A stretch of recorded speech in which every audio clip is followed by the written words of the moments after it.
Okay, let's go ahead and get started there, everybody. Welcome back to another 1 p.m. PST YouTube stream. I'm your host, Strange Bro Jim, and today we are going to be getting ourselves back into some more Pega certification studying.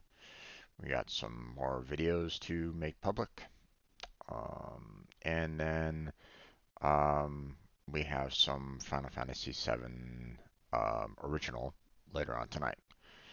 So that's the lineup for today. For those of you that are just here for the PEG study session, thank you for either clicking on this for the first time or coming back to these videos. I appreciate it. If you are a first-time viewer, we've already covered quite a bit of the PEGA study for the System Architect certification. Um, so if you're specifically interested in the business architect, then we've already covered that. But I'll go into more details about that in a few minutes.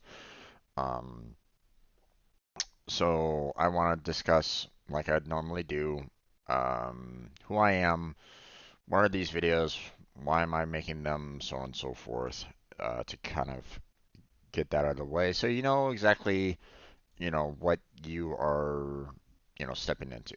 So first off, I'm currently an unemployed software developer whose last job was with the Pega environment. Um, Me and about like 14 others or so, I don't remember the exact number. Um, we were given by our company that wasn't officially associated with Pega Academy at all, so that's not, it wasn't them. But the company that I worked for had an authorized training partner that was set up to train, like the 15 of us or so, how to, use Pega. However, we were having a hard time with the gentleman. We had some difficulties, and um, a good majority, if not all of us, had gone full self study for the certification. Um, we weren't really getting a lot from the gentleman in question, or I mean, maybe we learned one or two bits and pieces, maybe. But for the most part, we were asking questions that he didn't answer. Um, he blamed like our rigs for being slow when we were like, no, this is, everybody was like, oh no, that's standard for Pegos. Don't know what the heck this guy's talking about. So I mean, there was a lot. Okay, even the guy's coworkers knew that we were having a hard time and saw firsthand, some of the problems.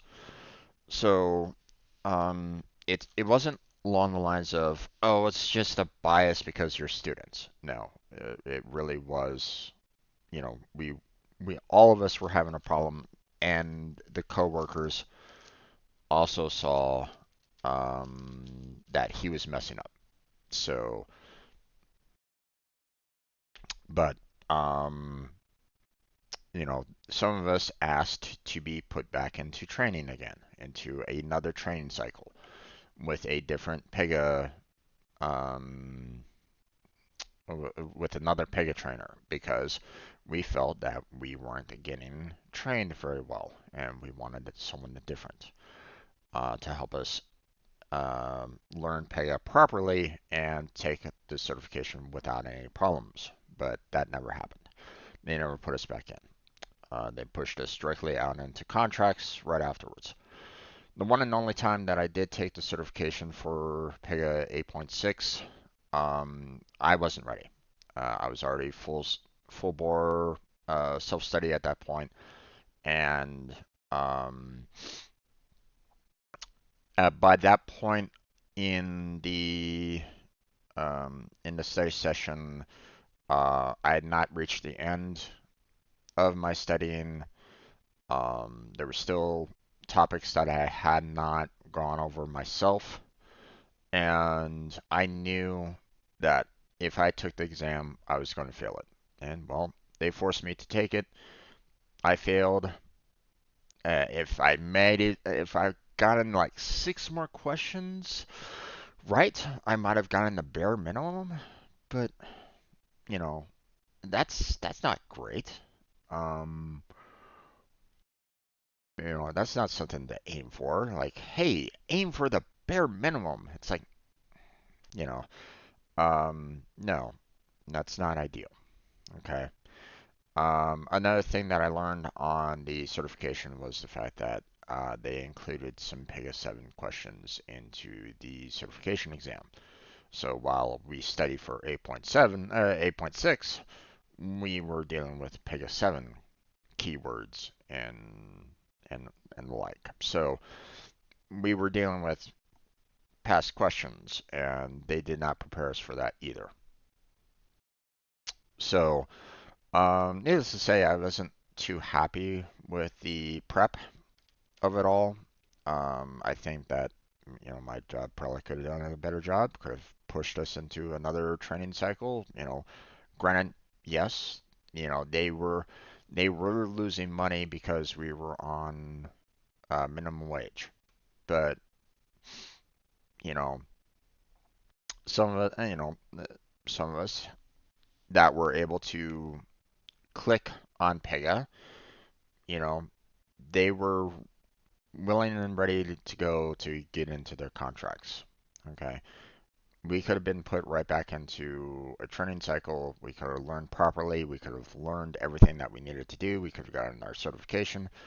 And we would have been certified individuals without any concerns and brought out into that contractor world. Because I, for example, didn't have my certification and others were struggling, that doesn't, that doesn't show very well on the company that we were at. Okay, going into a contract and basically saying I don't know what we're doing.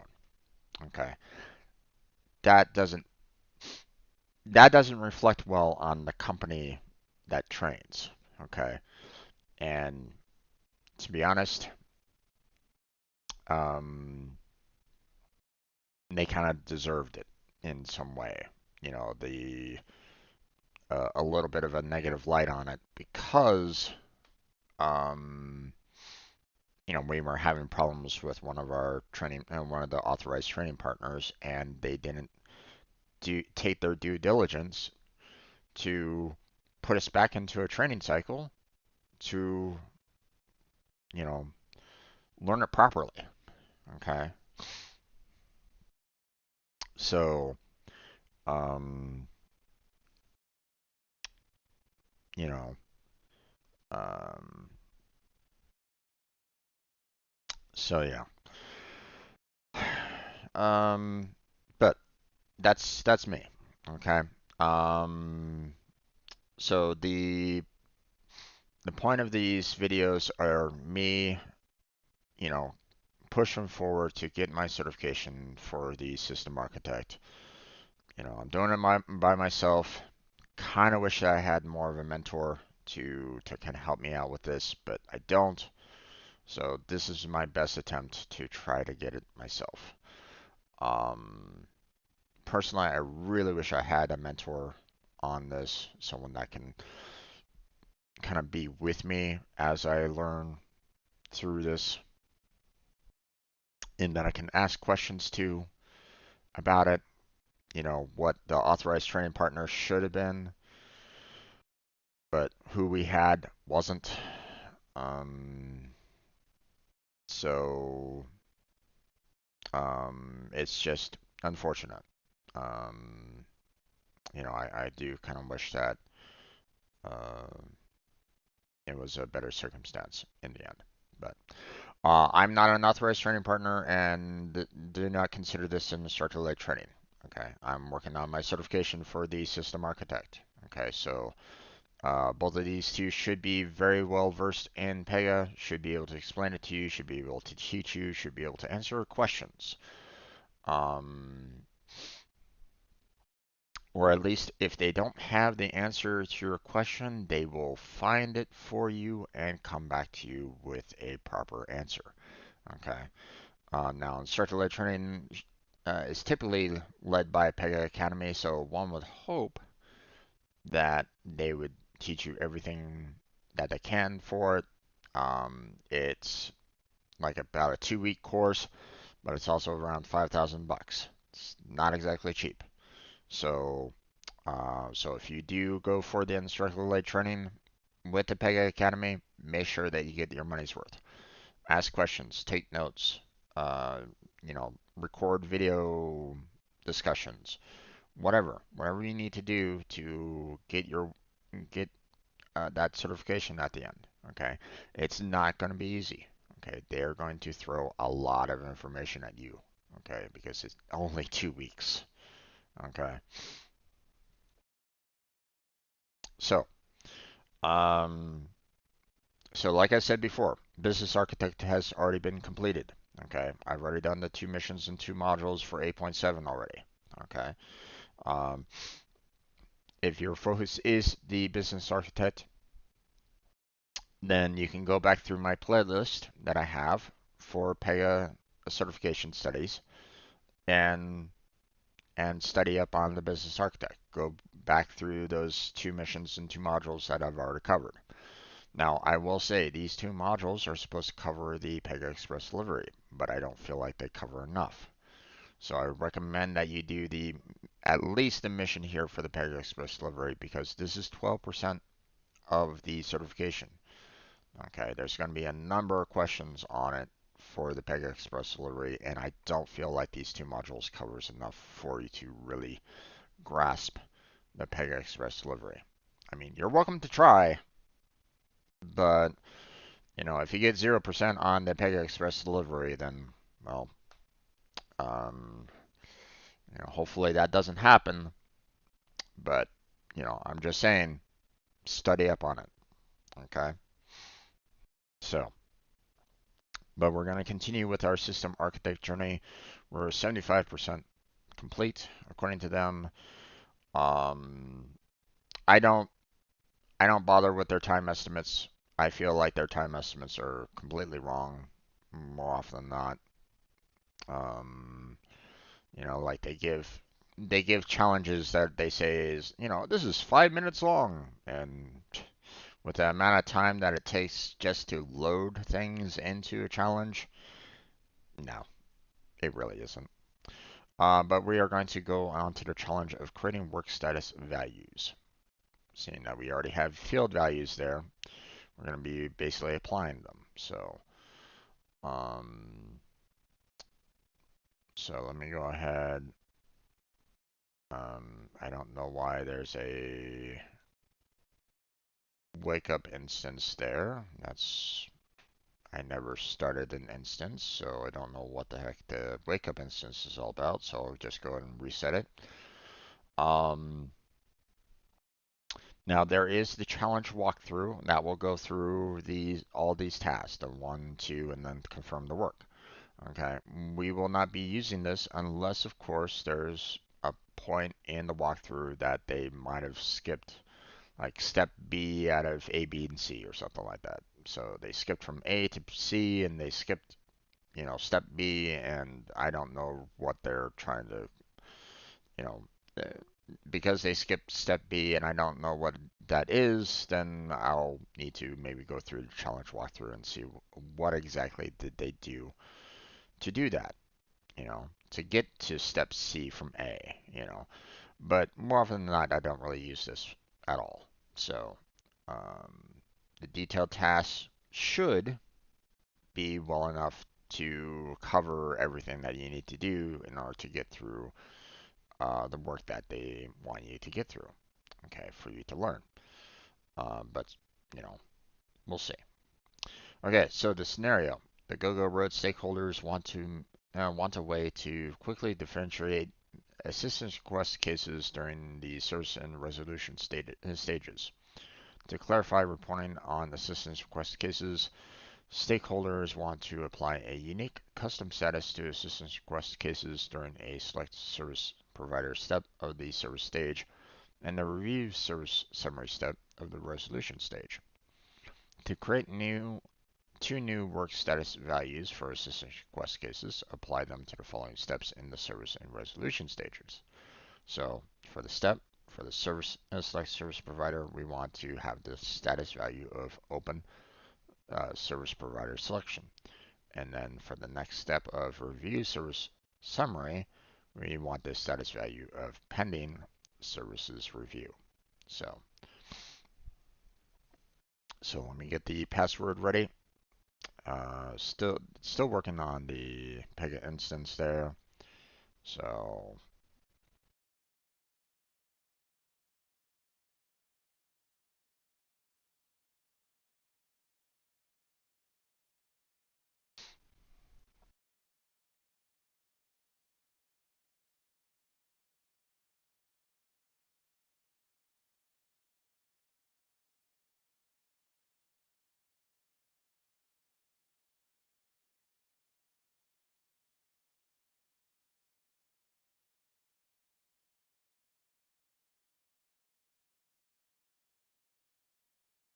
all right, there we go.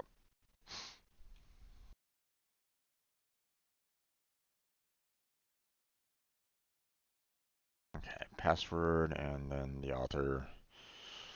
The author go road is pretty much standard, so the only time that they really change it is if you need to like switch over to, like a different profile, like a manager profile or something like that. So typically they have the username of author.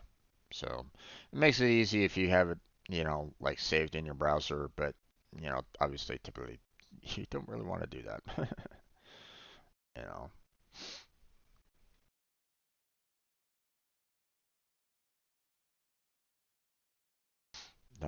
Don't save your profile on a browser window because anybody can then hop on and hop onto your computer, open your um, open up the Pega application, and cause problems. So don't let that happen.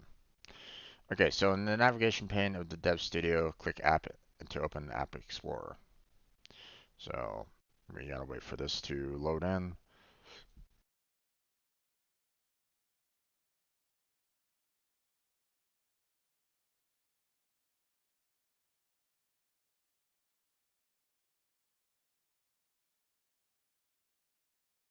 See, this is one of the main problems that I've seen with the Pega challenges. Um, you know, why it typically takes longer more often than not than anything else. If the instance was insanely quick, like it would load everything up almost instantaneously, then you know, then I could probably see, maybe 5-10 minutes on the um, on these challenges, maybe. But, you're adding extra time for these load-ins. And, they say like, oh, you shouldn't worry about, they're like, when you do the, loading the instance, it said like 3 to 5 minutes, you shouldn't count that for the, total 10 minutes. Okay. Well, you know, we've already gone a couple minutes already, just kind of going through, just getting to the beginning stages of it. Like, it's been like, 3 minutes already? And I haven't even gotten started on a single piece of work yet. There we go. So first off, we need to go to Dev Studio.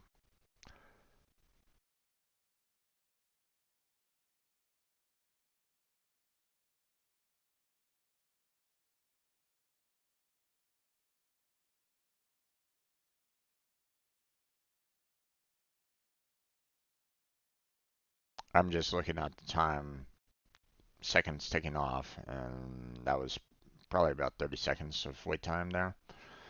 Um, okay, click App to open the App Explorer. In the App Explorer, expand the assistance request category. So, App,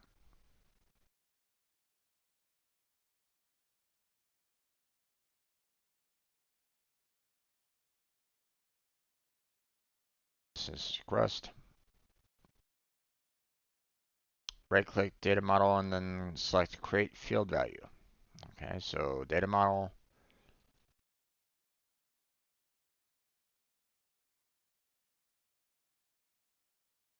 Create and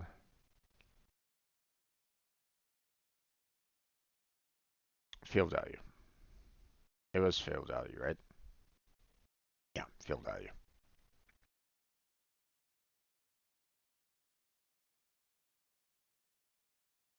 Okay. In the label field, enter open service provider selection as the custom status value.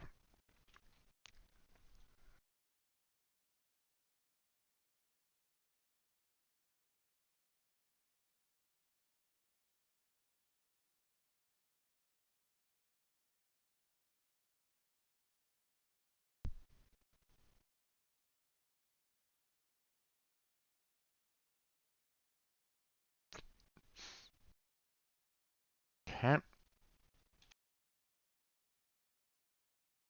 Um, in the field name field, enter PY status work.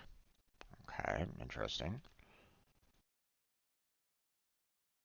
Now you have the drop down available, but notice how PY isn't typically one that gets shown automatically. It's showing the values that are typically generated by you, or the go road. You know, you can always click more, and you'll see more here. But I mean, let's face it, there's a lot that they can show you when it comes to what might go there. And you can always see if you can actually find one, but I mean, this is or you can always try to see if you can find it here somewhere, in this mountain of um, names that they've created, for Pega. But I mean, let's face it, this is quite a list. So, um, so you have the status work, and as you can see, it did highlight the status work there. So you know that it at least is found in the list at least. So okay, so we need to create an open. So we go ahead and do that. In the History tab, in the description field, enter the following text as the purpose of the field value for assistance request cases that have reached service provider selection. The descriptions can help you decide whether to reuse an existing work status or create a new one.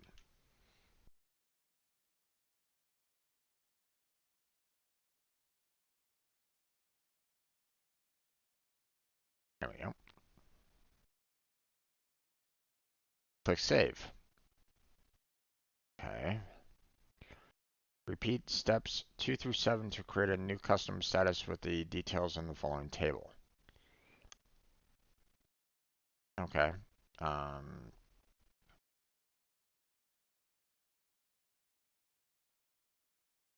I mean, don't get me wrong, I get the idea of like, hey, um,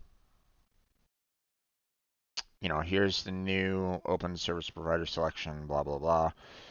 Here's description, and yes, you should definitely go for it. But I mean, no, nothing to kind of do any kind of localized label, no specifications, nothing like that we can't change more about or do more about, you know, any field value parameters that we change or add or anything, you know, I don't know. All right, so we need to do that again, right click the data model, go, create a new field value so that we can, create this. So,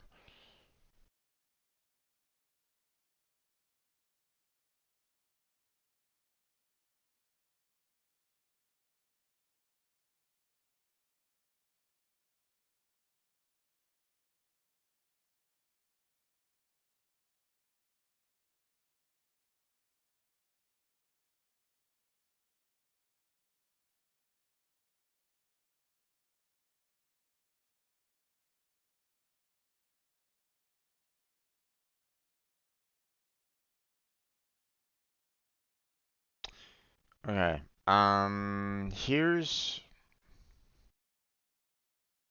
Here's where I'm not happy with them right at this moment in time.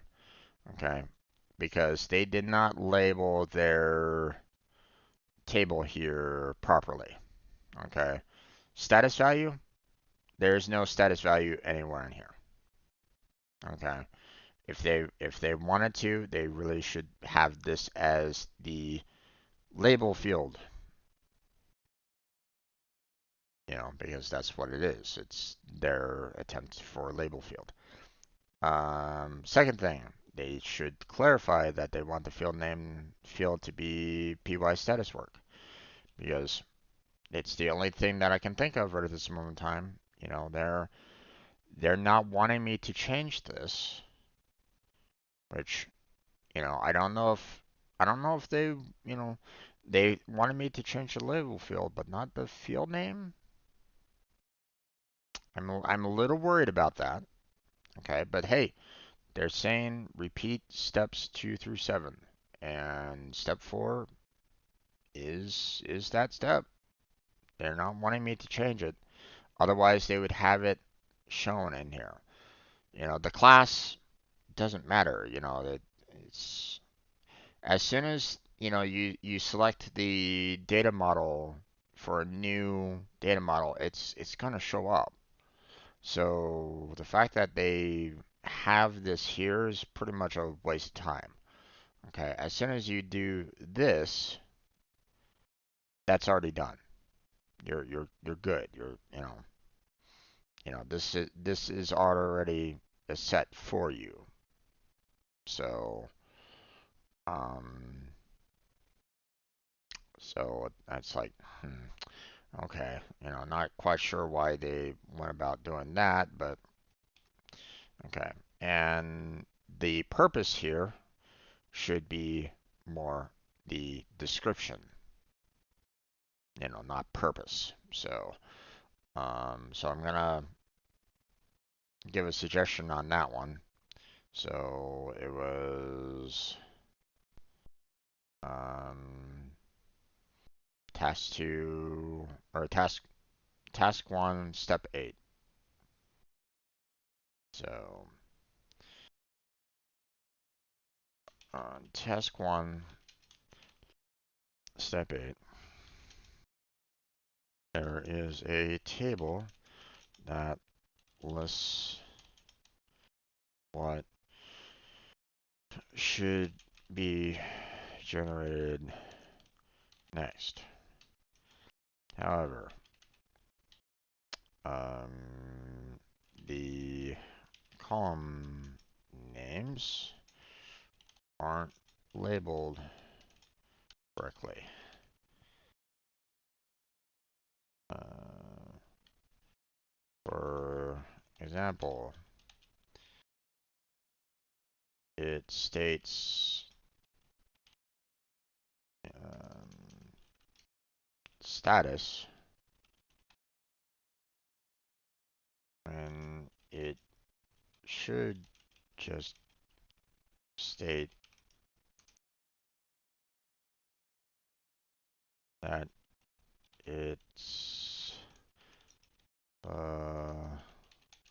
label field. Same with purpose. It should be labeled description. Class, while important, isn't as important as the um,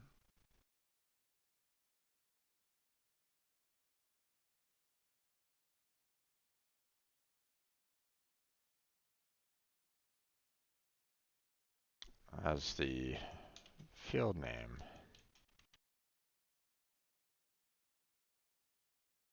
Is it the same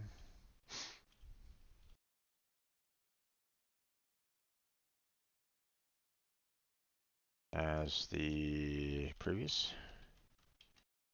So is it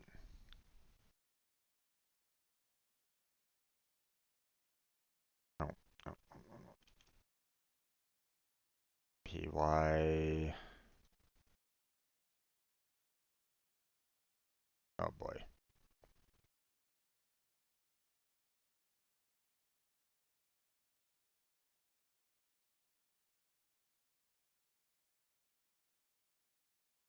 PY status work.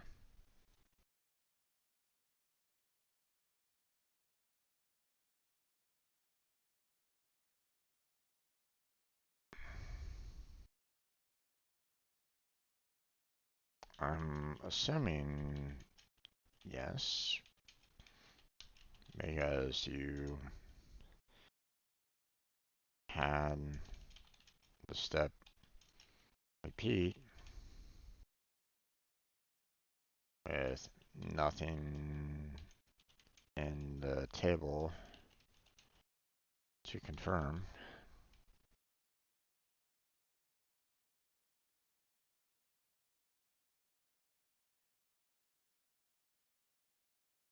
Would recommend a slight edit to fix table column headers.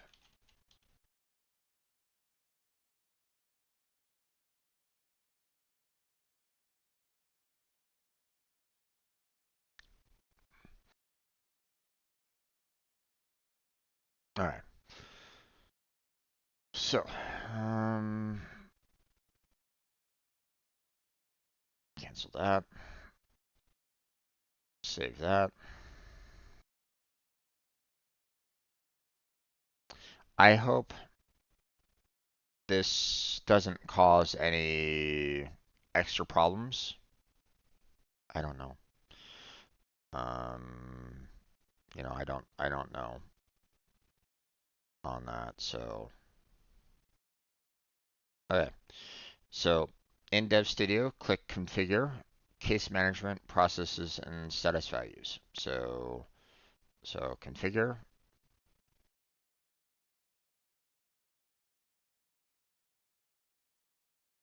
Case Management, Processes, Status Values.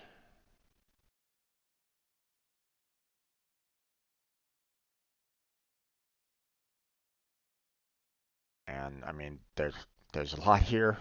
So, but we're looking for, um, they give this as though, hey, these are the only two that you should be seeing, but that's incorrect. Um, so you're gonna have to look for um, open service provider selection. There it is. And for assistance request cases that have reached service provider selection. So, you want to confirm that.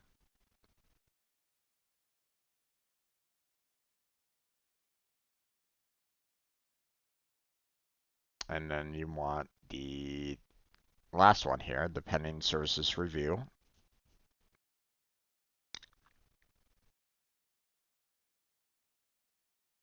Same setup here. For assistance request cases that have completed the service and are under review to confirm the services requested. So same as that. So we're good on that.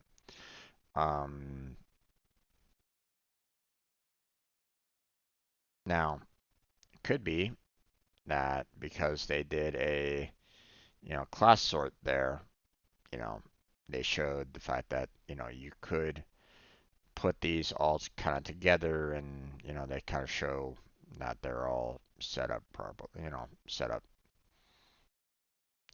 together and like. Um, Also, bear in mind this right here, that's bad. You shouldn't have empty descriptions at all. You should always describe what these are, you know, because what's this in build versus this in build? How are these two different? The same in build, they're in the same predictions. How are these two different in any way? And how is it different from this in build here for work? Don't really know. There's no description over here to really give a idea as to what each one of them are for. So, you know, be be clear as to what, you're wanting to talk about this. So, um, this is also kind of a fail here. Deleted, delete. Okay. you know, um, Provide a little bit more, you know, details, descriptions about what's going on. Just saying, you know, wow, delete. Are you sure about that? I mean, the status name is deleted, so I don't know. I just can't seem to put my finger on it. Like, gosh, if only I had a description. Oh, delete. Oh, wow. Why didn't I think about that? You get what I'm saying? It's like have a little bit more there as to what is actually going on. Why do you even have that status in there? What is it meant to do? What is it removing completely? All these things, have something more in there than just delete. Especially if it's the same thing as the status. It's like you're not doing any of us any favors with this. So, you know, be a little bit more um, informative about what's being shown or what's being done. So, okay, so apply the new work values to the assistance request case type. So open the assistance request case life cycle. In the service stage, select service provider step. So we're going to case types. We're going to assistance request.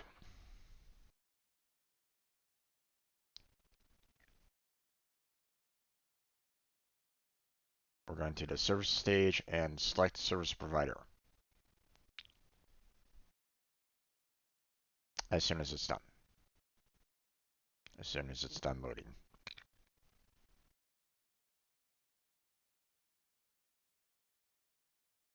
Okay, service, select service provider. Okay. On the general tab in the set case status field, enter or select open service provider selection. So set case status, we can drop that down, and hey, guess what?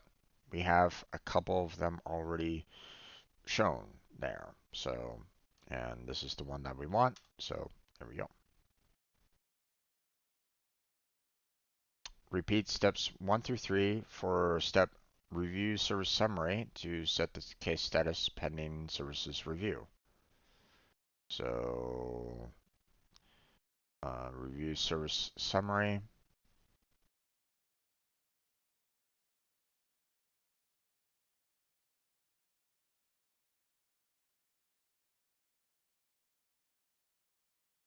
Set case status, and then we want pending services review.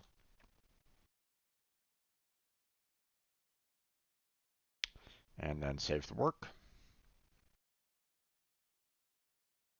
Then we click Save and Run to create a new systems request case, and then advance the case to the Select Service Provider step. If you select the customer ID with gold coverage, the review service summary step is skipped. So make sure that you don't pick one that is gold coverage. So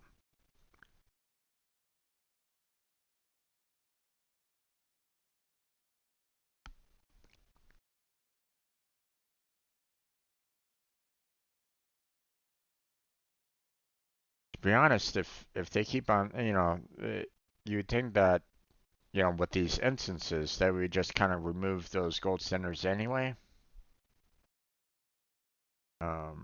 I mean, because it's their own instance, they can do whatever the hell they want with it. So, or one would think.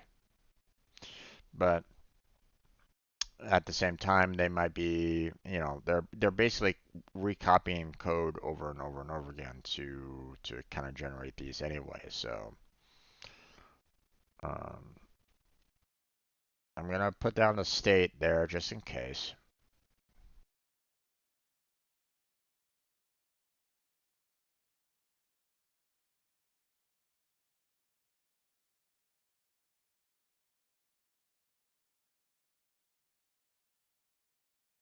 Okay, select service provider. So confirm that the case has an open service provider selection work status. So open service provider selection. So yes. Advance the case to review service request summary step. So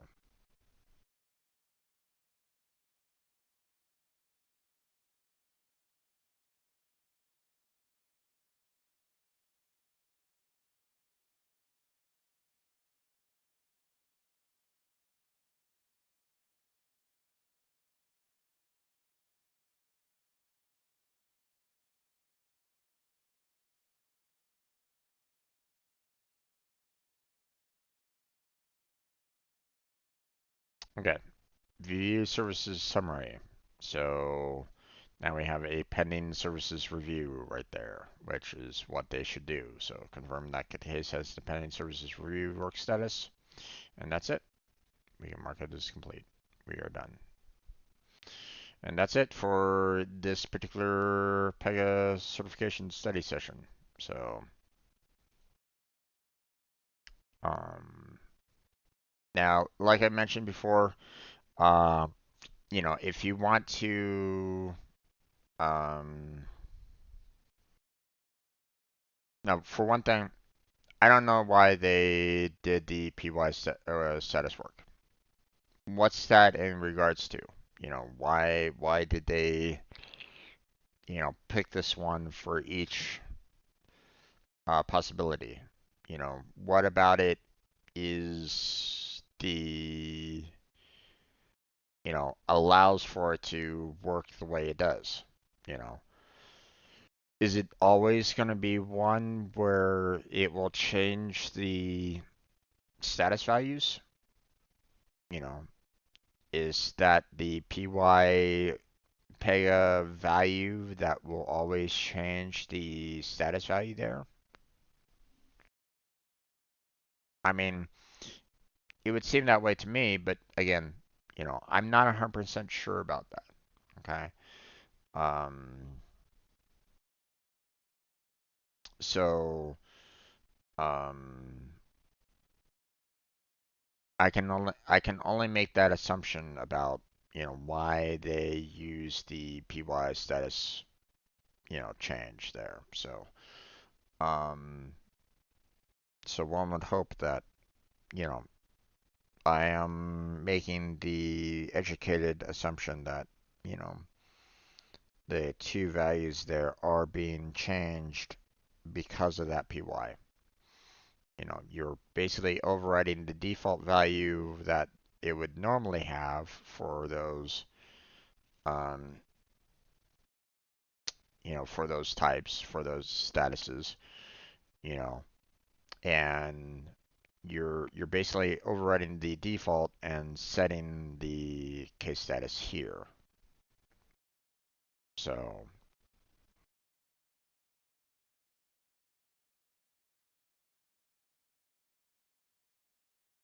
so okay, that's going to be it for our um, um, Pega certification study session. We're going to go ahead and close on down for tonight, though, on this one.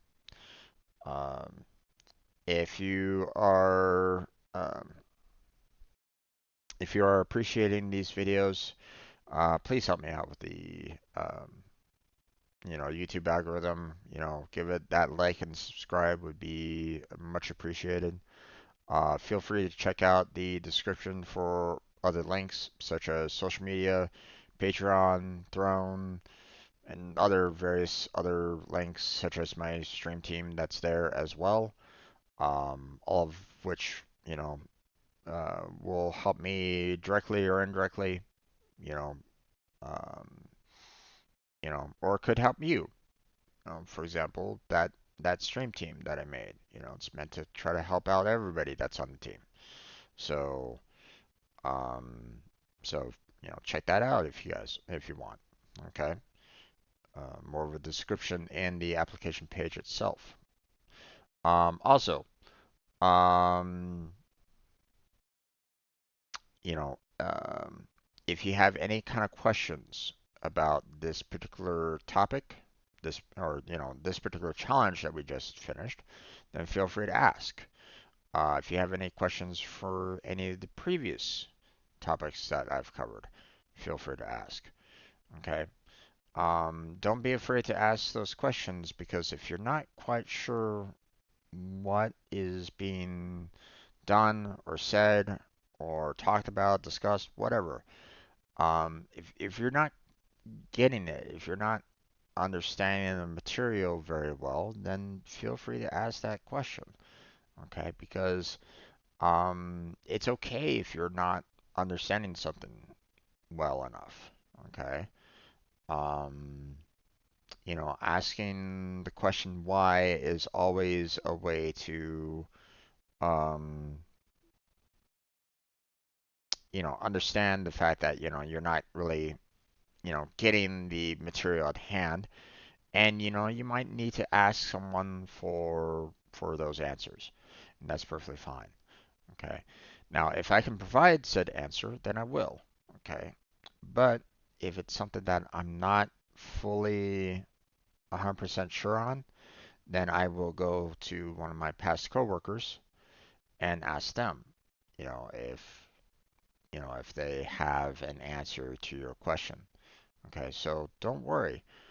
I will see what I can do about trying to find an answer, concerning Pega certification or the Pega environment, one way or another. Okay, so um, help yourself by asking those questions, and by helping yourself, you're in a sense not only helping me because it pushes my boundaries of understanding, but it also might help out someone else that might have the same exact question, or maybe a similar question. So, um, so don't be afraid to ask those questions. Okay, put it in the comment section. Come to these live stream sessions and ask directly. Okay, whatever it takes to get a better understanding of the material at hand. So, even if you're several versions ahead, you know, maybe you're not working 8.7. Maybe you're, well advanced into like maybe Pega 25 or something like that. Who knows? Um, feel free to reach out for those kind of questions and ask them, okay? Because, um, you know, it will help you and it will help out anybody else that might have the same confusion.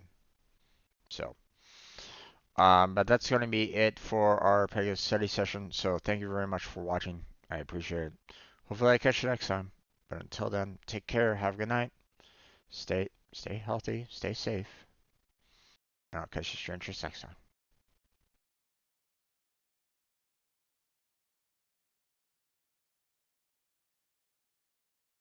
All right. It'd be helpful if I didn't actually mute myself. Okay. So what we're going to be doing now is we're going to be covering the um, we're going to be going over the videos that I've uploaded, but I haven't made public yet. So they're just basically sitting um, in my listing of videos, basically saying, "Hey, when are we going to be released to the public for them to enjoy?" Well, I say that, but it's like, I get it. Not everybody will enjoy, 4 hours of videos. Believe me, I understand that.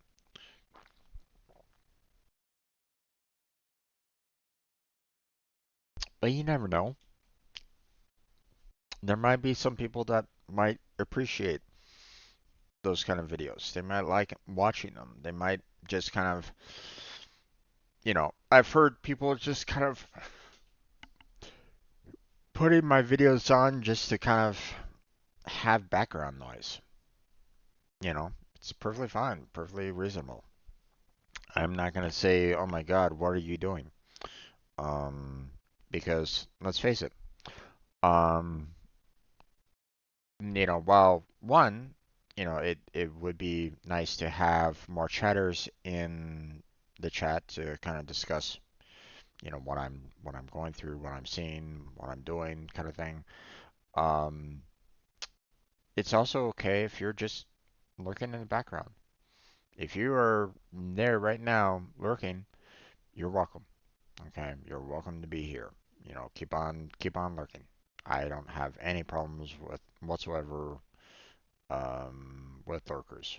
Okay, because hell, I've been a lurker myself. Okay, so why should I criticize a habit that I myself partake in? You know, so um, you know, Now, I know about, some of these streamers that are like on, "You have to pay money to me because I'm streaming and um, you're getting entertainment from me." It's like, no. Guess what? You know, you, if I'm, streaming is basically the same as like going out on like, um, um, out into like, New York's Park or something like that. I forget the name of it all of a sudden.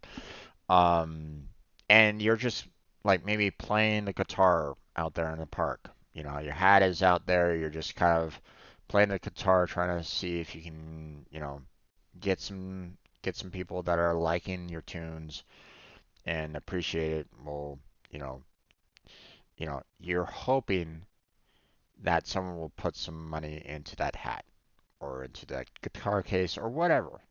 Okay, that's what streaming is all about.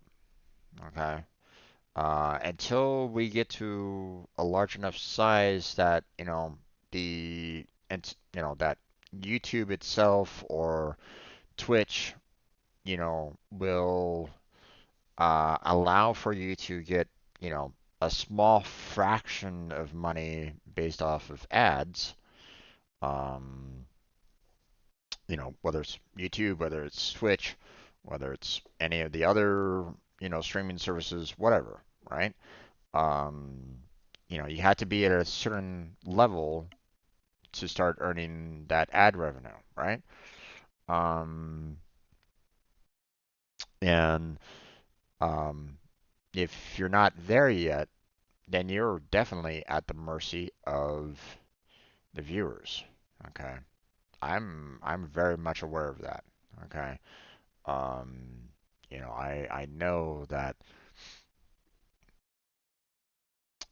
I would have to, you know, I'm very much, you know, I know that if I don't entertain you in some fashion or another, there's no money that's going to be, you know, put into that hat, you know. Um, so I get it, believe me, I understand. Um, so if I'm not entertaining enough, then obviously my hat's going to be empty. Okay, and I get that. I understand. It's one of the reasons why I'm still, looking for work because I know that I haven't hit that level of, I guess, appreciation or something like that. I don't know. I have, on occasion, I have, the individuals that stop on by and, love what I do. And I appreciate those of you that, do stop on by and enjoy, the streams that I do, the gaming that I do, the dev work that I do, and I appreciate the fact that you are willing to, um,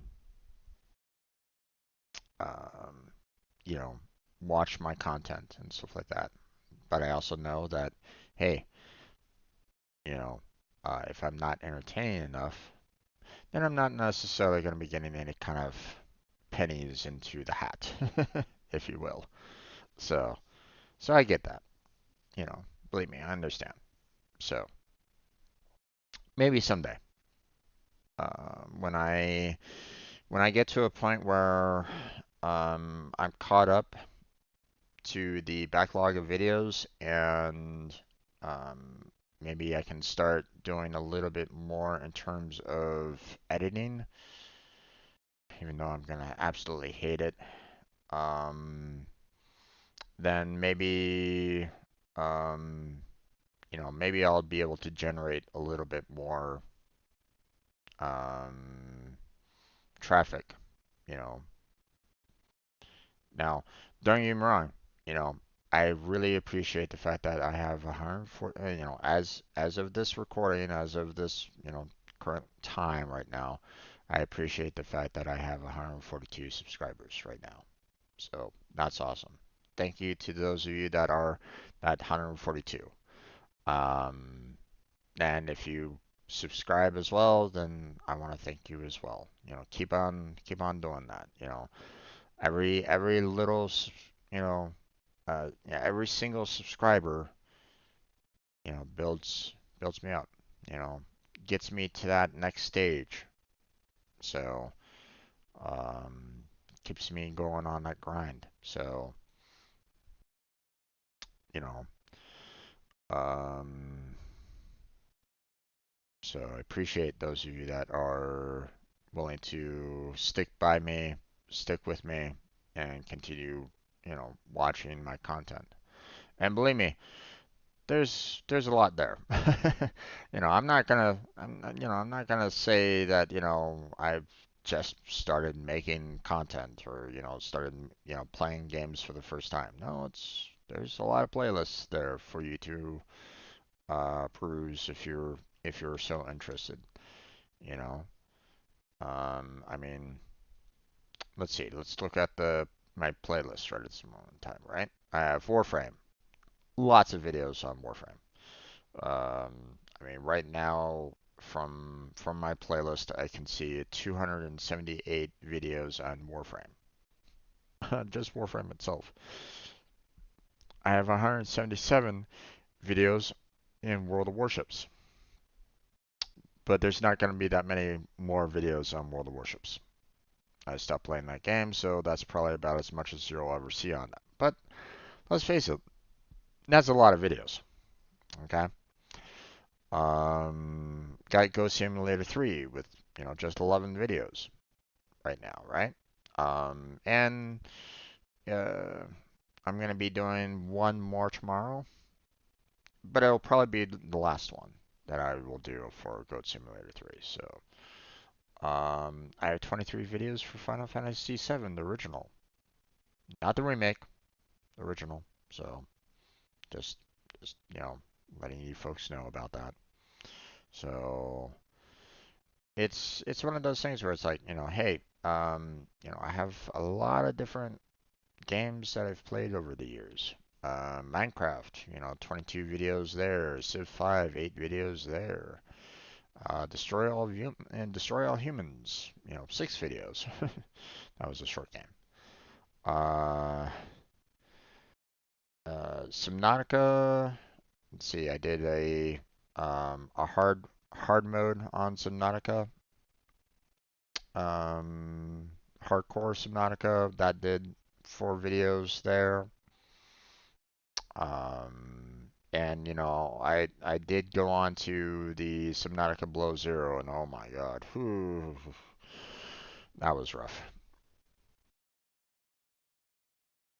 Um, Lego's Marvel Avengers. I mean, there's lots of playlists for you guys to consume if you wanted to. So just letting you know, that hey, um, if you want to check them out, then those are there for you. So, all right. But let's see. We got, a number of videos that I have done within the past couple days. So let's go ahead and get to work on them and get them out and available to be watched again.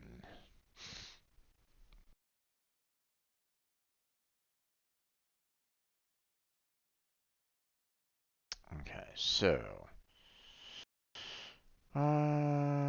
looks like we got ourselves a challenge on this particular video. Let's go ahead and make sure that we have um, oh, I have not transferred these videos to my other folder. Gotta be careful with that. Don't want to re-upload them later. Okay, so what do we got here? Displaying list data views. Um,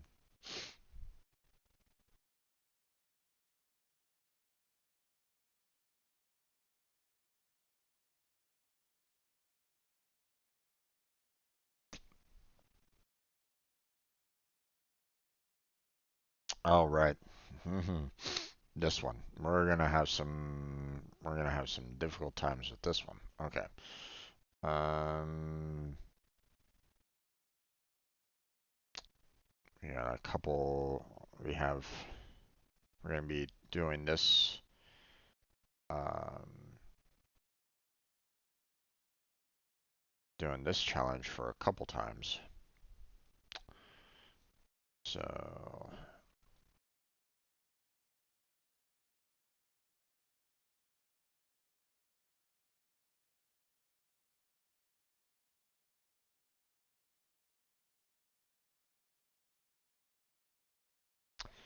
um,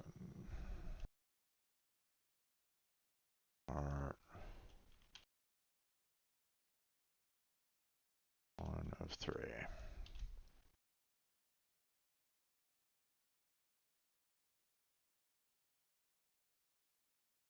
Okay.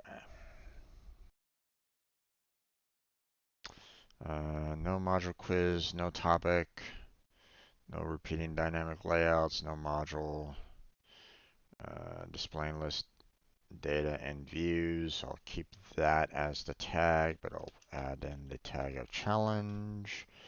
There we go. That was done on the 24th. And everything else looks good. Okay, so last, I think,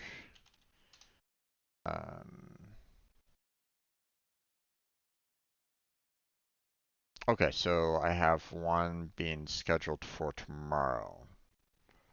Okay, so that's fine. I think this is where I think I started setting it up for being released on the week after. So seeing that I did the 24th on this, let's go ahead and set this one up for December 1st. And then of course we'll set this at the 10 o'clock release time. Really wish that they would allow for me to set this up for being unlisted for the schedule. I can't do that right at the moment, so okay. We have ourselves some Unreal. So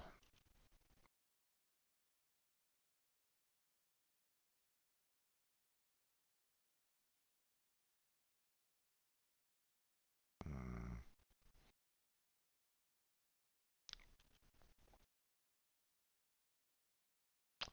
let's see.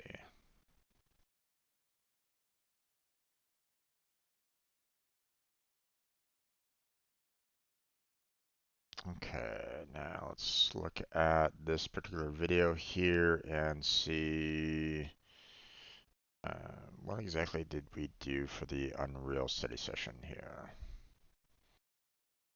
Okay, so we're covering the sound classes from the looks of it.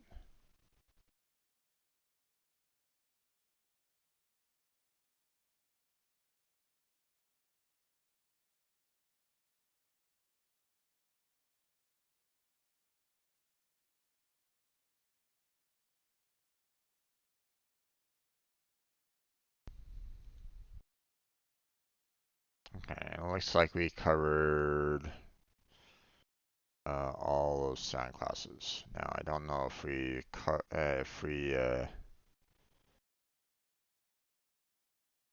don't know if we did we start off at the very beginning of this or what? Or have we kind of did we already kind of cover a bit already? I think we covered a little bit. I mean, let me double check that here. Yeah, we covered a bit. So otherwise, I wouldn't have had sound classes in the previous part. So finishing sound classes. There we go.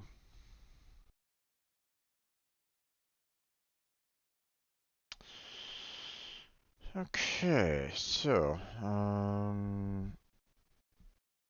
okay, we don't need that one anymore. We'll just keep it with the sound classes. That should be good for the tags. It was recorded on the 24th, and we're going to go ahead and schedule this one again on the 1st. I kind of keep it with the other videos, and we'll set it for the 11 o'clock release time. So there we go. Okay, so we got another Warframe video that we need to release at some point in time, but obviously that will have to wait for now. Okay, let's see. We got ourselves another Pega video.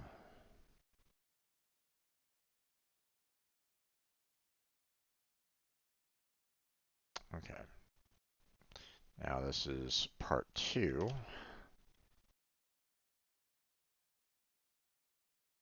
So that's going to be fun.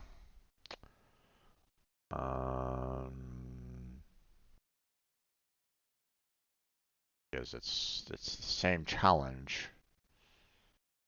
Um, I'm still having to deal with with it. It hasn't gone away. So,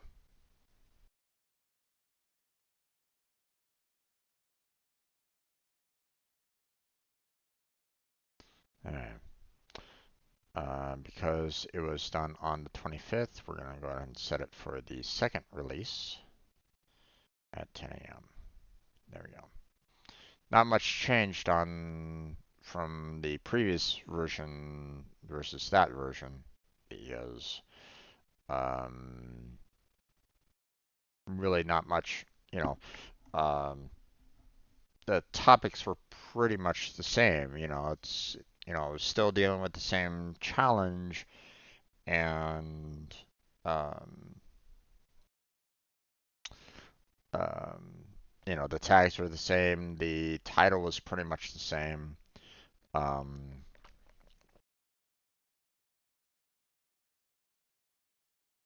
Obviously, I modified it a little bit just to make sure that um, people knew that there was a little bit of progression there, but um, not much, obviously. So, all right, we got ourselves another Unreal. So let's go ahead and take care of that.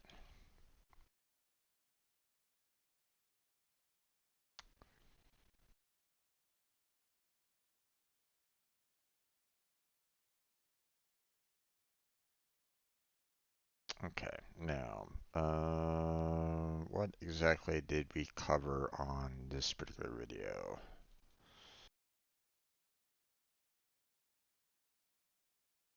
Audio console commands, okay.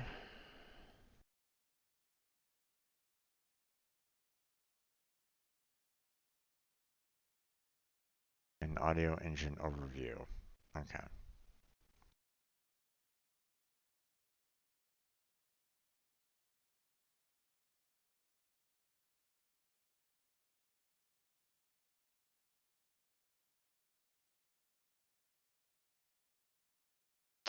That is a lot of data though.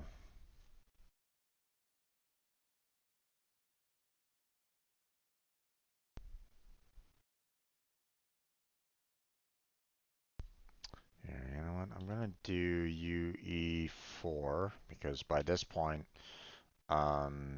most people, if I mean, this is already under Unreal playlist and stuff like that. Maybe someone doesn't really know that we're covering the Unreal Engine. Like maybe they're looking at it, from a title standpoint. They might not know what UE4 stands for, but um, yeah. Audio. I need to have room for the words for audio console commands and audio engine overview, which I do not have enough title space for. I'm six words over, or six characters over. Um,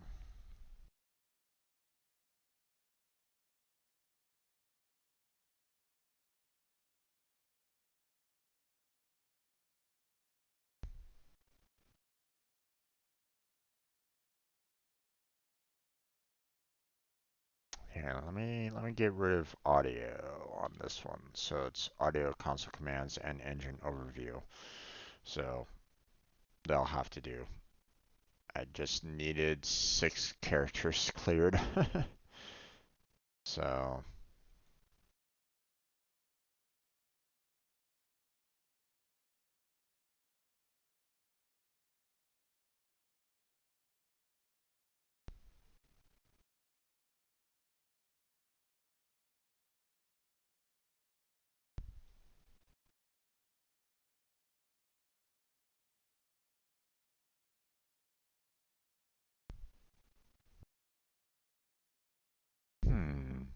That's weird. Did I have a 22 somewhere?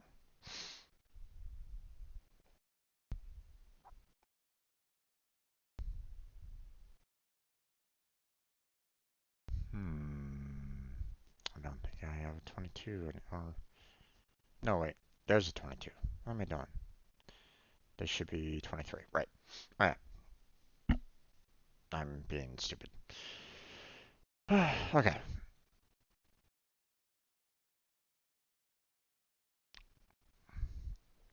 The way they were showing it on the YouTube studio, it was like, you know, what am I looking at here?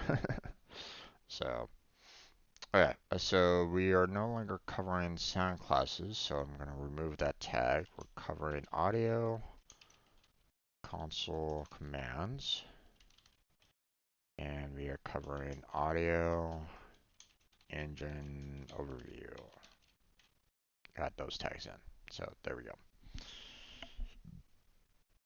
Okay, recording date was on the 25th. And everything else looks good, so we're going to go ahead and schedule that for the second release. And at 11 a.m. There we go. Scheduled. Ta-da! Done.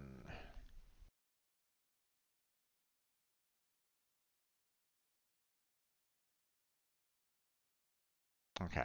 Um,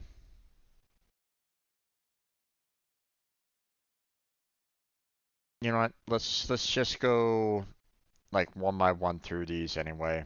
You know, because I have a lot to kind of cover anyway. So, um,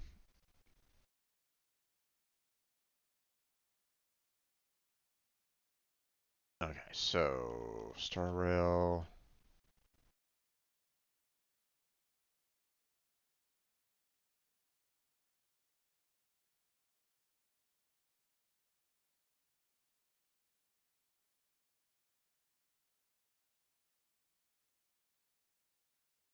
Okay.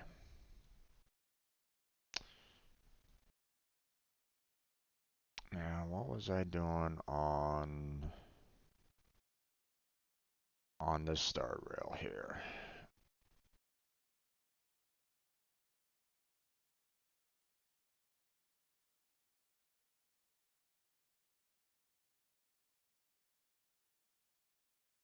Let's see.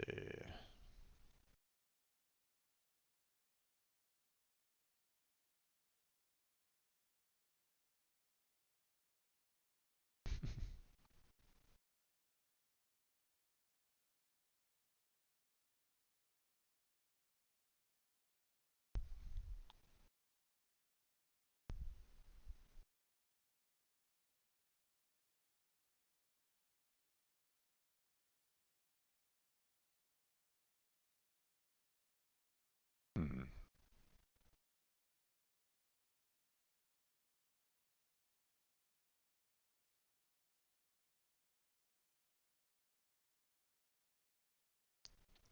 Let's see.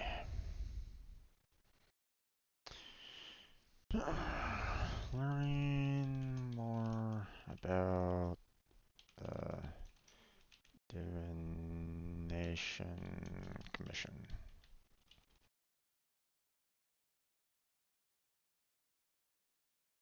Did I change the part?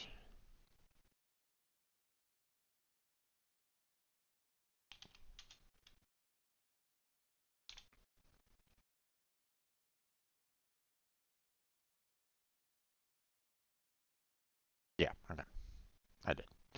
Just making sure. I was like going, I forget.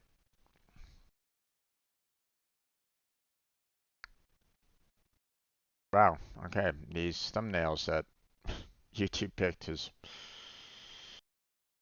quite a lot. Oh well.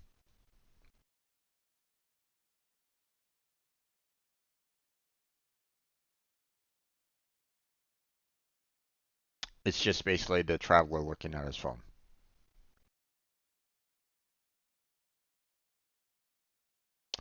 well, I mean, I could, see about trying to, go through everything and see about trying to like find another better clip, but you know what? I don't want to waste too much time on that. Now, don't get me wrong. Obviously, a good thumbnail is a good, strong thumbnail. Especially if you want to kind of show, um, you know, a good thumbnail allows for your audience to kind of get, you know, dragged into what, you know, it's meant to be like a hook for anybody, right? So I get that. Um,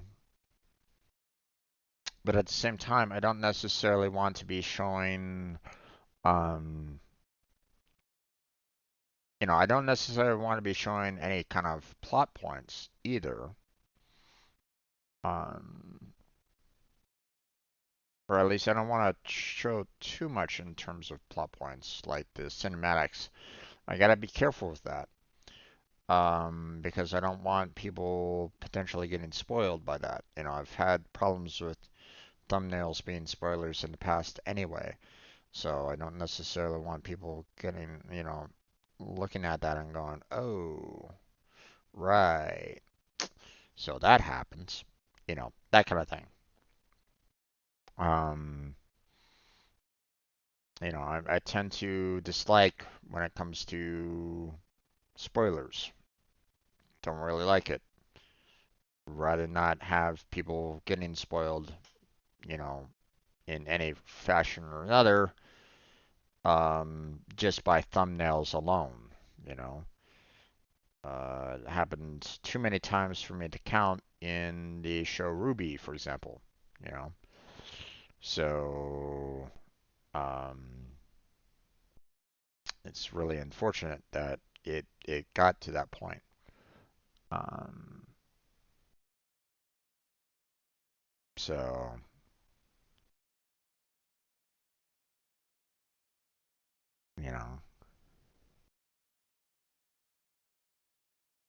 you know, Ruby fans can be quite problematic. Now don't get me wrong, I'm one of those fans too, but when they get a little too overexcited,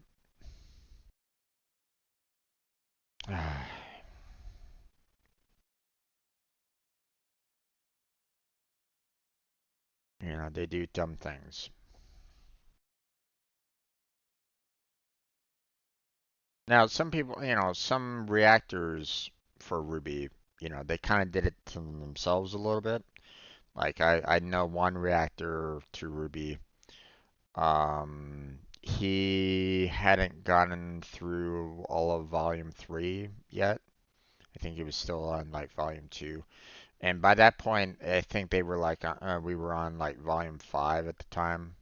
So it was several years ago. Um, well, this reactor wanted to go and kind of support the show a little bit, so he wanted to actually purchase some things from the shop, and he got spoiled by something that happened in Volume 3. And it's like because he went to the shop, he saw you know um, a specific plot point that happens in Volume 3. So when he actually saw it happen during that volume, that shock wasn't there. It was gone because he was spoiled basically because of himself. He was spoiled because he went to the shop and he saw firsthand, what had happened.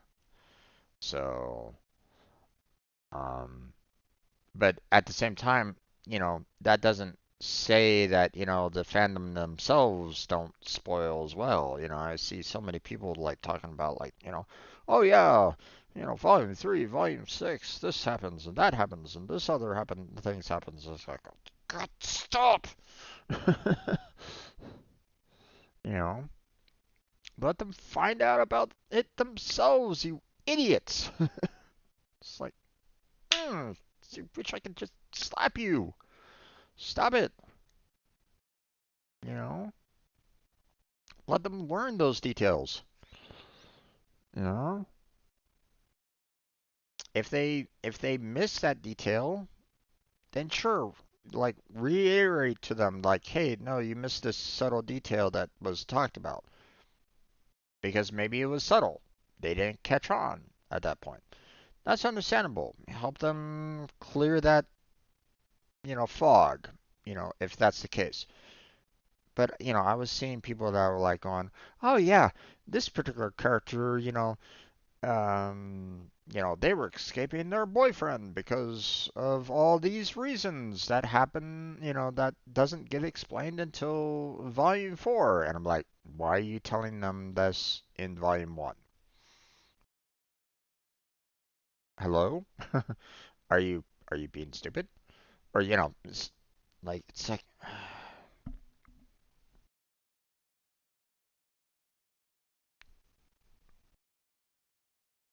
you know,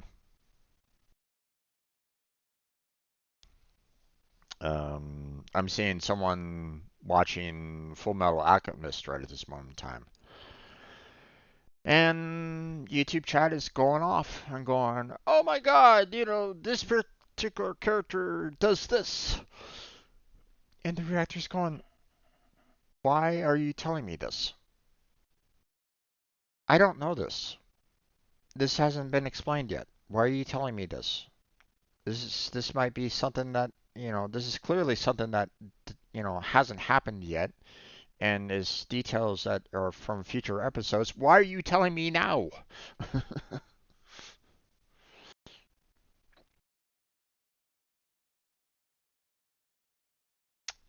Yeah. It can be so frustrating sometimes, you know.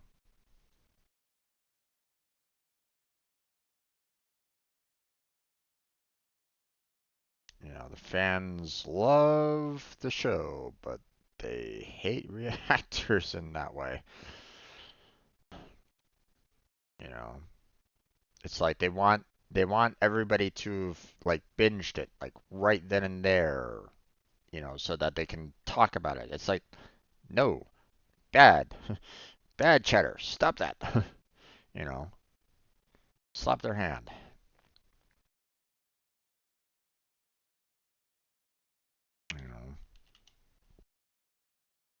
You know, they're doing these reaction channels so that or they're doing these reactions because they haven't actually watched the show, or at least one would think.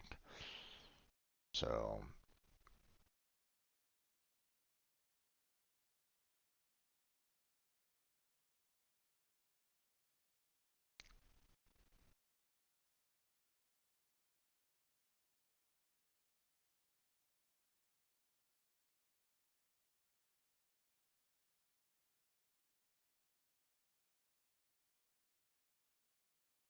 okay, this one was done on the 26th, so this one will be released on the 3rd.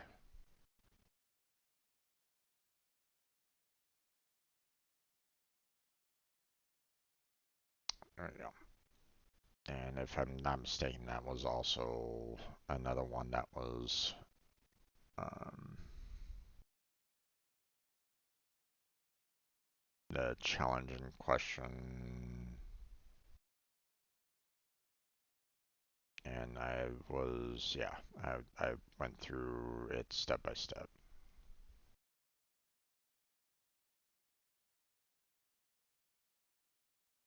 So, all right. Um,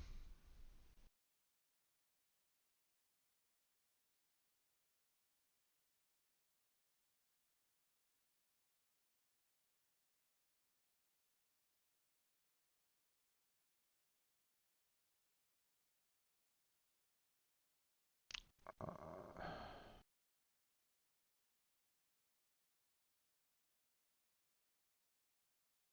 uh,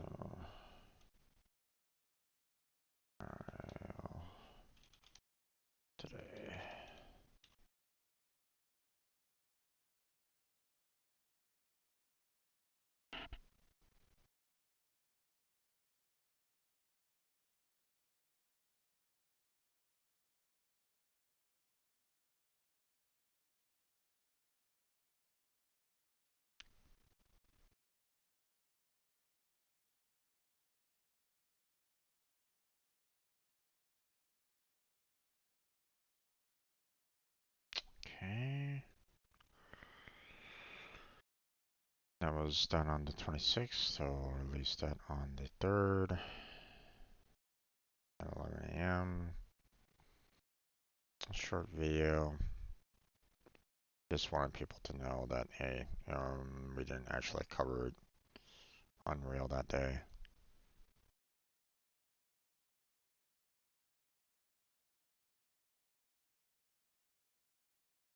Let's see.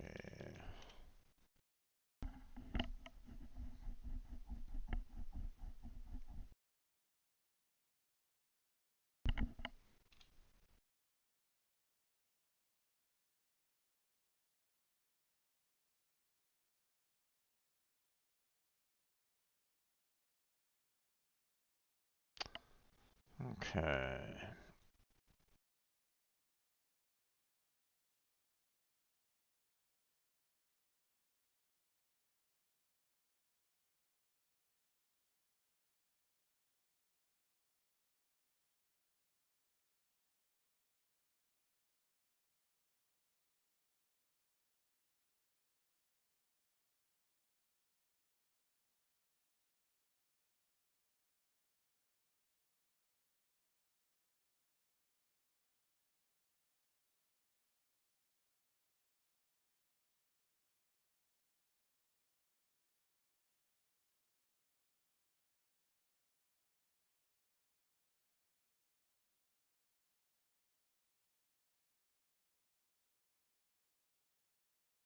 Okay.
Dennis.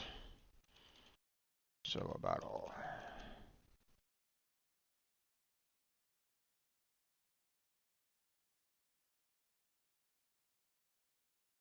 Let's try one more time.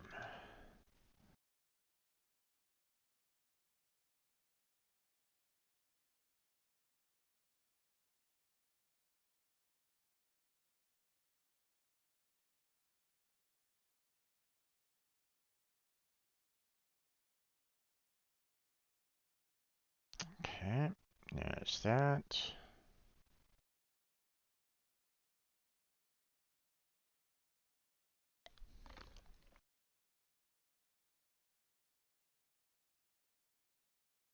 Alright, it was done on the 26th, so we'll set it for a 3 o'clock, a December 3rd release, and we'll set this up for a 3 p.m.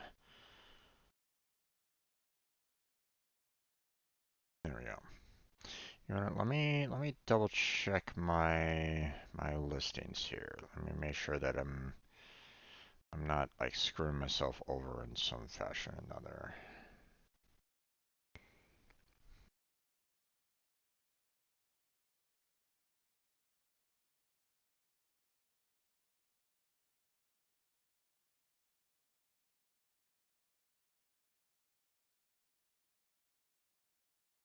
Okay.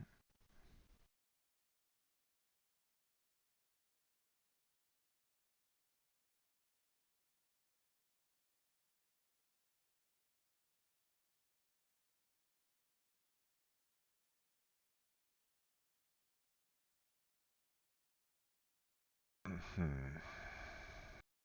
Okay, the 22nd is going to be a little concerning with the fact that I already have something for 3 o'clock showing on that one.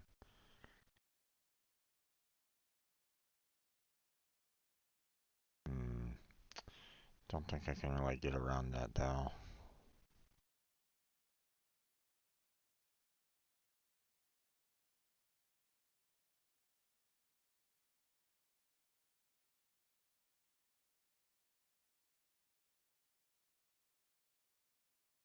Okay.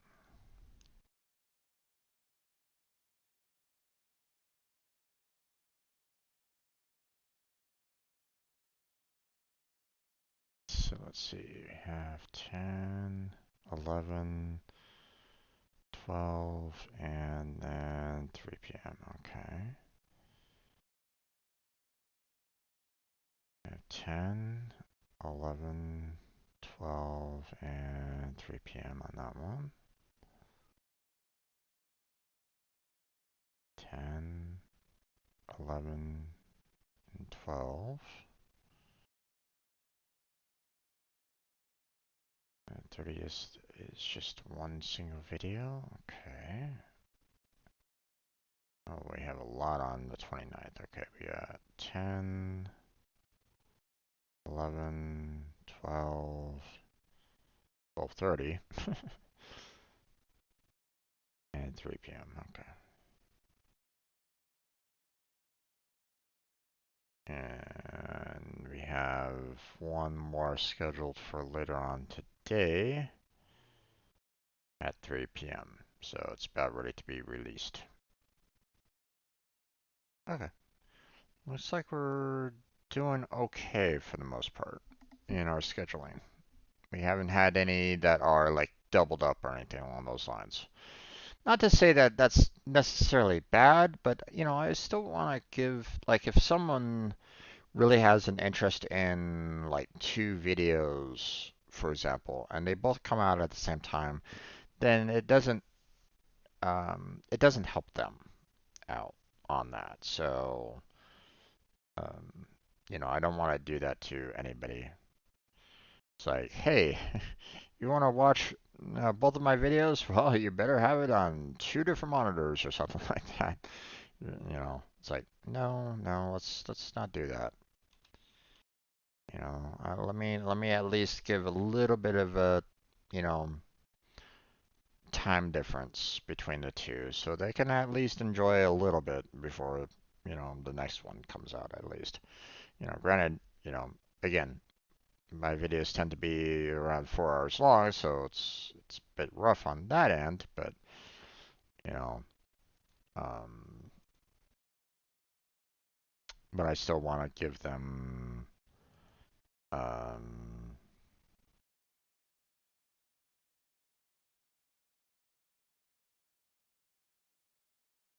you know, that opportunity to try to get, you know, a little bit of the, um, you know, the video in question. So,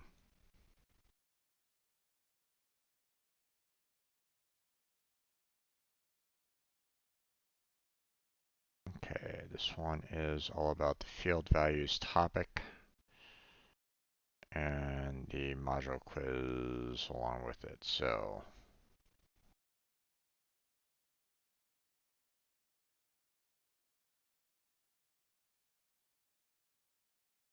So obviously we've got a little bit to kind of change up here.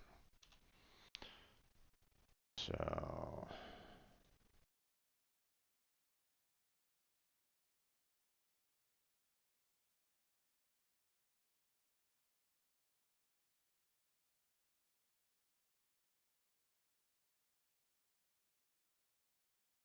thankfully field values is both the name of the module as well as the topic, so that helps.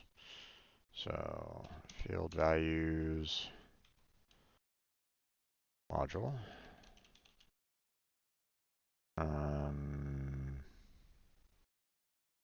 Oh, did I change the part number? Ooh, I don't know. Hold on.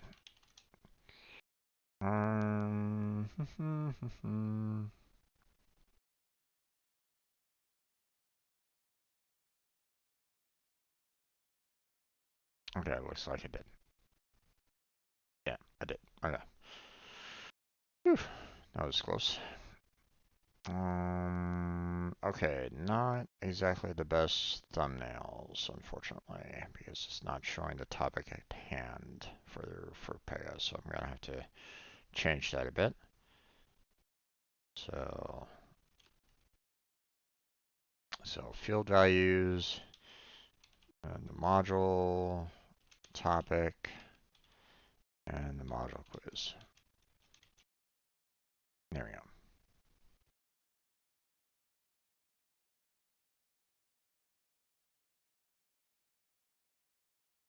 That was done yesterday.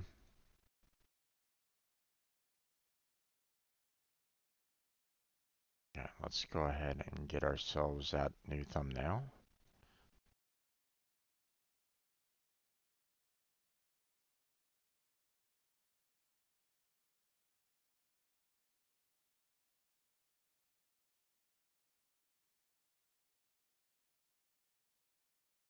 There we go. That'll do. That will do for a thumbnail.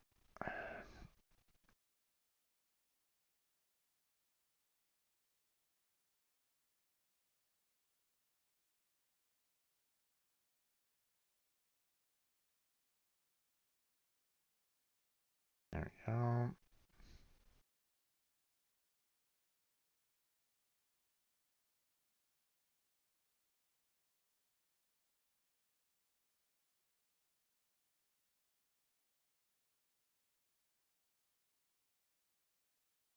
Okay.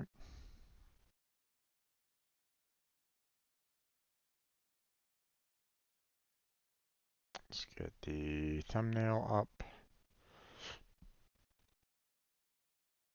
There we go. Alright, that's all done. Schedule that. Let's see. That was done yesterday. So be released on December 4th at 10 a.m. Scheduled. Okay. Got a couple more minutes left if we don't have too much more time on our hands, but we'll see what we can do about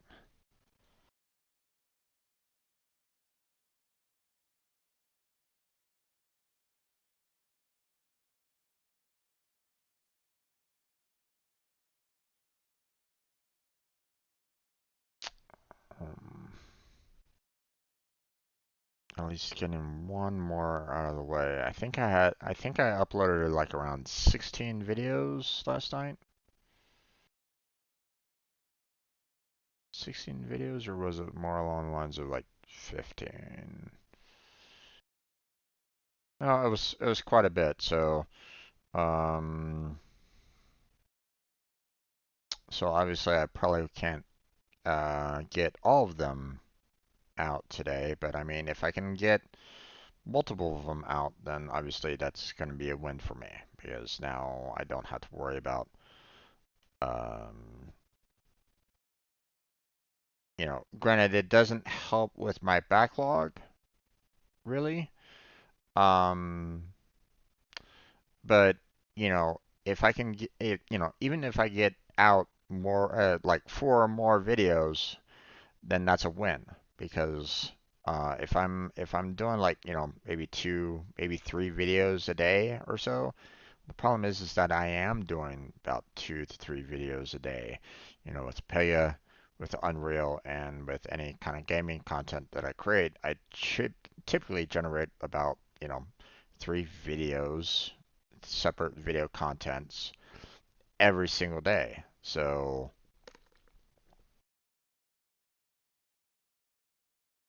if I want to catch up on my backlog, I have to, make sure that I get 4 released at least. So, at minimum 4. So,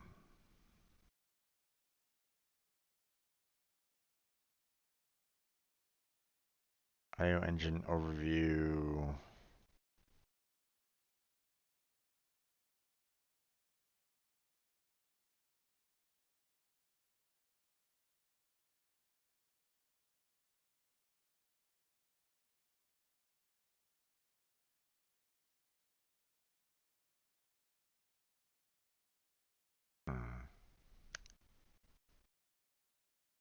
Okay, it looks like audio engine overview is kind of continuing. So, continuing audio engine overview.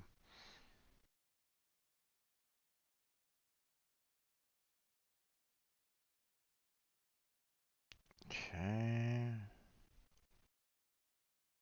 See, we don't need the audio console commands because we didn't study that yesterday, so don't need that particular tag.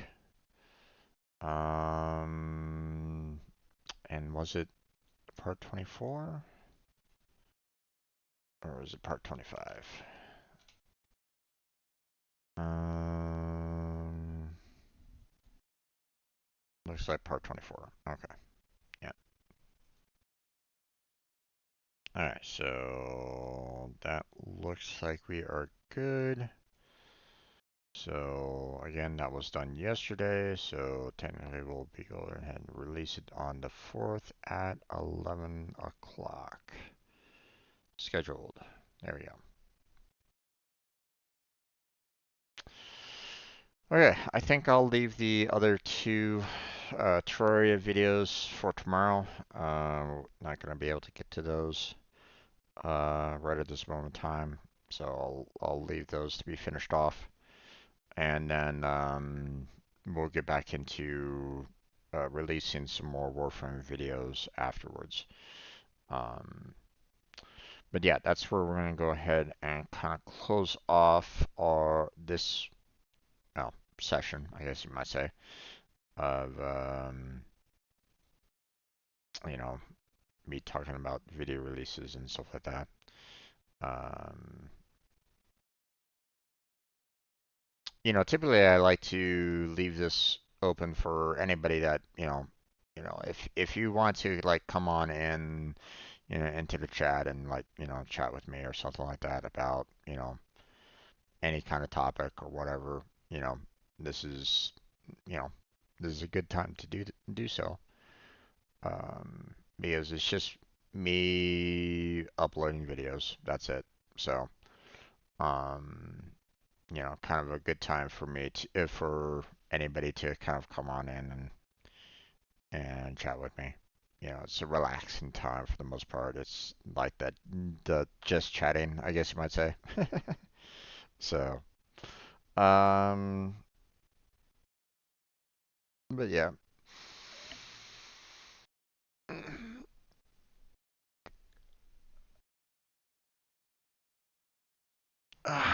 Okay, so now we're gonna be moving on to Final Fantasy VII. Uh, Moving on from there. Now, um, actually, I'm gonna hold off on the recap for the um, for Final Fantasy VII itself. I want to kind of discuss where we last left off, and what I plan on doing um, for today's session. So, um, but yeah, okay. So, uh, we're gonna go ahead and switch on over to the scene collection for Final Fantasy VII. So there's going to be a slight transition there. I'm going to switch the stage over to, um, and, because it's not necessarily coding anymore. Change the category for the stream from science and technology over to gaming, and we'll get started on Final Fantasy VII in just a couple minutes. Um, so stay right there, um, because I'll return in a couple minutes. Or if you do need to, take care of, something like, use the restroom, grab a snack, grab a drink, whatever you need. I hope you come on back, and I hope you join me for some gaming here in just a minute. So, I will be doing, I'll be coming back as well. So, look forward to that.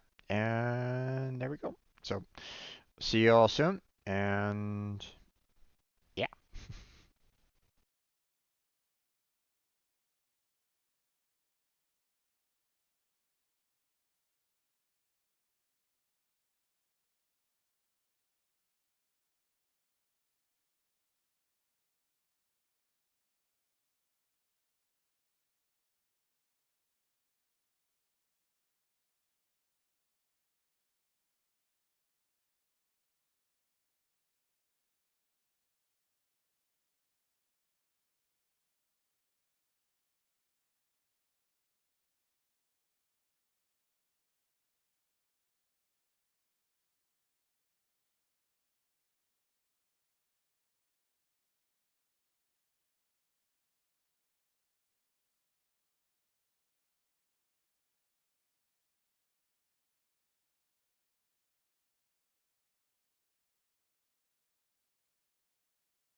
Okay, let's go ahead and get started there, everybody. Welcome back to another Final Fantasy VII live stream. I'm your host, Strangebro Jim, and today we are going to be continuing our um, pursuit for um, more advanced chocobos. We're not really going to be going too far in the story unless, of course, we're kind of forced to. Um, because I want to try to get the chocobo breeding done as quickly as I can. Just so I can get some of the more advanced secrets. So that obviously, for those of you that don't know, I hope that you play the game yourself and kind of experience it firsthand. You know, Please feel free to, play the game and, you know, go through it quickly. So you get to experience it yourself without, me spoiling it for you. Um, and you know, I hope that no one else says anything in either the chat or the comment section that has future spoilers. Now, if you don't know who I am, well, I mean, I've been playing the Final Fantasy VII game for, a couple of weeks now. But here's the thing. I've already played through it once already. This is not my first time playing it. I've been in the game, um, and I pretty much know all the secrets for the most part. Like, it's not necessarily locked away in my brain. It's just, I know that I've experienced it at least once before. Um, now, I will admit that there is one challenge that I never never was able to complete before. But here's the thing. What I want to do is I want to see if I can actually do that challenge, in this particular playthrough. Okay? So, um, now I don't know what I know that there's a way to try to counter one of the effects in that said challenge, but I don't know exactly how to go about doing it. Um, but I'm not going to be doing that challenge at all, today. So that's for future videos. So look forward to that. Um, but I will address it when I get to that point. Okay, so don't think that I'm gonna be you know causing you kind of problems with like, oh my gosh, is he ever gonna do the challenge? No, I plan to, you know, unless something drastic changes that it takes me away from playing this game, you know. Um, I do plan on playing this through its entirety. So, and, you know, tackling the challenges so you guys can see firsthand what they are and how difficult it could be. So, um, alright.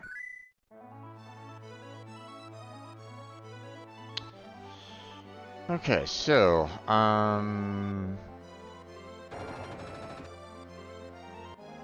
now if I'm not mistaken, um,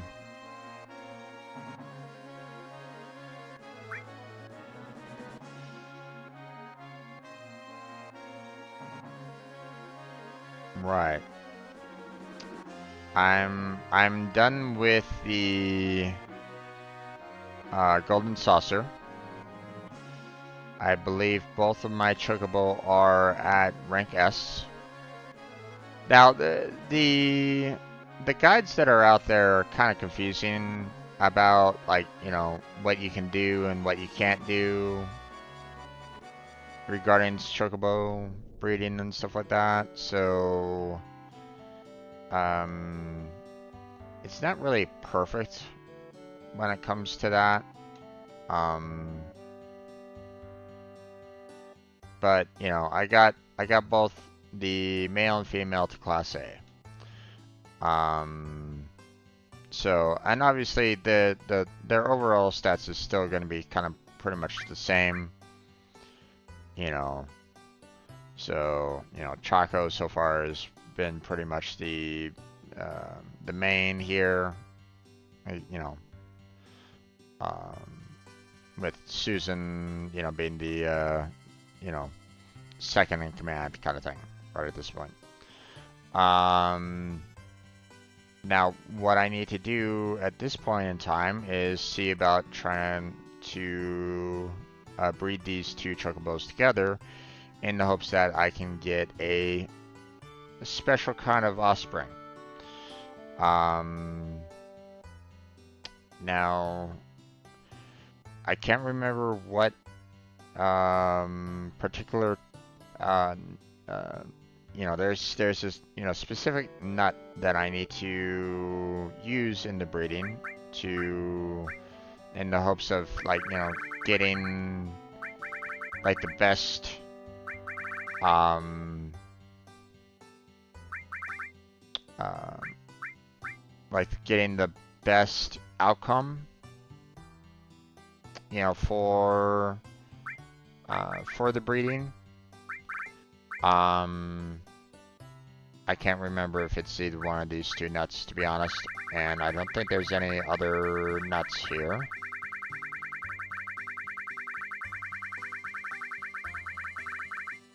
Nope.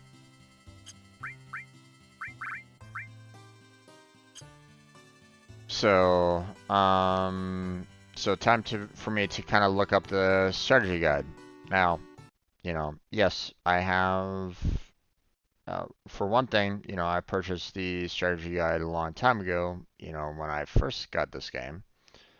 Um, and I found a way to, find said strategy guide online.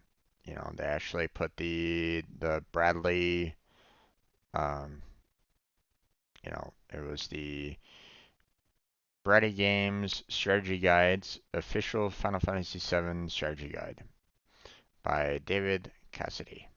So, um, so yeah, obviously there was a lot of staff, or there's a fair amount of staff that worked on it. Lynn Zingaff, Leah Davis, David Waybright, Janet Kadoff, Deborah McBride, David Cassidy, Tim Cox, Michael Owen, Gene Basay, David Capero, or Dan Capero, and Max Adamson.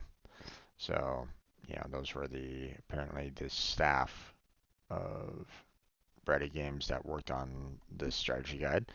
Um, and that's, what I used in the past and what I'm using now to go about doing the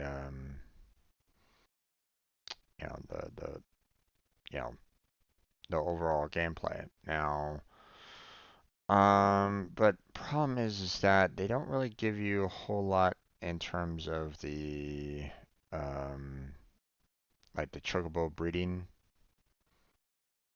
So, um,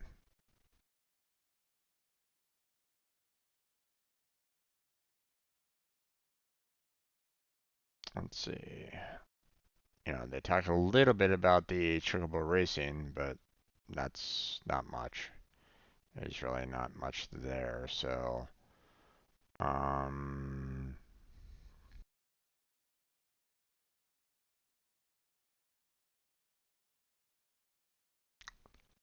uh,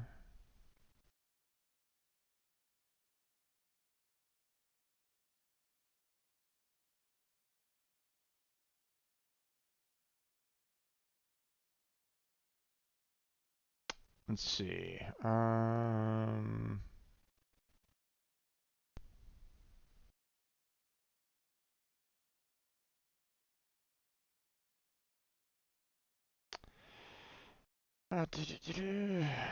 Um,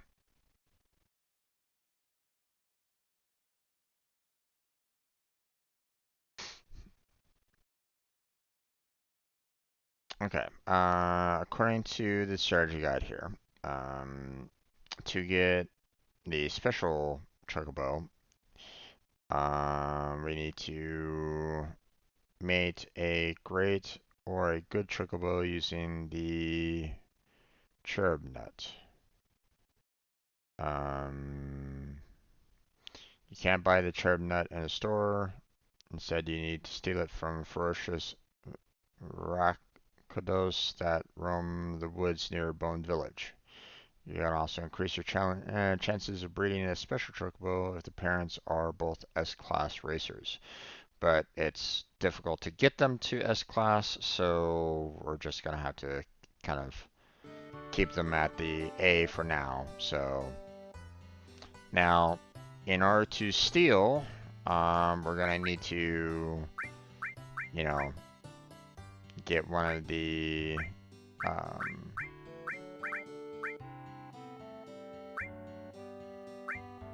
you know,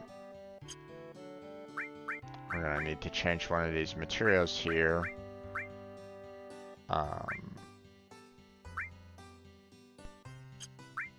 Over to the rob, so, or steel.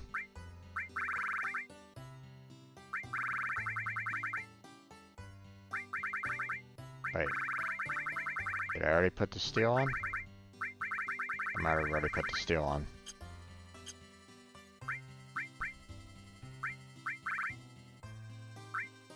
I did, okay. So, eventually I would like to get the mug so that, you know, you also get a little bit of money with every steal as well, but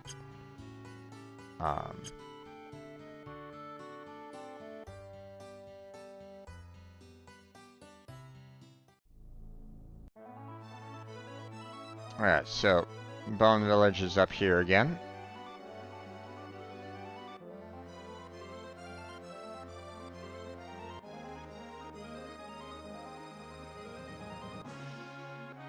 There it is.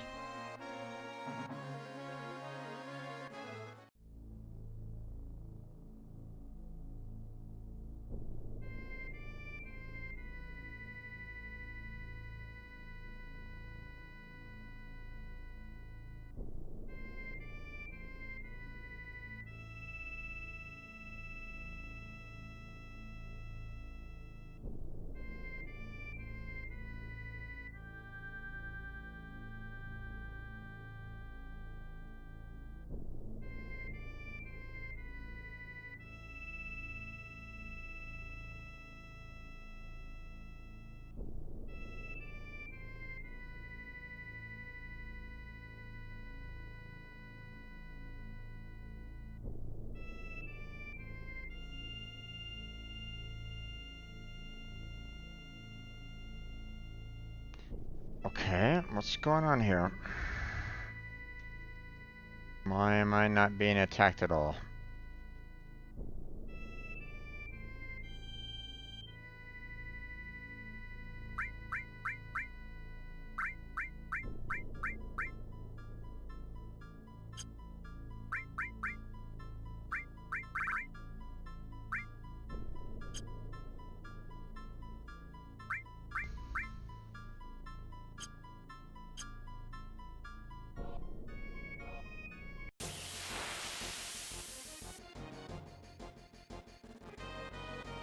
Okay.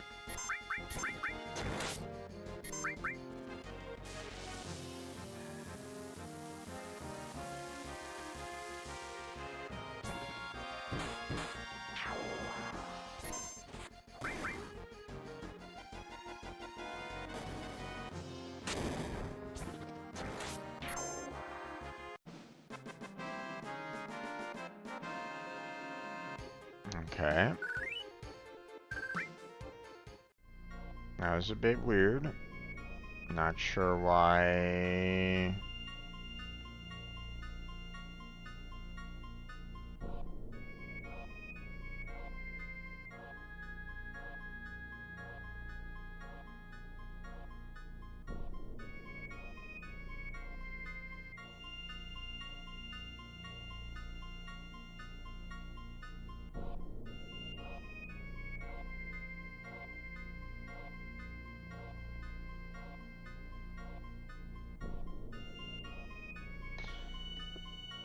Okay, why is the force not active with monsters right at this moment in time?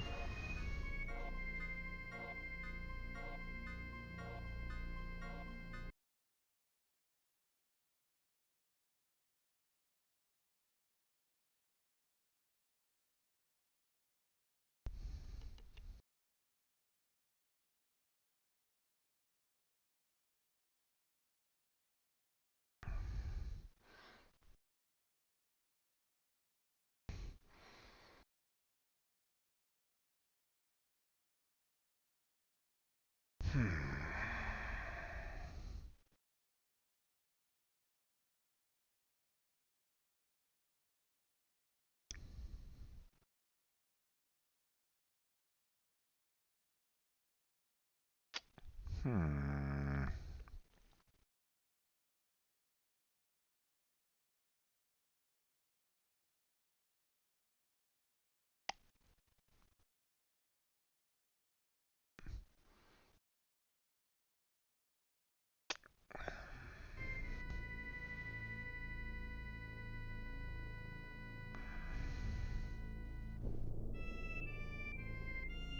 This is a bit odd that I'm not getting attacked at all in the woods here.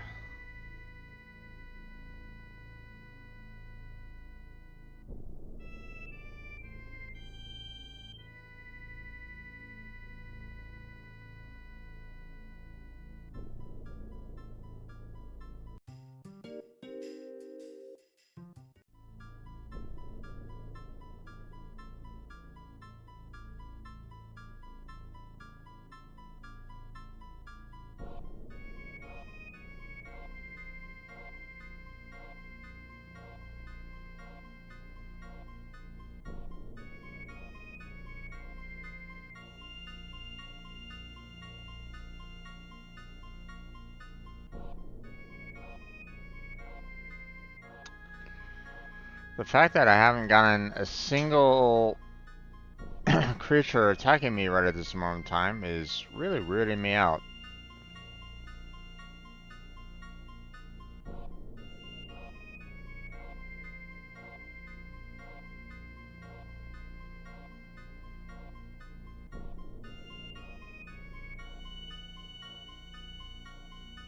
You'd think that I would be attacked here for some reason, but it's not doing that at all. I mean, unless it's like a different forest altogether, but I don't think so.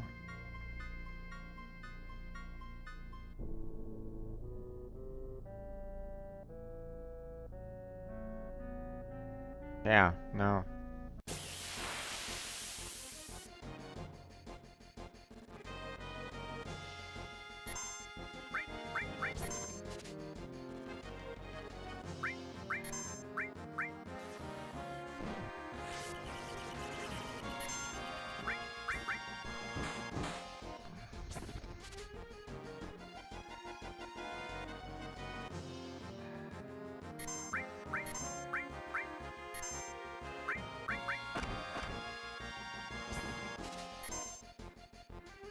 Oh, there you go.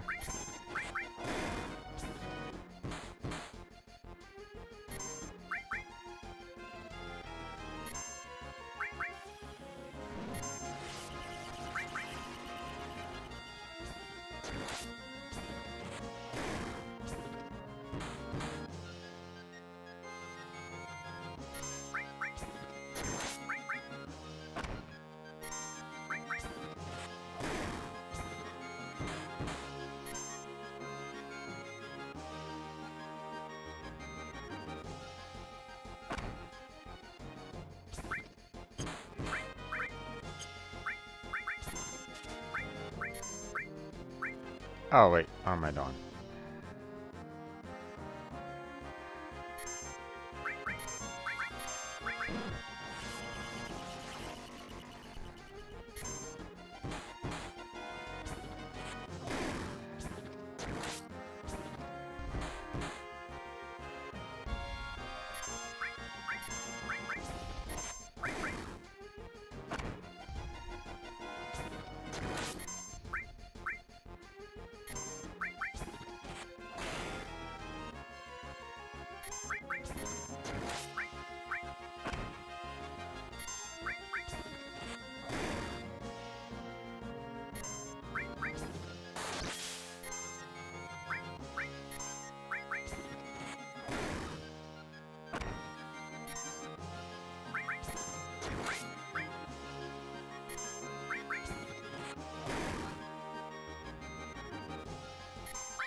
Shit. I didn't mean to do that. Oh well. Because this guy's already weak.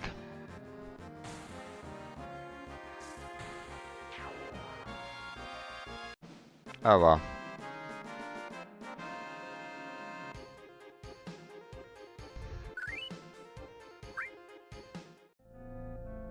mean, I got one of the nuts. I thought they said that they only show up in the forest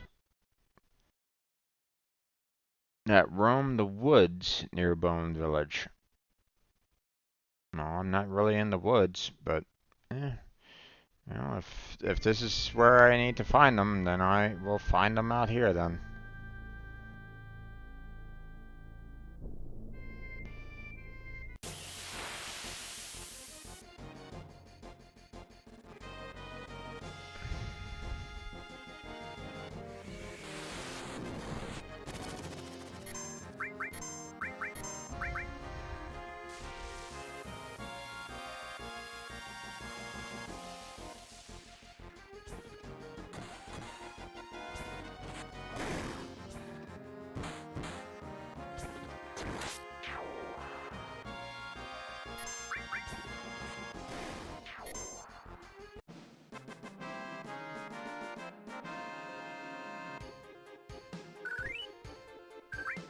Okay.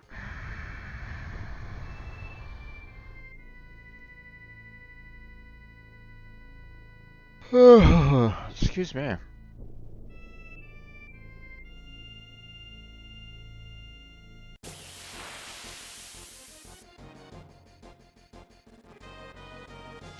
Another back attack. Okay. Oh.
Wait, hold on. Alright. Just making sure that, you know, the tiny effect wasn't still active on her. Let's go ahead and use some high potions.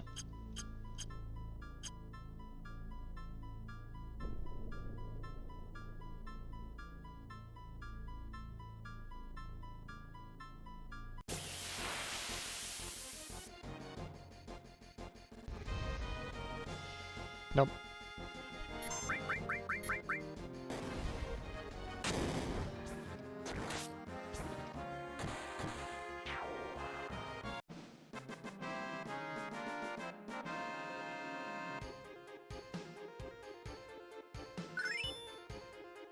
Aha. Another owl was born. Nice.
What's going on?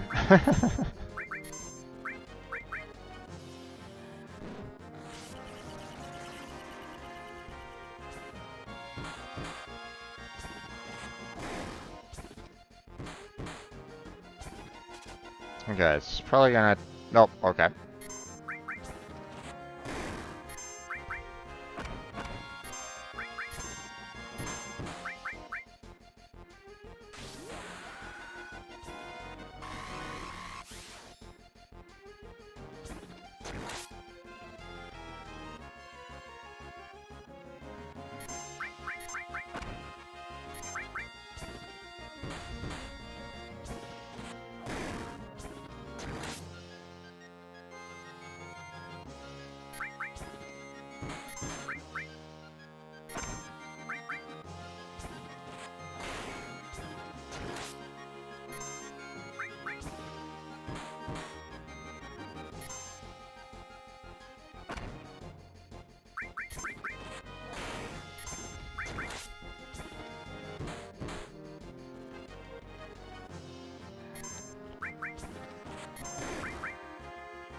I want to get a couple of cherub nuts because it will probably take a bit to generate um, the outcomes that I'm kind of looking for. Actually,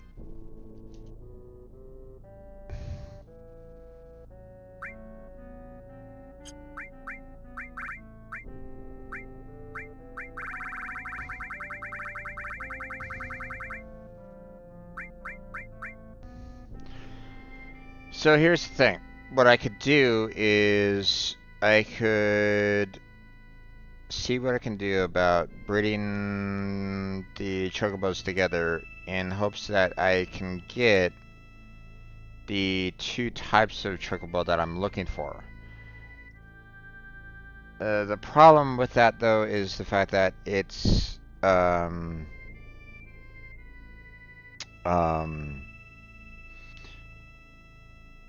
not only would I have to get the type, but I would have to get the gender as well. I'd have to get, you know, I'm trying to look. I'm gonna be trying to go for, you know, two special types of chocobo, and you know I can do that with the chocobo that I have now. Granted, you know, they say that it's better if I had like the S ranks, but um, you know, but I can at least try it right now, and um, so I might get the right types that I'm looking for, but you know they might both be male, for example, right? So I would have to try to get the right type and the right gender between them in the hopes that I can, you know, um, in the hopes that I can kind of uh, get what I need out of that. Now, I don't know. I don't know if I can like breed them again for a second afterwards. Like if I breed the wonderfuls right now, for example, and I get um you know, I get one of the special types and obviously a gender. You know, either one would be fine, right? Um, and you know, I try to breed again, and it tells me like, "Oh, sorry, nope, you can't do that." Then I'm gonna have to go back and do the grind all over again to get two more wonderful chocobos of different genders. You know, feed them the greens, you know, send them off um, to the races and hope that, you know, I could get the outcomes that I need. But I mean, I have two nuts already. And if I do what's called, the save scum method, then I'll be able to just use those and get what I want anyway. So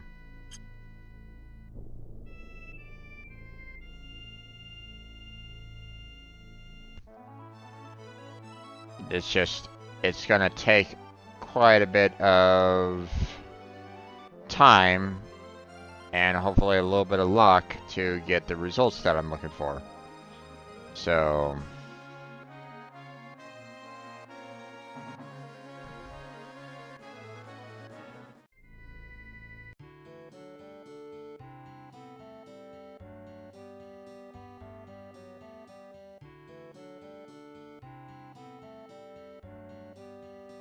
alright. I should save.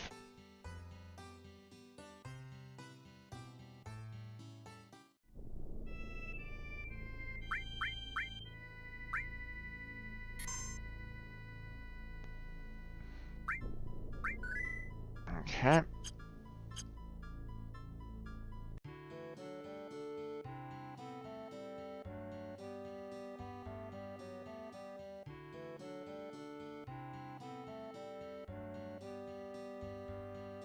Hmm.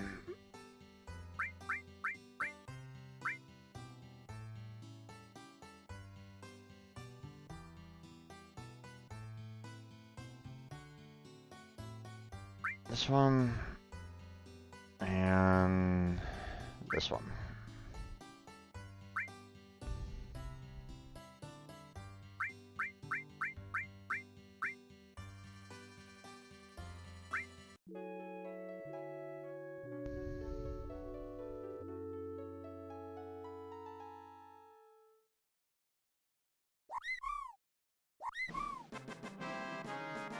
Not the one, and not the type that I need. So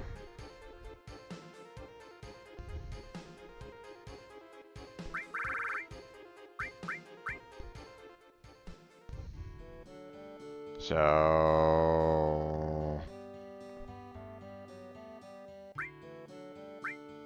this is gonna be kind of a little rough there, folks, because we're gonna be doing this over and over and over again. So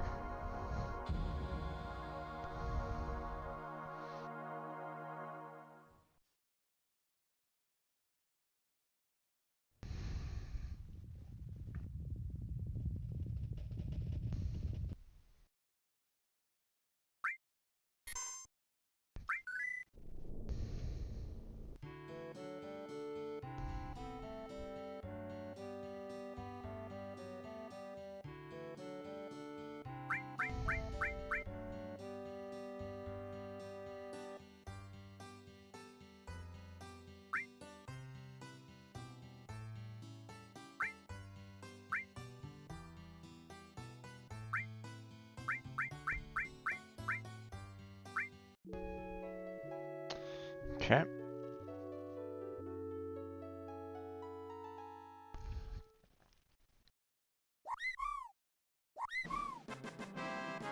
Nope.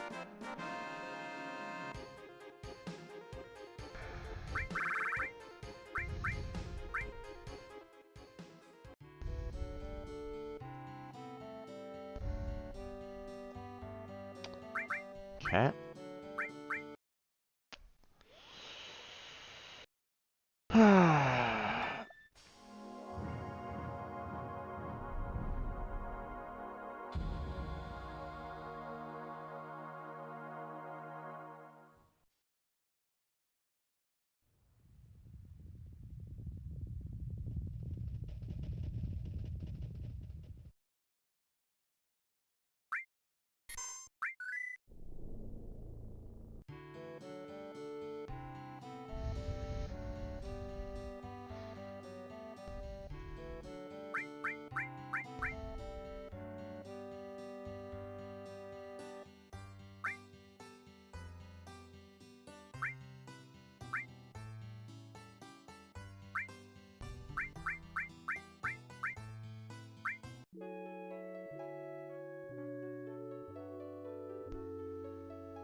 Let's see. And nope.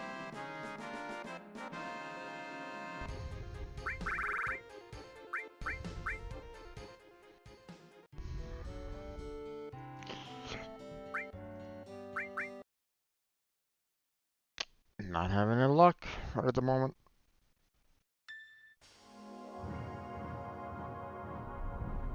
Now I don't know what the percentage is on this.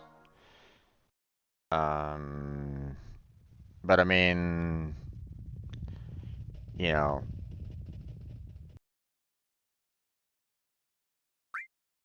it's not exactly high. You know.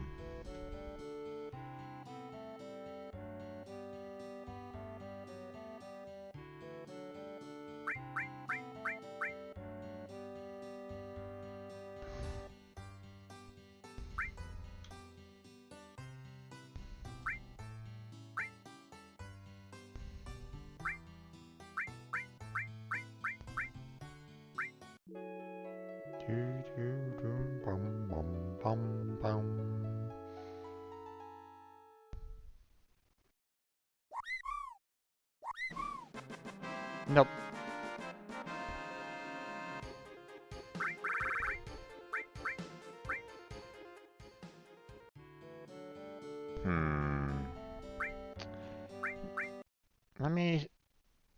Let me try something a little different here. Let me go and talk to the Chocobo Sage. Maybe he has some maybe he has to give like some special advice in order to be able to initiate the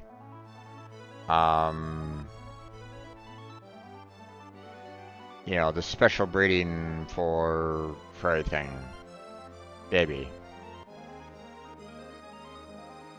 Just thinking out loud here.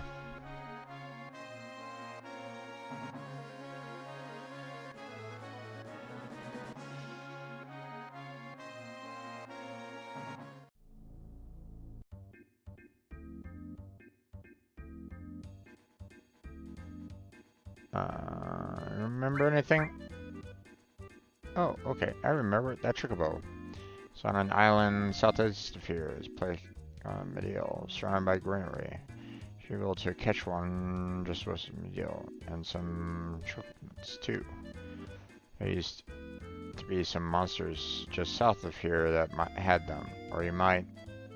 Funny, I forgot what I was just saying. I was saying just now. Can't remember for the life of me.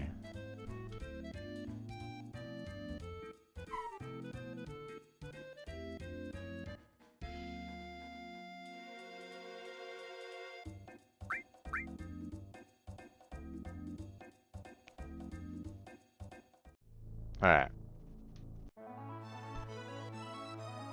I don't know if that's going to be enough.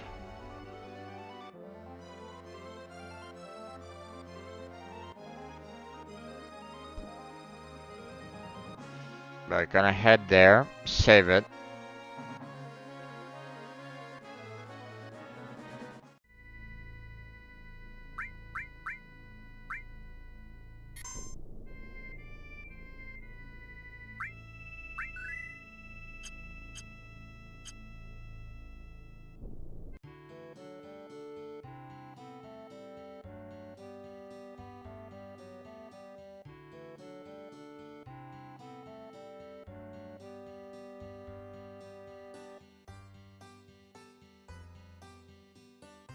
Okay, first off,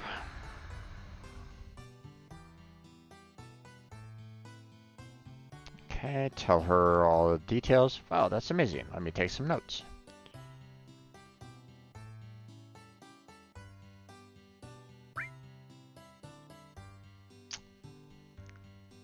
Other than regular chocobo, there are mountain chocobo and river chocobo. Those are the types that I'm trying to go for.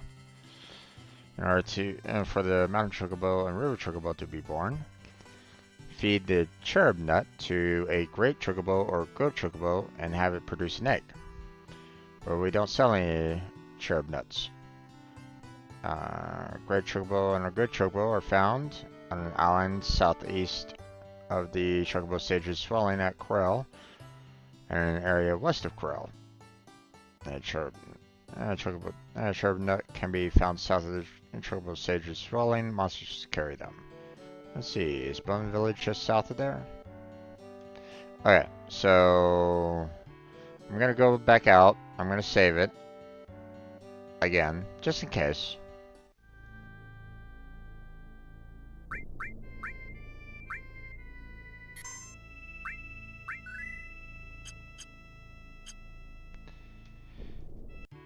And we're gonna try again. And let's see if that might have been like something that was maybe holding back on, you know, what might have been causing the breeding to not happen. Probably not. But, I mean, if I get it, then that'd be interesting. Nope.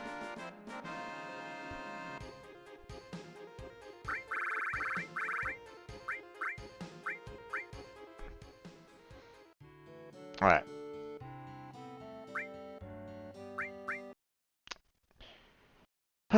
Okay. We're just gonna keep on doing this there, folks, until we get the results that we need.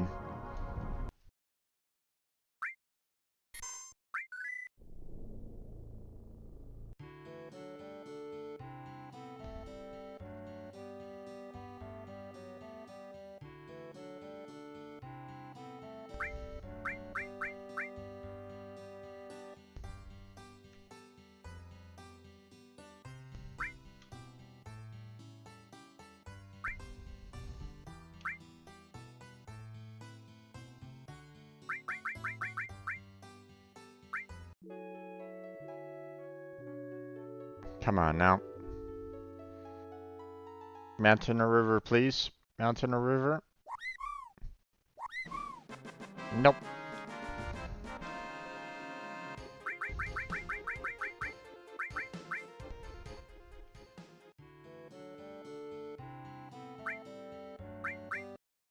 Okay.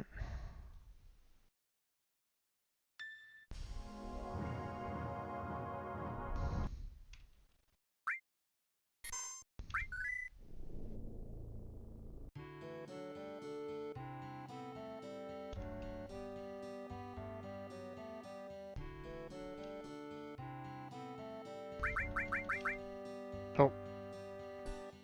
Nope, nope, nope, nope, nope, nope.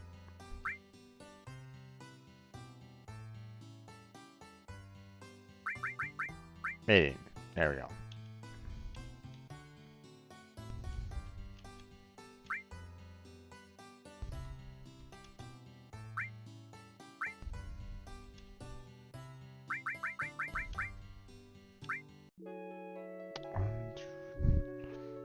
Come on now. Looking for that mountain or river.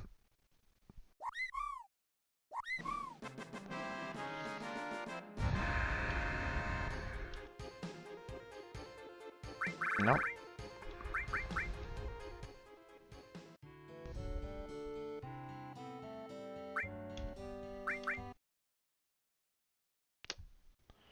Oh boy. This is gonna be a bit, isn't it there, folks? We're gonna be having some fun times here, aren't we?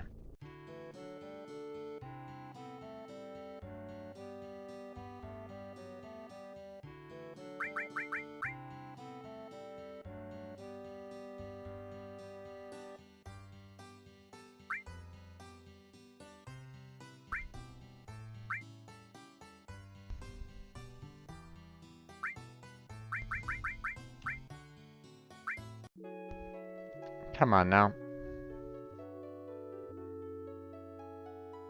Mountain or river, please. Mountain or river, please. Mountain or river, please. Mountain or river, please. Ah.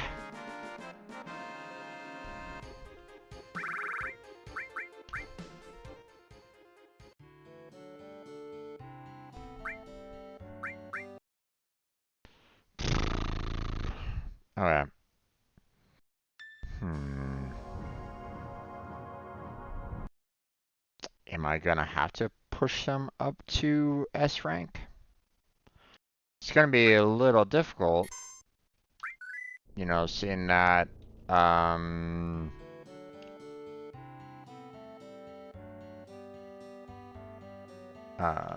they're gonna be going up against, um you know, they're gonna be racing against, similar chocobos that are just as strong as they are. So I'd have to really be careful as to um, who they're facing off against. But hmm, I mean, you know, other guides that I've looked up on that, Final Fantasy 7, um, chocobo breeding. Um, they've all pretty much said, like, you don't really need to have them up to S rank. You can just leave them at, A rank and it should be perfectly fine. Or you just need to have them win a couple races and there you go. You don't need to worry about, um, you don't necessarily need to worry about, getting up to S rank typically. So, um,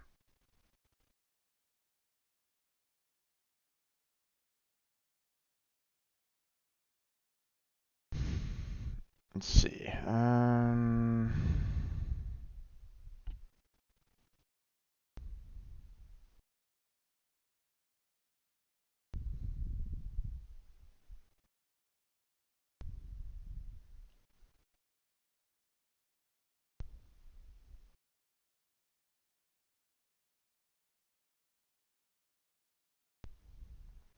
At least this one, well, this one says you need to get them up to class SS.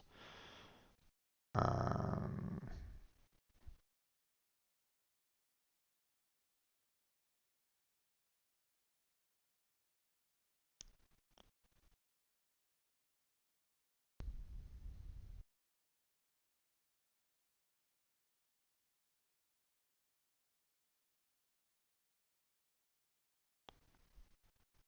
uh,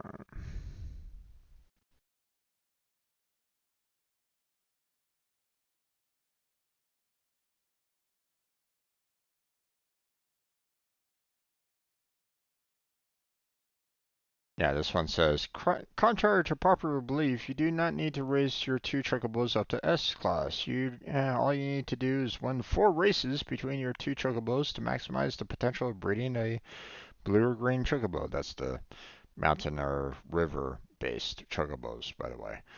So, this means that you only have to race one of them, and you should pick the one with the best stats to race.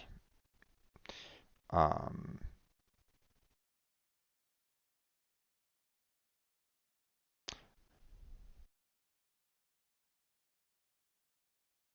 let's see.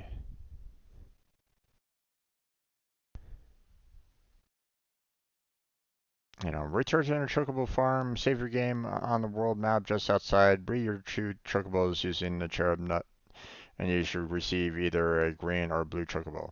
In order to breed your two chocobos again, you will need to fight at least 10 battles without running away. Save your game before you attempt to breed them again, as your good chocobo combination will get you both your green and your blue chocobo.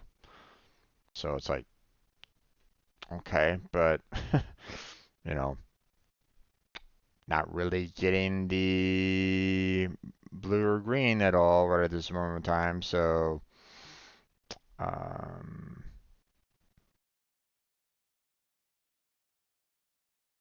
they're basically saying, hey, you just, you should be good.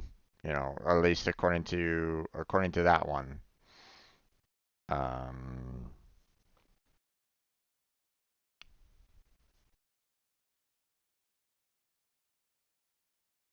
um,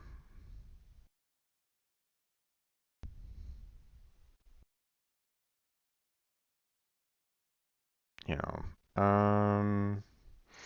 once stats have been boosted, it's time to race your chocobos. You only need to win 4 races between the 2 chocobos, but I usually prefer to race a good chocobo to a class A or to A class. It tends to have trouble winning in A class, or great to S class. Know that the both chocobos will most certainly lose if pitted against him, but you only need to win 4 total races, not 4 in a row.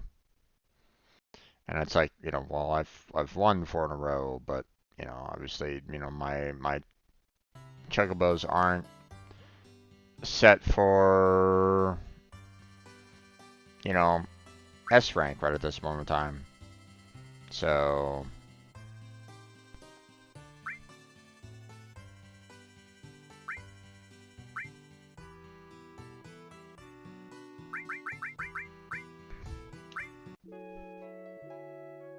okay, if I don't get one of them here, then I'm gonna go and race them up to S rank. Yeah, okay. We're gonna go and quit.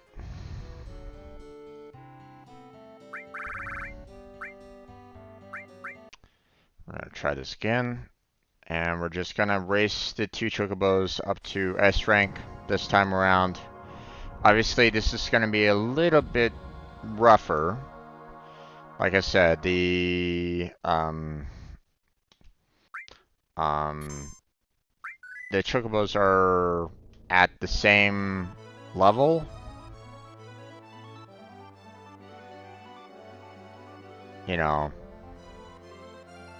So they're gonna be kind of in, um, gonna be in competition with each other. So,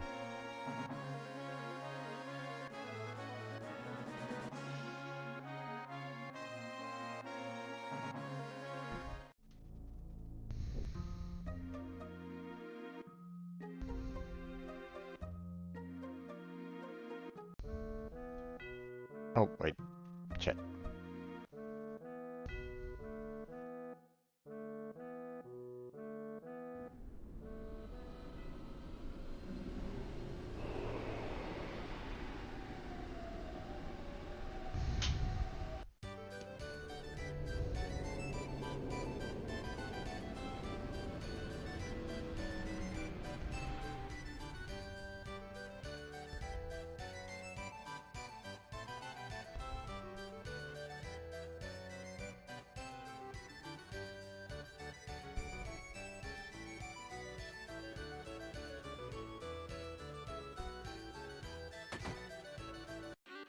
Now I'm gonna work on Susan first, because she's probably gonna be she's gonna have a little bit of the hardest time, seeing that she doesn't have like the best stats overall.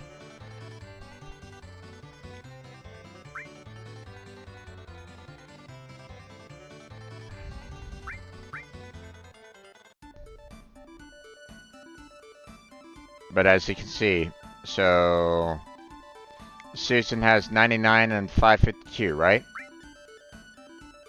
108, but 367, so not the strong as the stamina. Not as strong as the stamina, but faster. Faster. Faster. Faster. Everybody has weaker stamina except for Susan, so...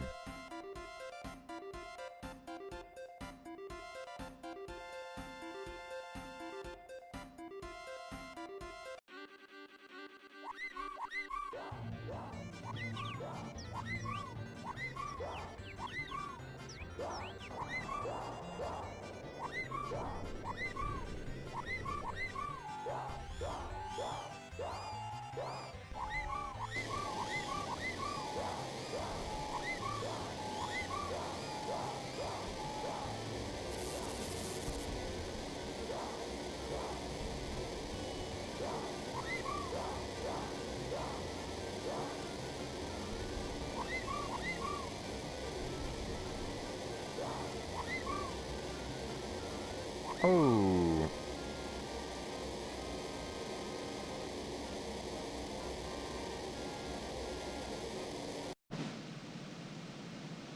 Yep.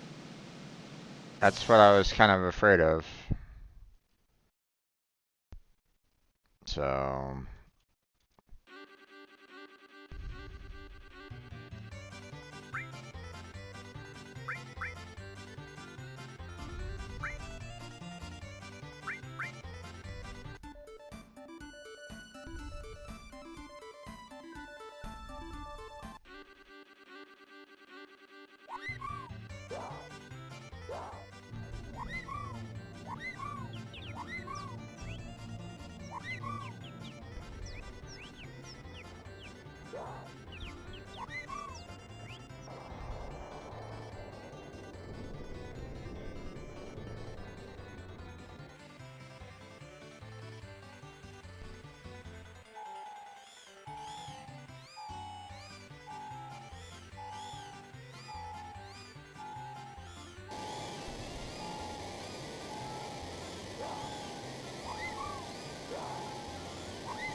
Oh boy. I'm in trouble.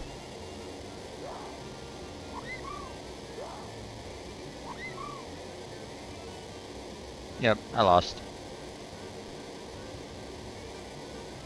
I don't have enough stamina to handle the,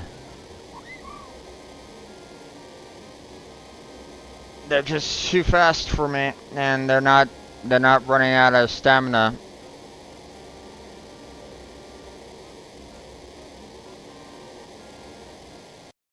They're not running out of stamina too early, so I keep on getting 5th place, so...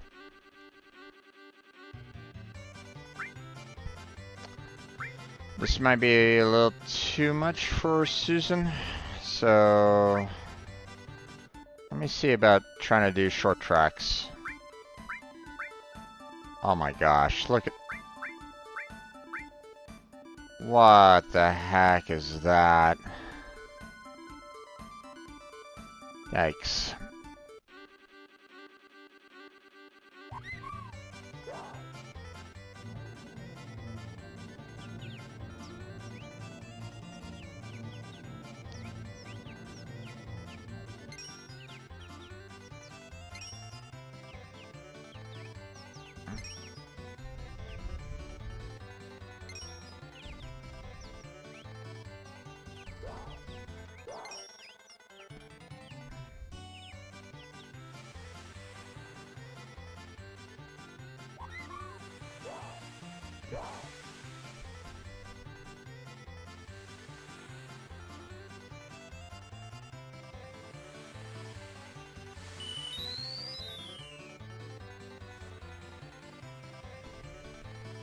And to get far enough ahead of them, because this is where they might catch up to me real quick if I'm not careful.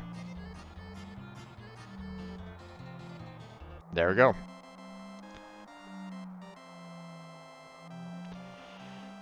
Whew, that was close.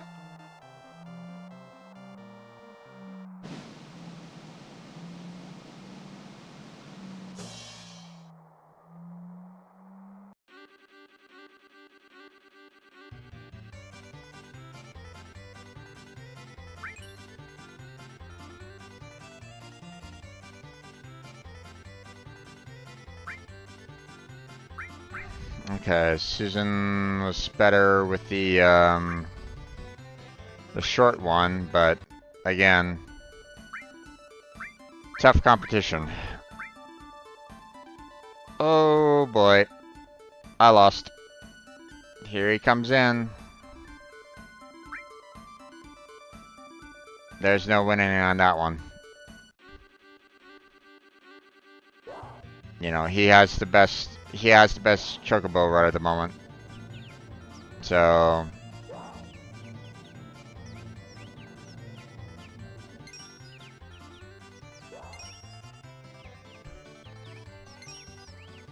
he has the best stamina, he has the best speed. So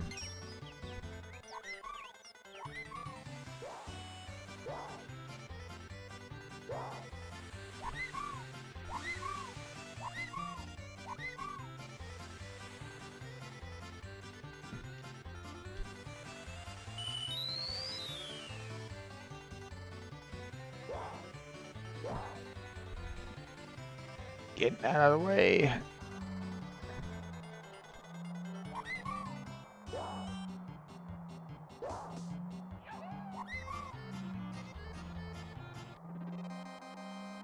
Got second, but I don't think that's enough to help Susan out on ranking up, so.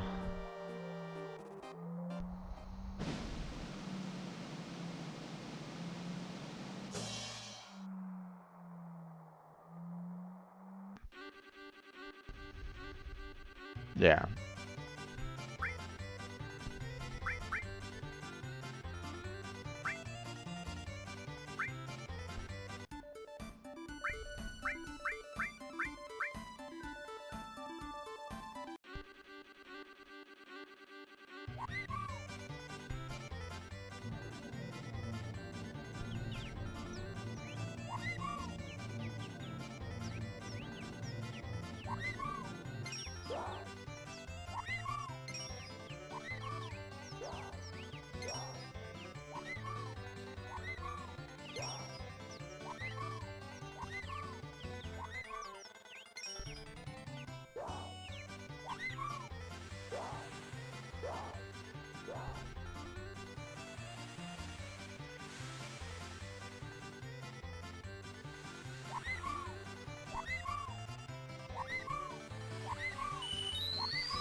God damn it, get out of my way! Oh my god. I don't think I'm gonna get it. Everybody's in my freaking. Oh my god. I kept on getting blocked.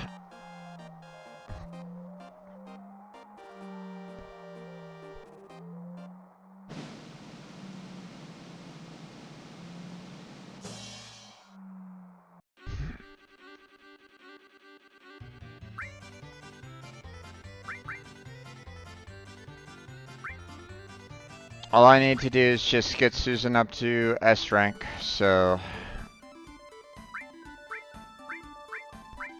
I mean, I know that it's tough, but.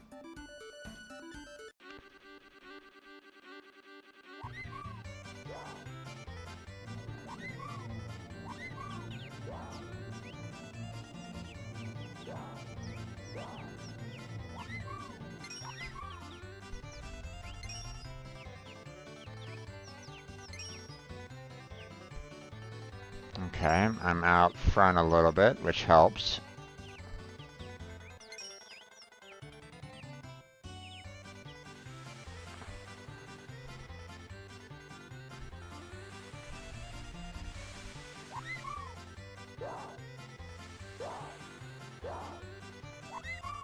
Oh, here we go. Right into the crowd again.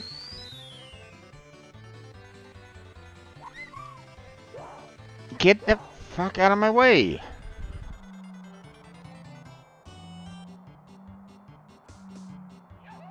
Oh shit.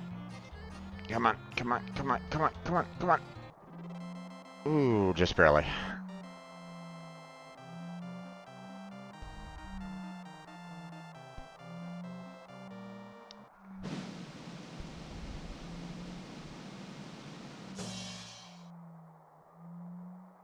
And I don't really need the prize this time, so.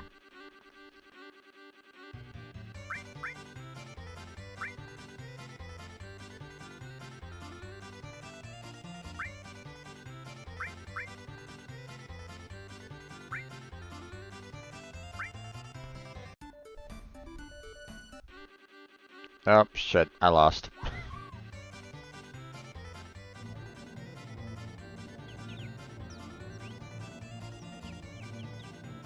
Let me see if I can get super far ahead. and maybe just kind of went off the distance. Kind of doubt it though, but oh Jesus.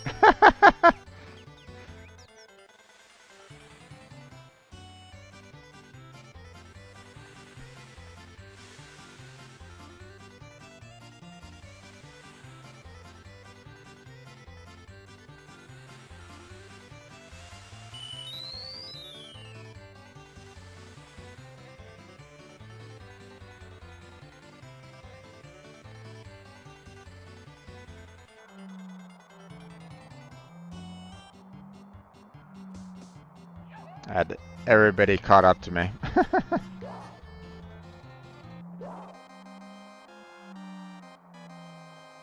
Yeah, I knew as soon as I saw him there, I was like going, yep, there's no way for me winning. So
nope, nope, nope, nope.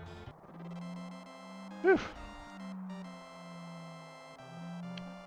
See how close those get, man? They're like right on my tail right at the very end. So it's like, you know, these are not easy wins for Susan right at this moment in time. But hey, if I can get them, I can get them. If I can get her up to S strength, then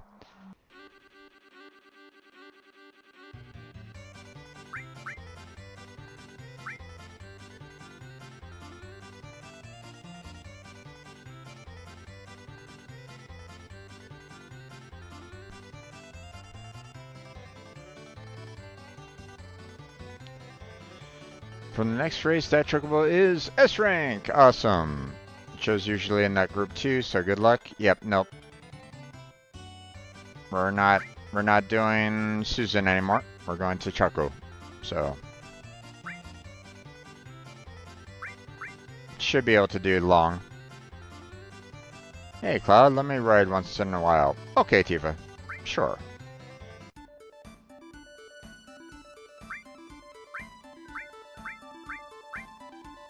Now, stamina isn't really that high for Choco compared to Susan. But I mean, his top speed pretty much matches with everybody else's for the most part, so.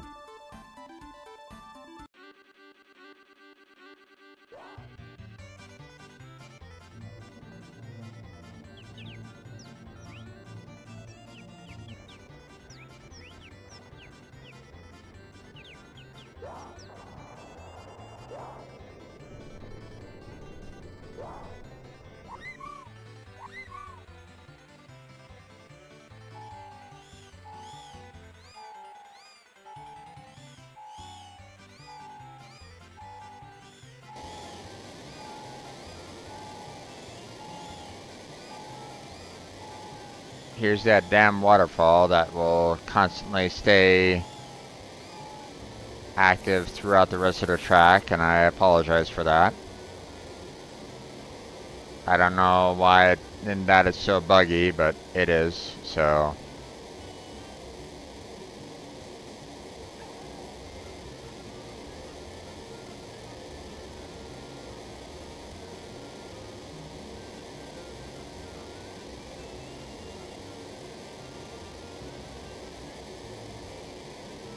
There we go.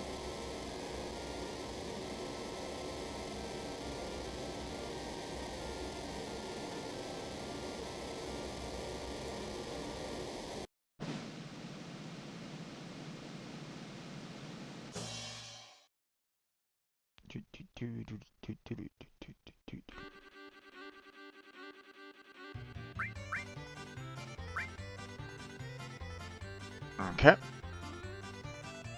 Now, I don't know if, like, you know, if the long versus the short, you know, makes it easier to get to a higher rank, but I would figure that, you know, a longer race would be an easier one to kind of do in terms of that, so.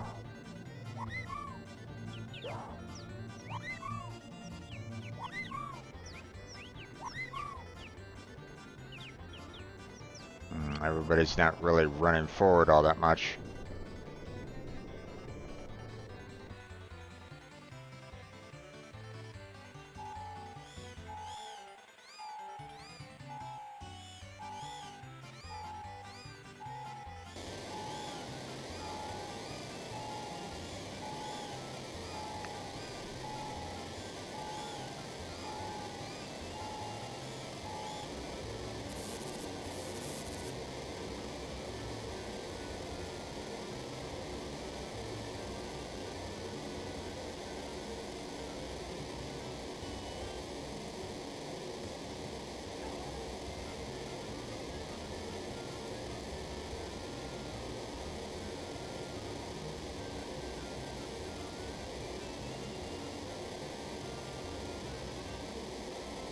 There we go.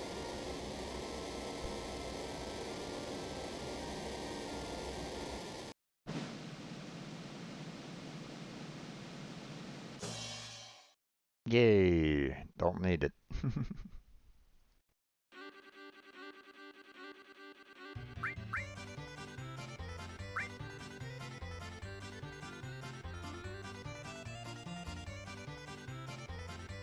Okay, so both are now S rank. Now both of them are supposedly S ranks.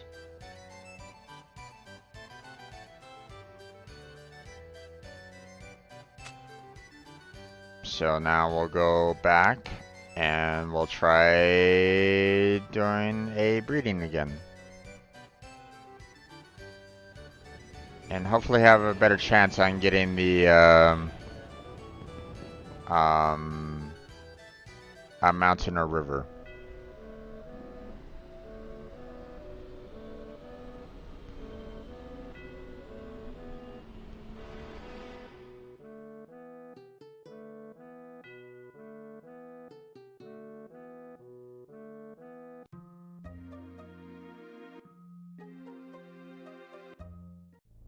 Okay.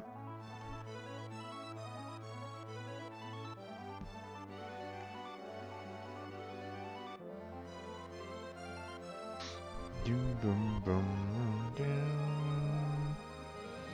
Bum, bum, bum, bum, bum, bum, bum, bum, bum, bum. There we go. And now we save it. Because we're probably going to be doing some save scumming again. I'm just going to go ahead and save this here. Just to make it easier to bring it back up again. I'll head on side real quick. Because I want to see... Actually, hold on. Let me... think I can... Yeah, so Class S. And Class S. So... Now... Actually, let me check with the Sage real quick. Oh, I went from one way. Come here. Stop it. Go this way. Let me check with the Sage once more. Just to see if there's like any new information that he'll give, and then, you know, maybe it might help in terms of, you know, them like going, oh, is that how you do breeding? Or, you know, something along those lines. Maybe, you know, raise up the chance for breeding better chocobos. Nope. Okay.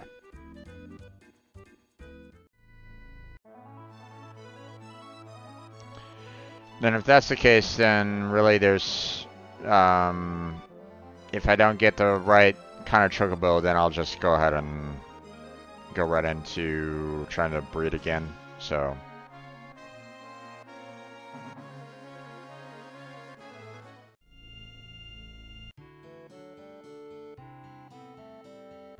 Come on, get in there.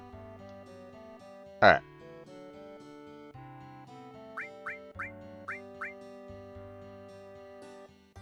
Okay, Susan. And Choco.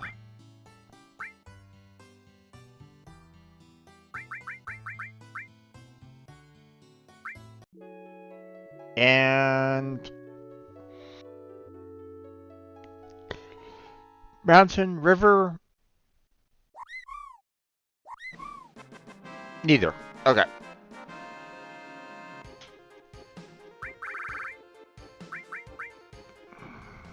Well, here we go. Back to, you know, constant resetting. So,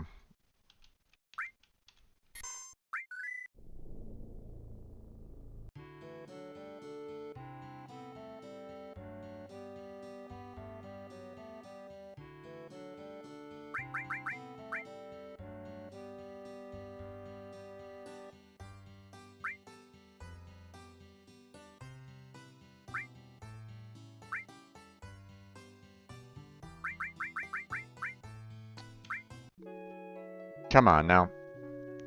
Give me that mountain or give me that river. Either one, please. Nope. Alright.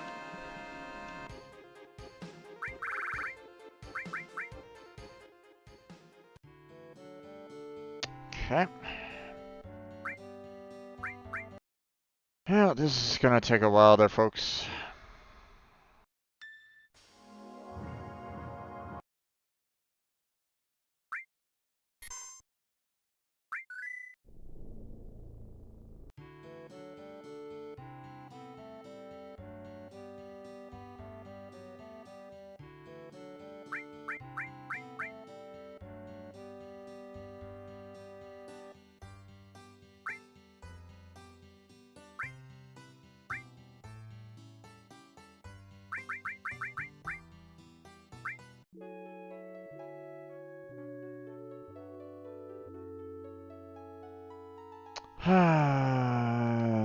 And nope. Okay.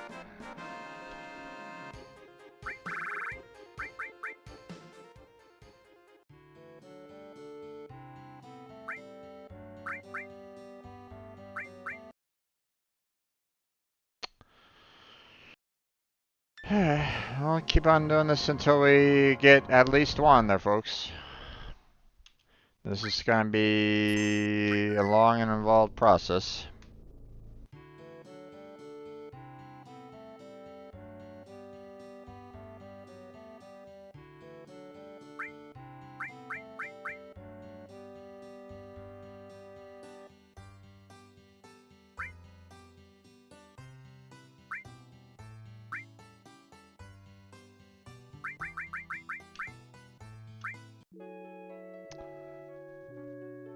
Come on, game.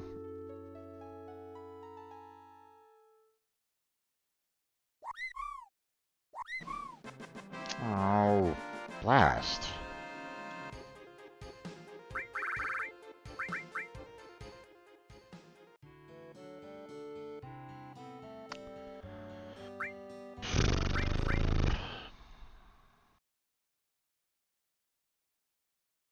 Hmm.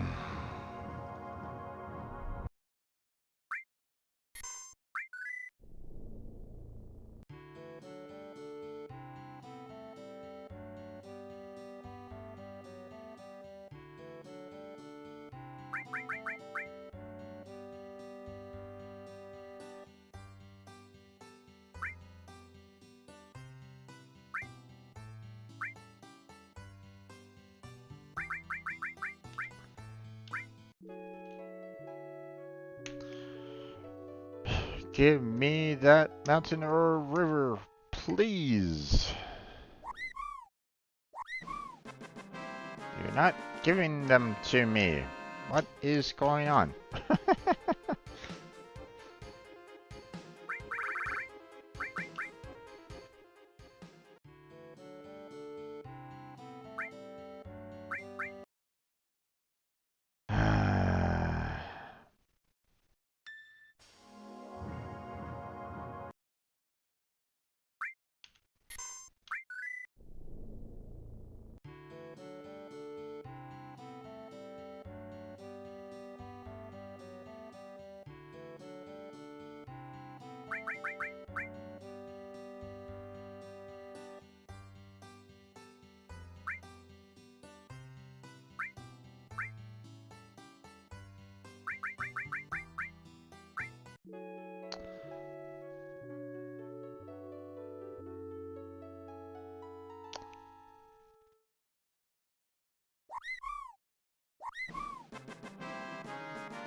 You know,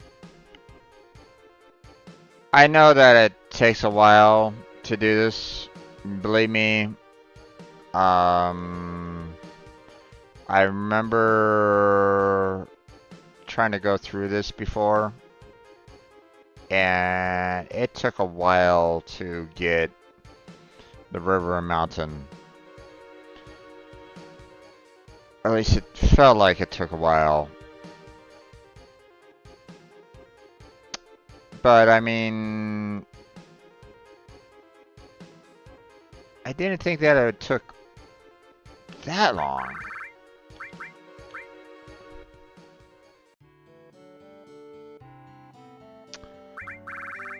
And even then, you know, maybe there's something else going on right at this moment in time. Like maybe there is something else than just standard randomization on this.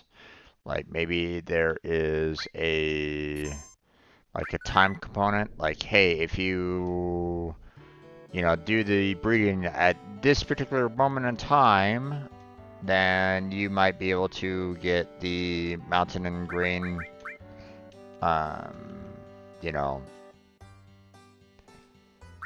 like if you know, do the breeding at, you know, on this particular second, then, you know, you might have a higher chance. They could do something along those lines.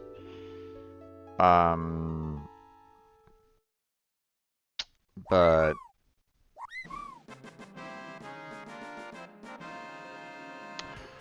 or it could be that,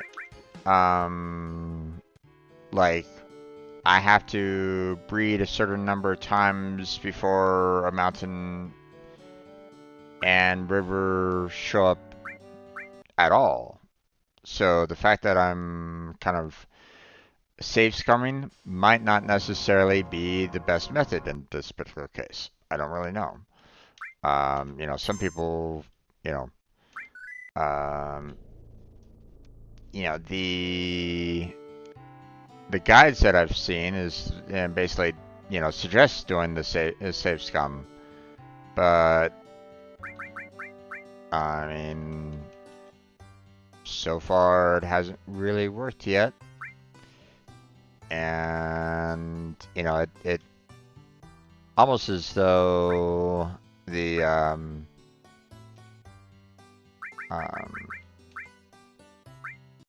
you know, they talk as though it's like, oh yeah, it's super easy for you to get like a mountain and a river. But in fact, it's really not. Case in point.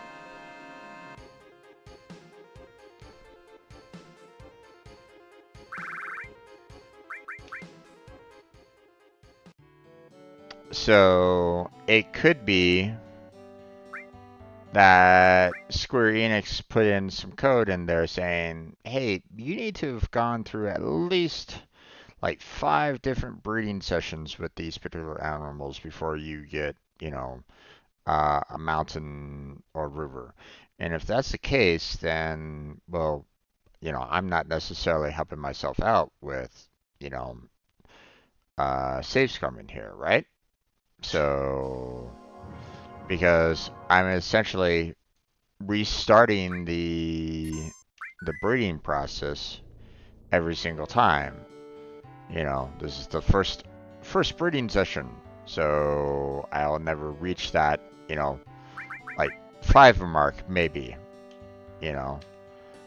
But I don't know.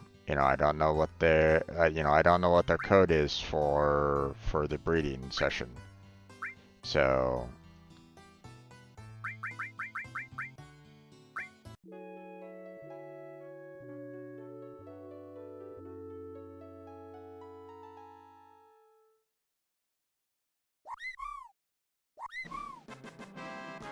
but the fact that I keep on getting a regular chocobo each and every single time almost makes me wonder if there is something going on there that is basically preventing me from doing this whole save scrumming. So, let's see. Let's see.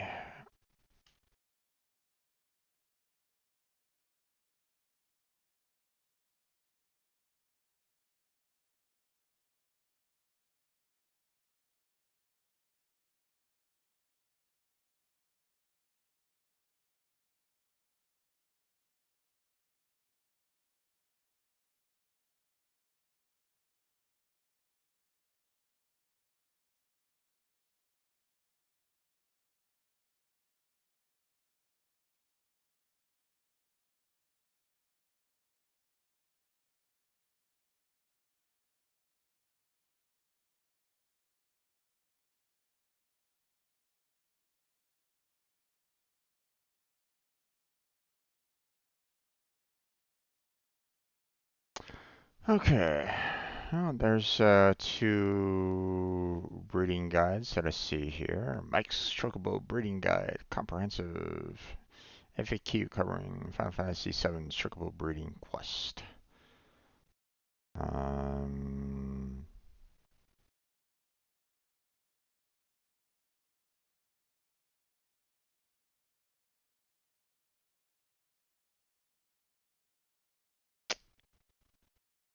let's see.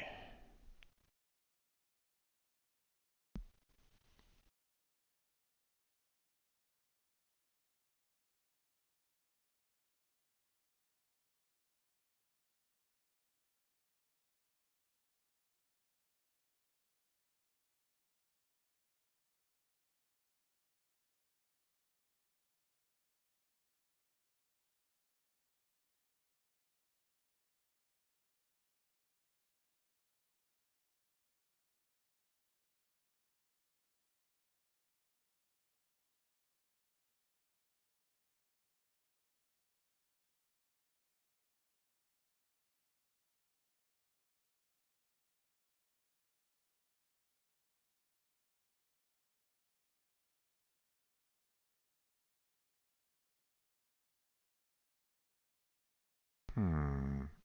Do I need to have a great and a good?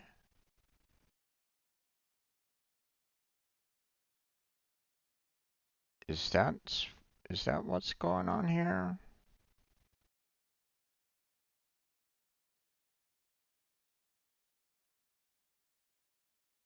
Like, because I have two great chocobos, I can't get a green out of that? Is that what's going on?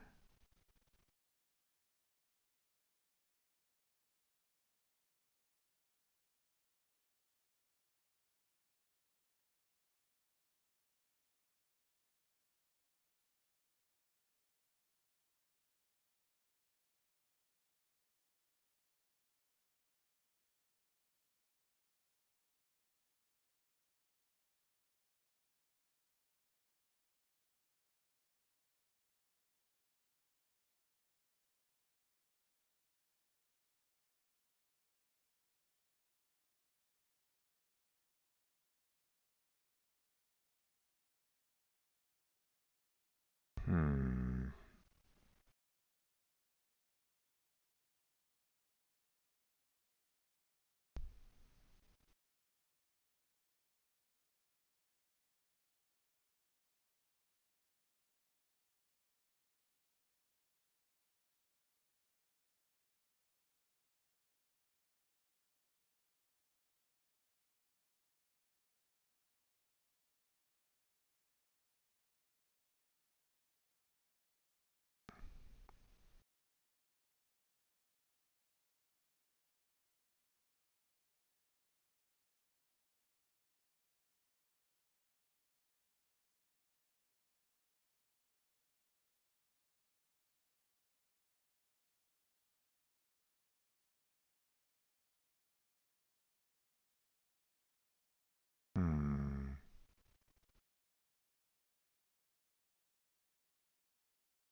Um,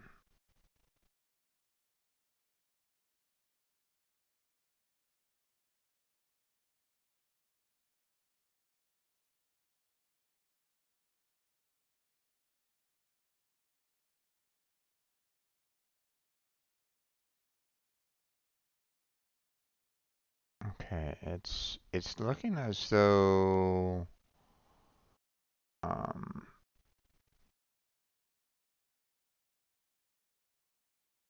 because I have two greats,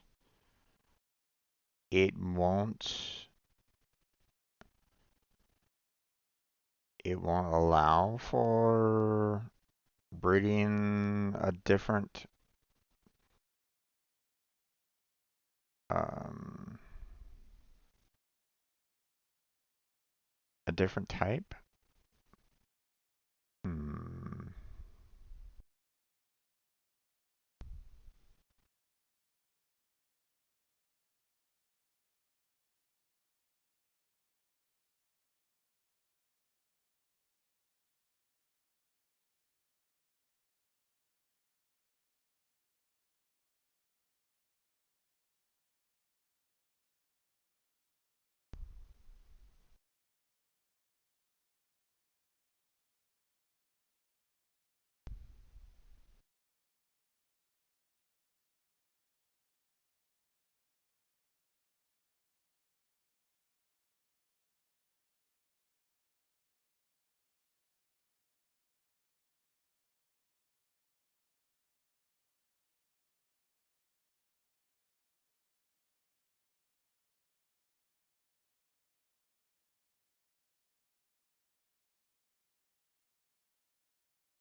Let's see. Hmm.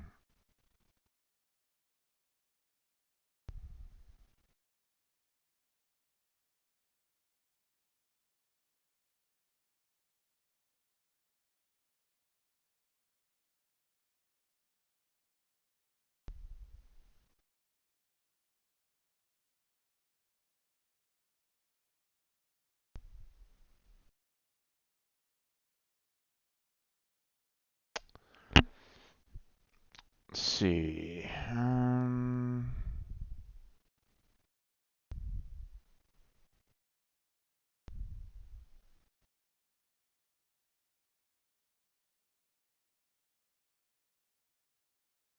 Right. Wonderful is the best type of chocobo, right? Um,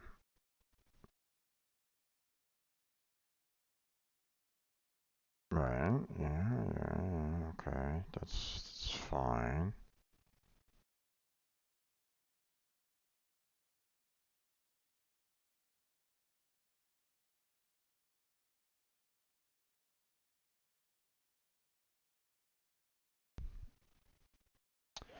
Um,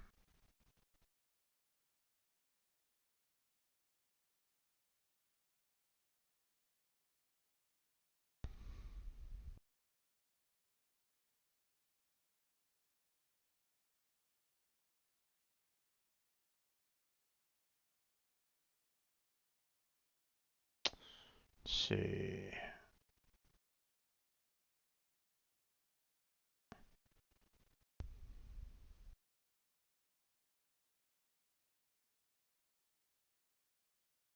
Um, hmm. Just kind of resetting my headset there a little bit.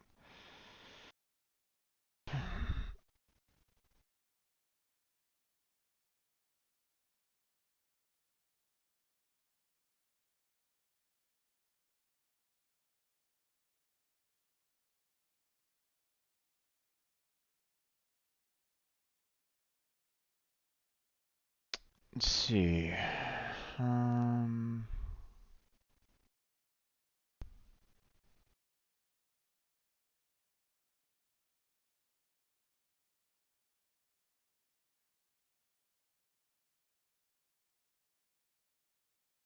um, um,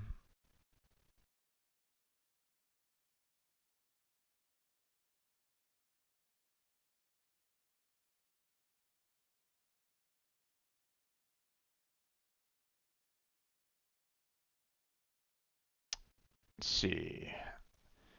Um,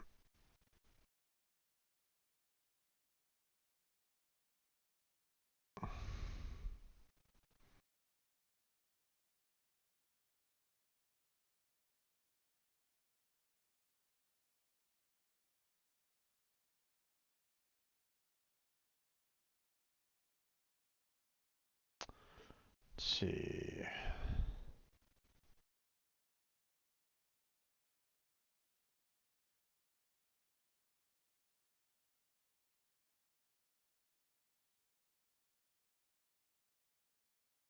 I know that each chocobo has a type, a gender, and a class. You will be able to understand the following formulas by breeding specific chocobo kinds and using specific nuts. You can have a colored chocobo born. Great female, good and good male plus cherub nut is equal to green chocobo. Um,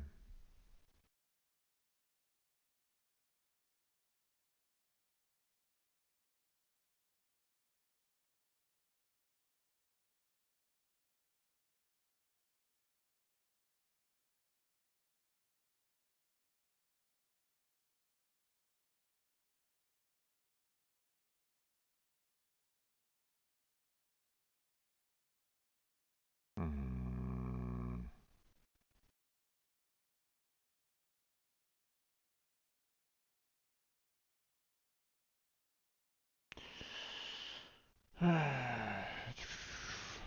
um,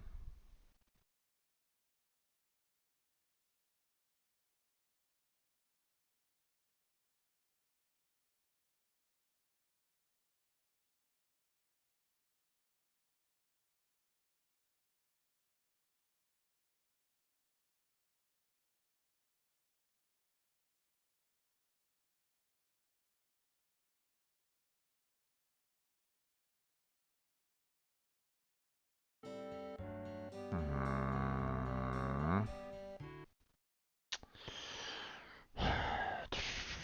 What is going on here?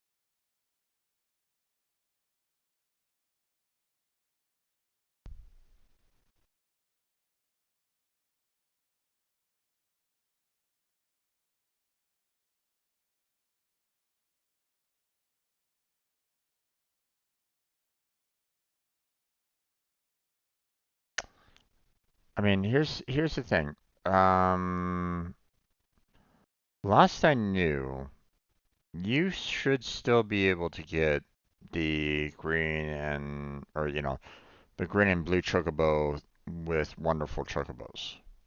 Last I knew, unless they changed that somehow. Um,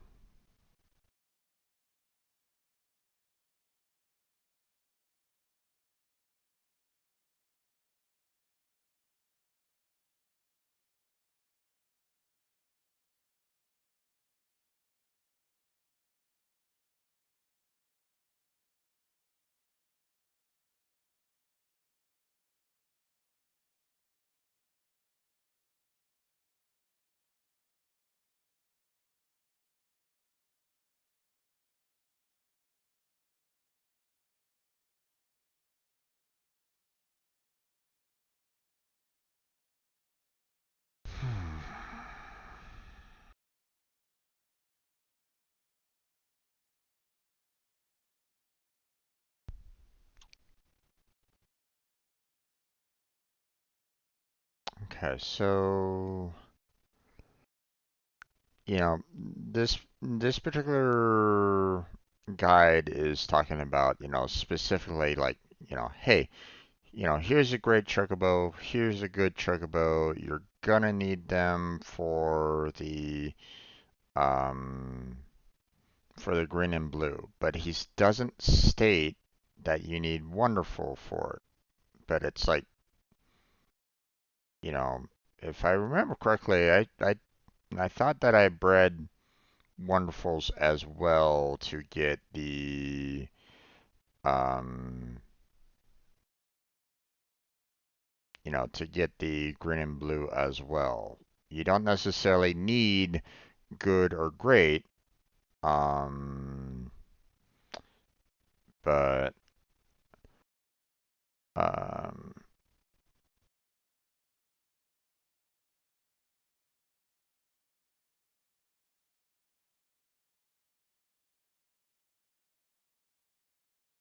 so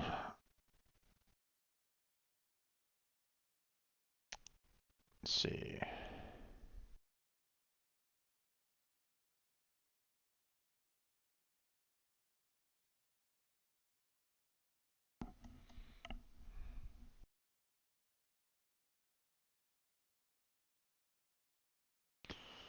Um,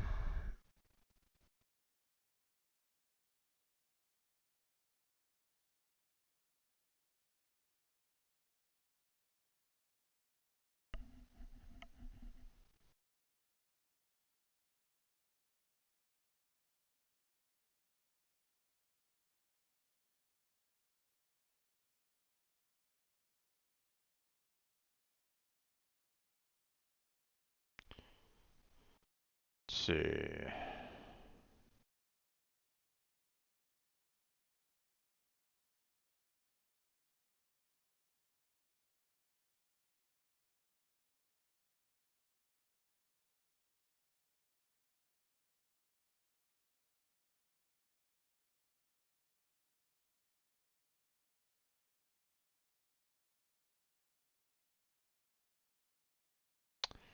Um,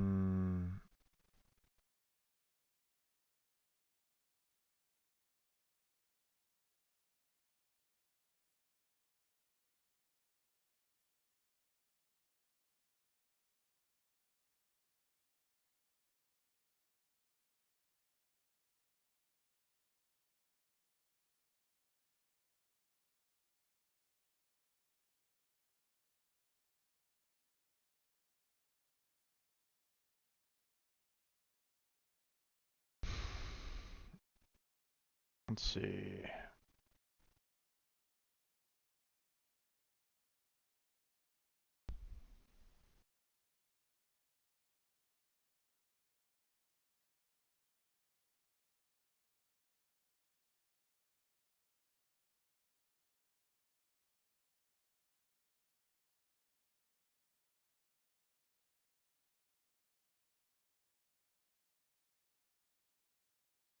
Hmm.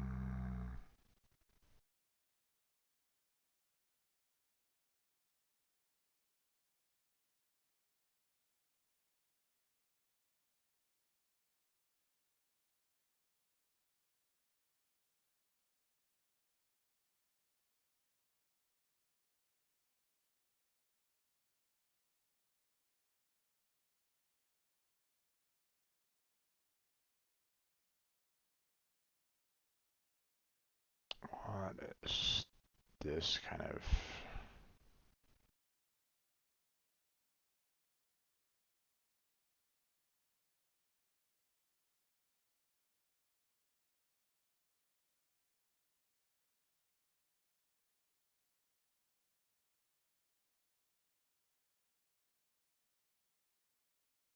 This is a very odd guide.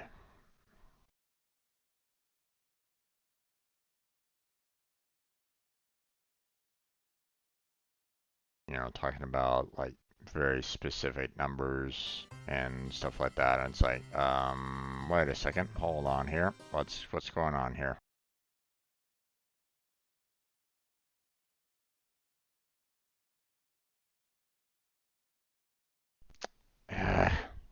hits it. Keeps on wanting to shut off on me whenever it doesn't hear any kind of sounds for a time. So here, I'm gonna kind of,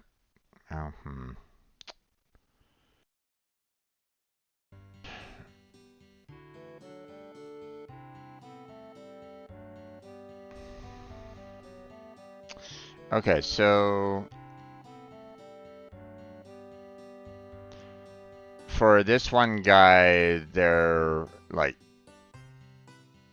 they're going, okay, you need to hard reset and run into the barn. Move the chocobo of any type in will be female. Call this Choco RNG 18 at 014. Feed Choco 21 circus greens. RNG 161. Move the chocobo, wonderful chocobo will be female, called WF. RNG 173. Release Choco. RNG 173. Feed WF 3 sucker greens. Feed WF 2 cocker greens.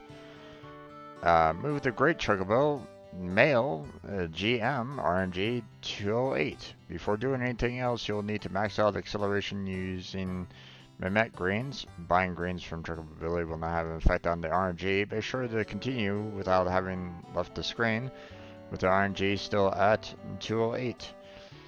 Feed WF 33 Mehmet grains, RNG at 051. Buy 4 Mehmet grains and feed GM 70 Mehmet grains, RNG at 005. It's like, what is going on with this one? Yeah, I think that's a little too much for me.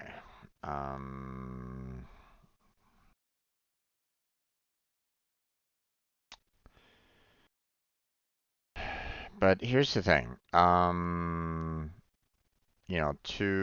my knowledge, the best form of chocobo breeding, I thought was that you would just, breed the wonderful chocobos together to the point where you can get a green or blue from them. And then you just kind of keep on doing that until you eventually get, the ones that you're looking for. But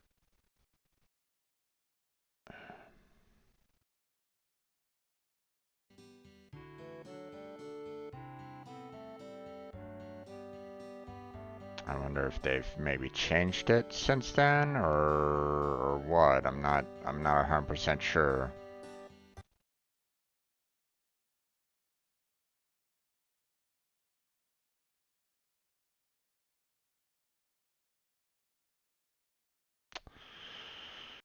Uh,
Okay, so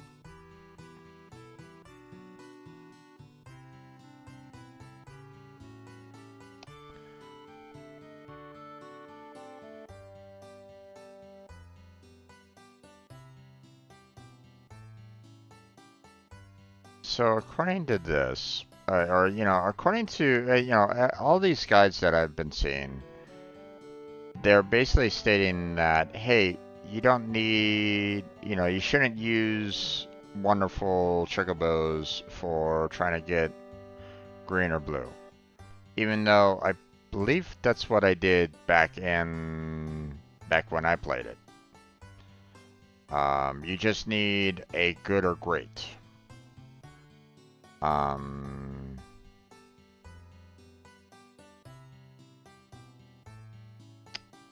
so, but I guess you have maybe greater odds with a good and great chocobos.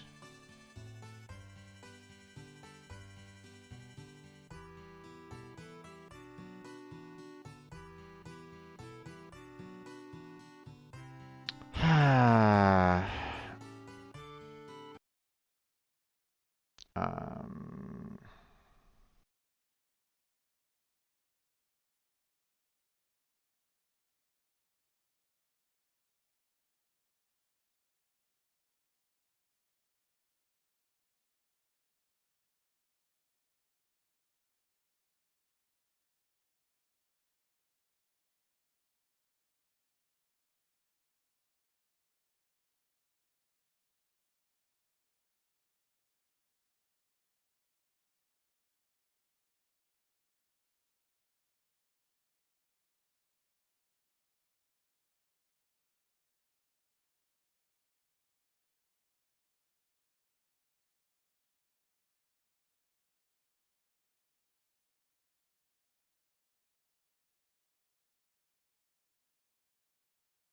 hmm.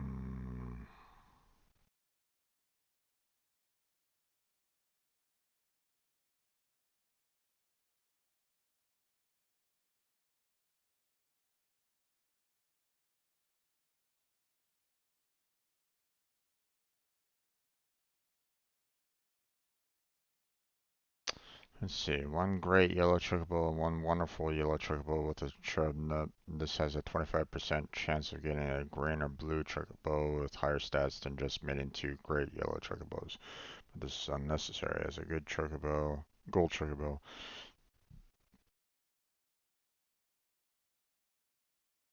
Hmm.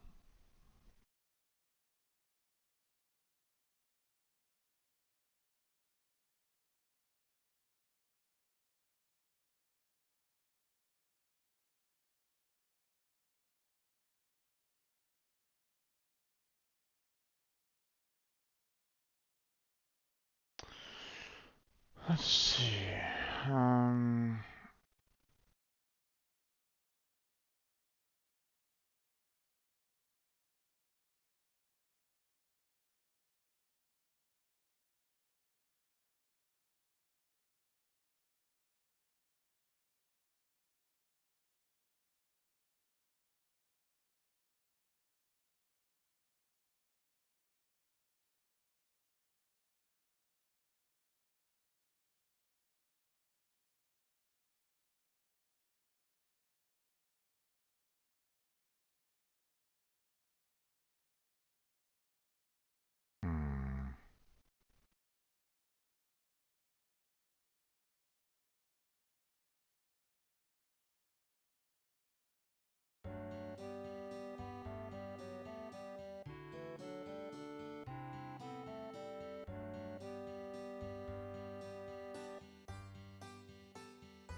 let's see here. Let's look at this a little bit. No, we should be fine there.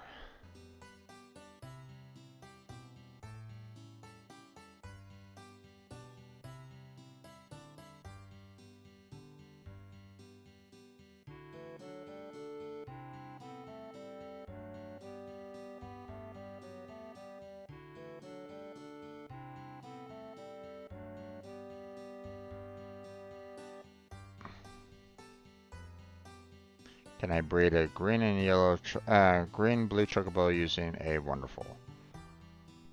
What about two wonderfuls?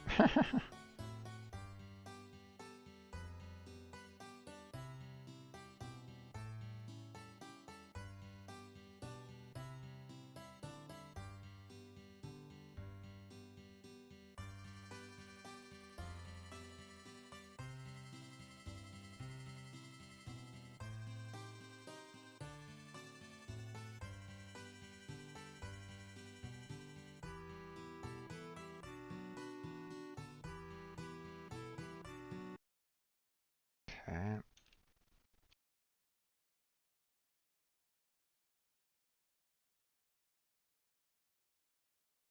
Let's see.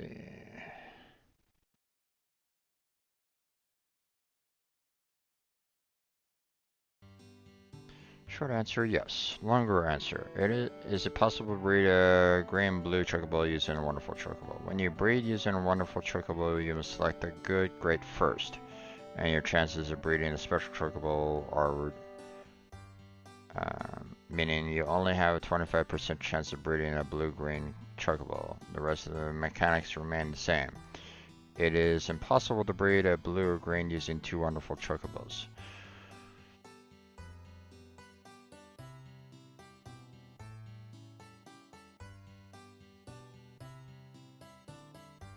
That's weird because I thought.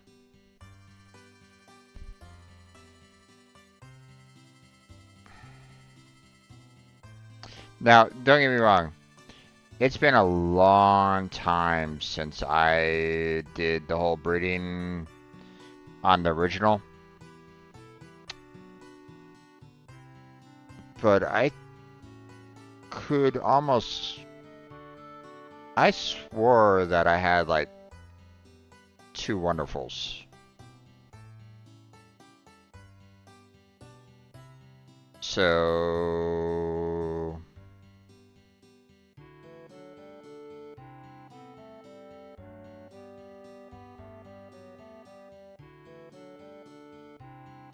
So the fact that they're saying, hey, you can't have two wonderfuls breeding together, it's impossible to get a blue or green, it's like.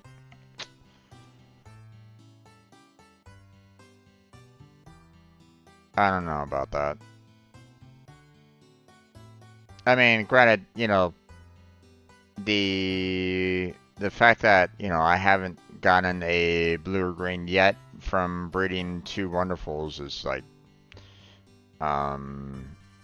evidence for them that, so far my, what I'm stating is, um, holds no water, you know. But, again, it's been a long time since I've done any kind of, it's been a long time since I played this game originally. But if I'm not mistaken, I had wonderfuls, when I first tried to do the breeding of chocobos altogether. So, I don't know. This feels weird that it's like, hey, two wonderfuls, you can't have any kind of, um, you can't breed two wonderfuls together to get a green or blue. It's like, why? Why can't you? That doesn't make any sense to me, you know. Why would two wonderfuls not be able to make a green or blue? You would think that that would be, you know, um, even better, to be honest. Um,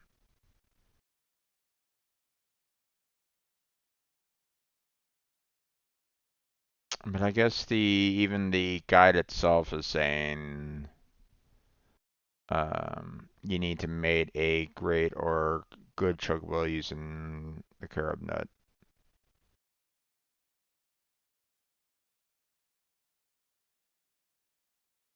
So,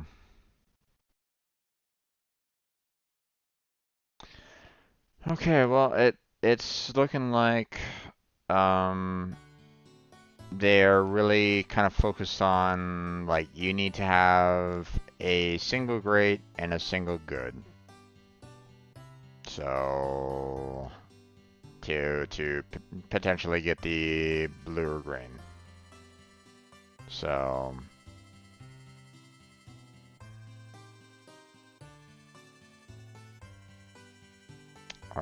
so if that's the case, then we need to find where I can get a great. And a good. Let's see.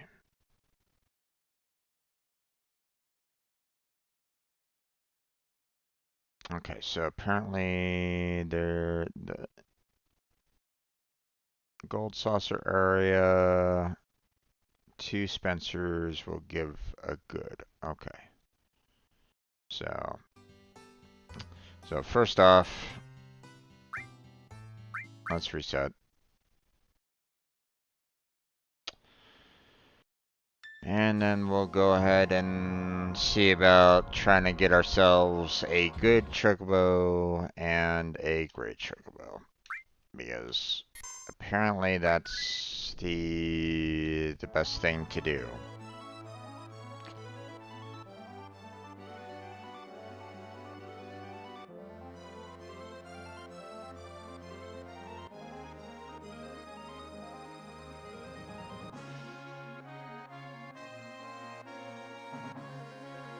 Okay, gold saucer area.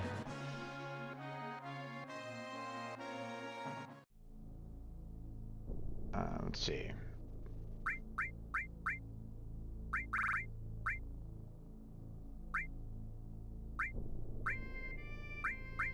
Hmm.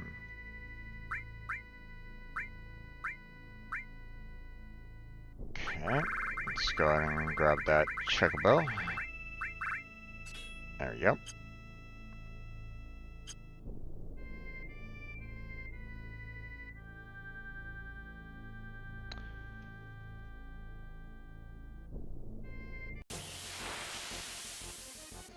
Okay, let's see. I need to see what Spencers are.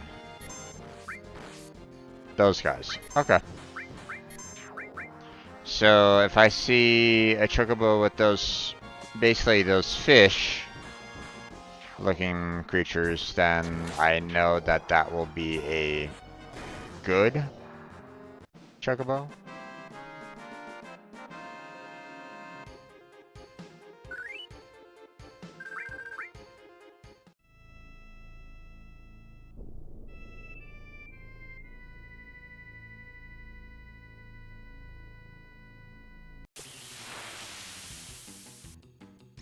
Oh, here we go.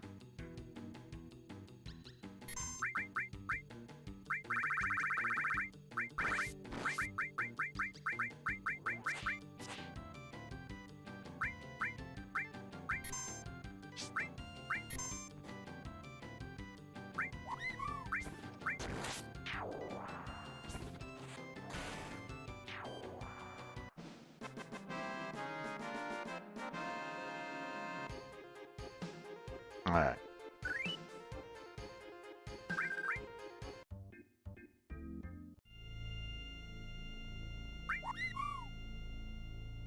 Alright, so That should be a good chocobo. Let's go and make sure about that.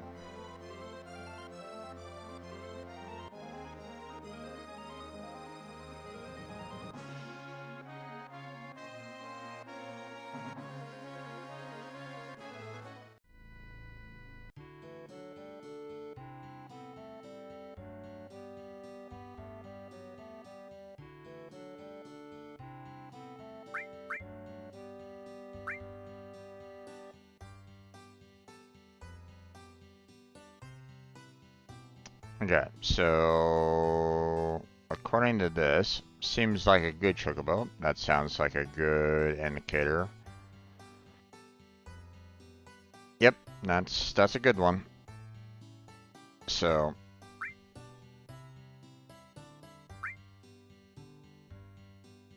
female, huh? Okay. So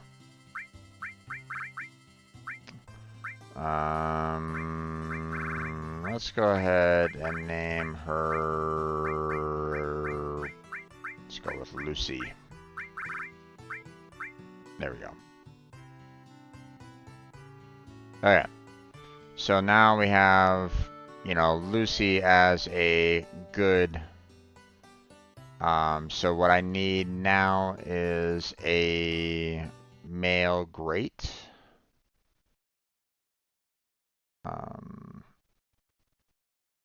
Although, you know, they typically want you to have a great female and a good male. Having a good female and a great male tends to get you a blue chocobo, according to this. So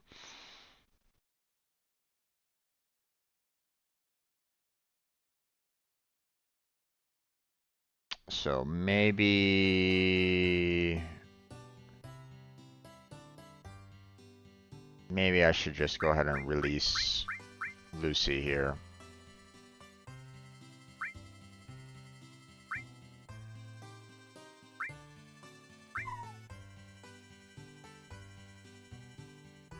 Because we want a male good. Not a female good. So I have 4 spots in the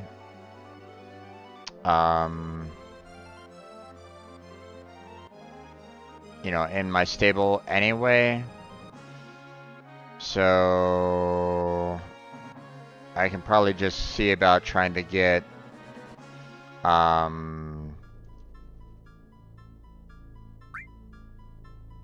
can see about trying to get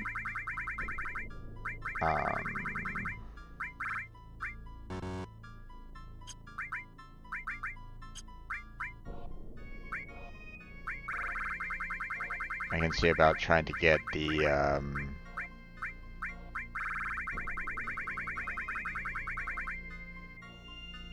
a male good. So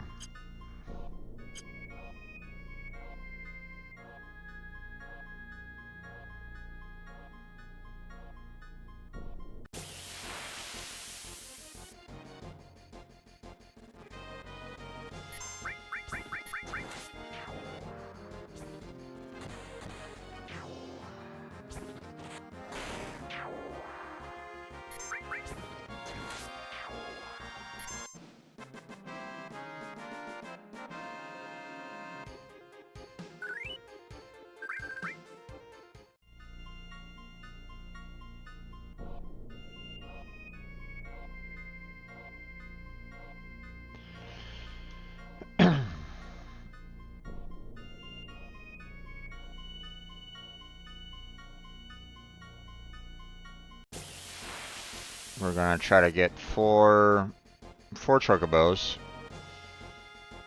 and hopefully hope for one being a good male, you know, a good male.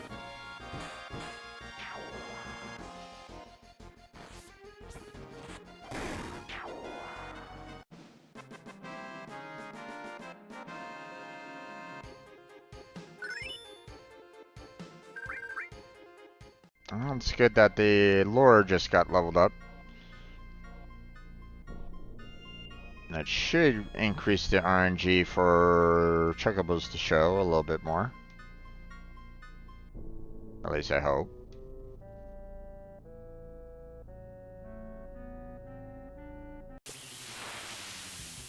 Let's see. Nope, not the right one.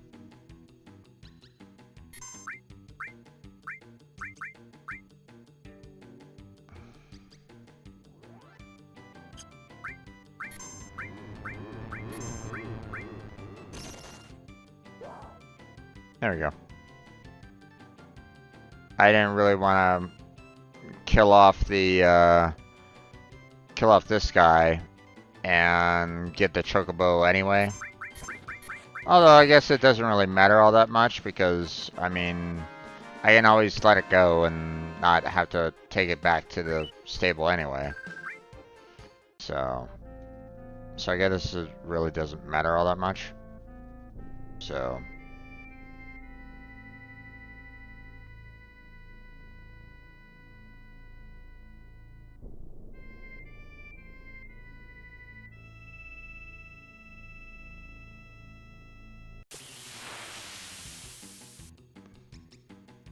nope, not the right ones. So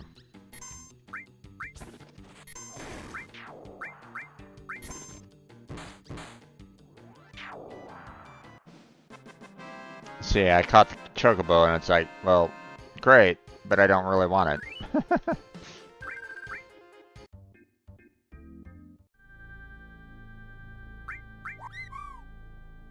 See, I can just kind of turn it loose and not worry about it. Because according to the information that I see, the goods are only with those fish types and that's it. So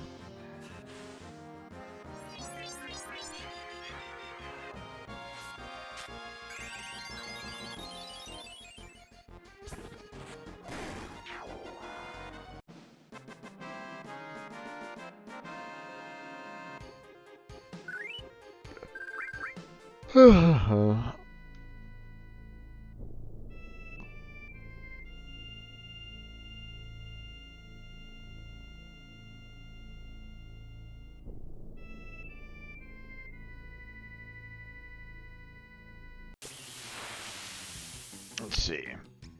Nope.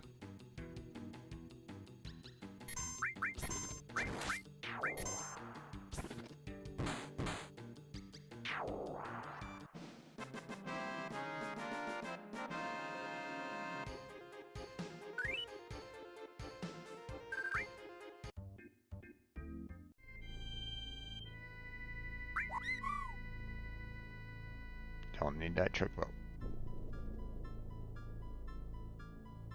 Not the right kind. Looking for a good one. Not a meh one.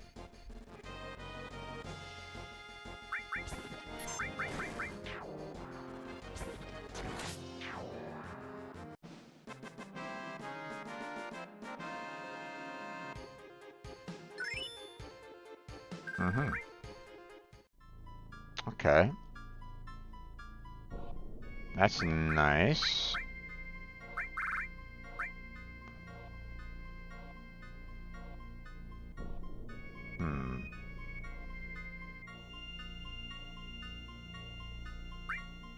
You know what? I'm going to go ahead and just swap it out now.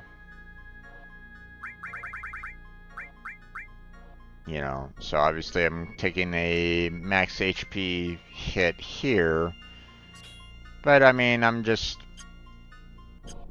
going to kind of be, I want to get at least 3 of those up.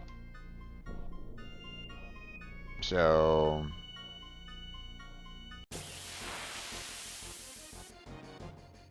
that I can put them on all the characters and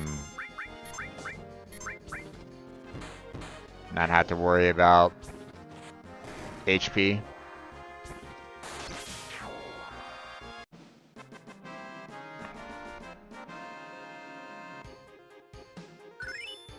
Dolphin blow gained. Nice. Now, let's see. Right. I haven't used her limit break enough for level 2 to get to the second version of it yet, so...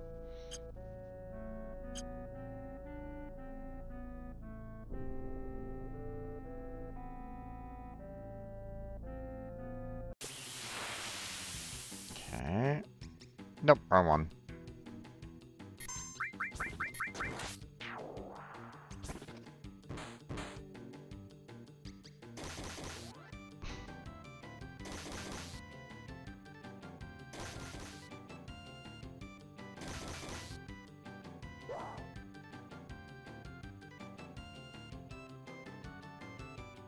I mean, that's one way to get rid of.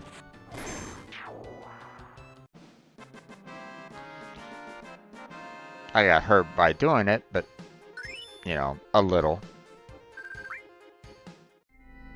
But, you know, I didn't really need that chocobo anyway. I have to get it. I have to find the chocobo next to 2 Spencers. So...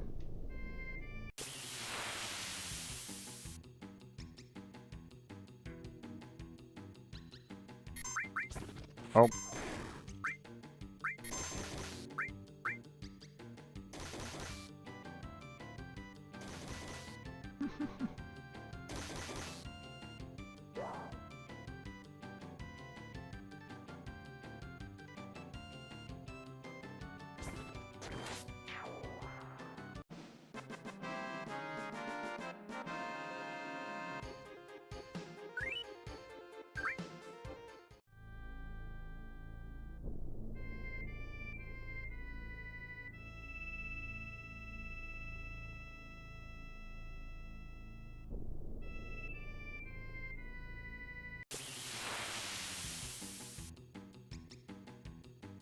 Nope. Wrong one again.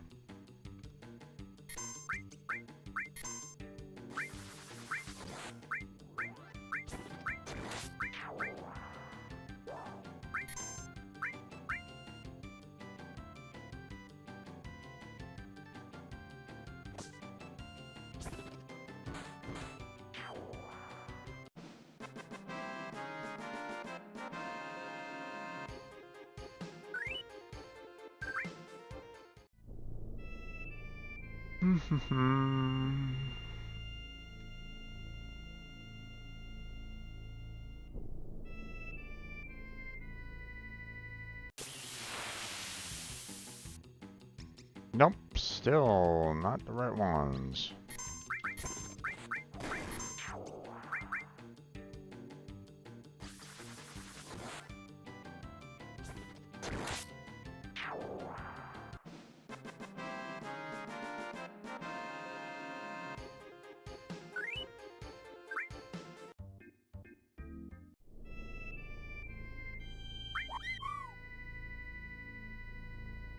Yeah, I gotta be careful because it's kind of set to that set it loose.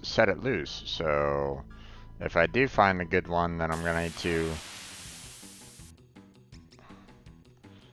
you know, I need to make sure that I get the,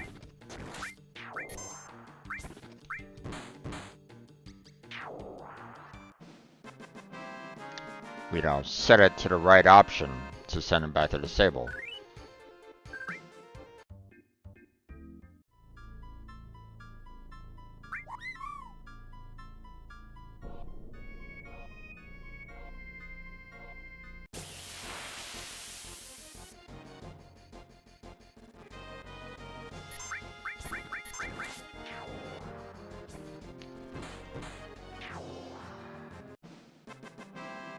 Pum pum ba dum.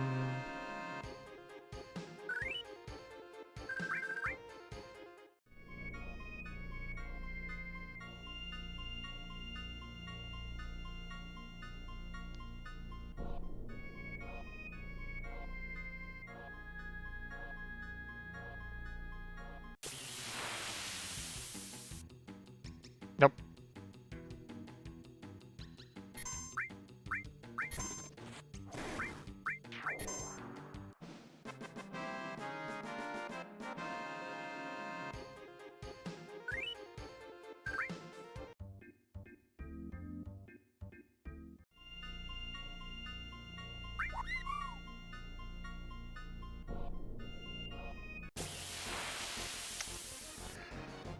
Ah, da, da, da, da.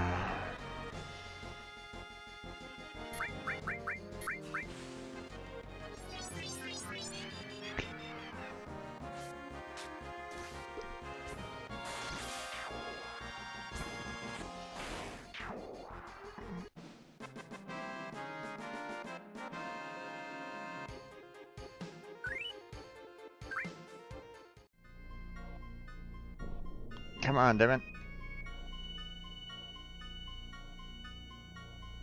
Where are those damn Spencers?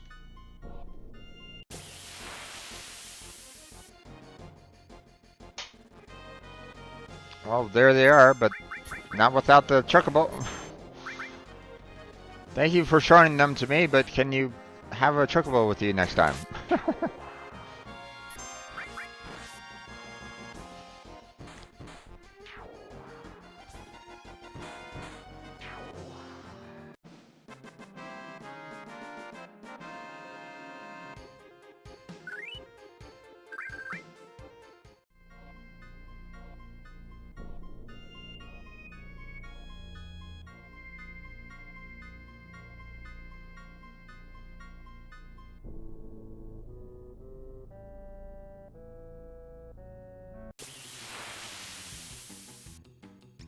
Nope.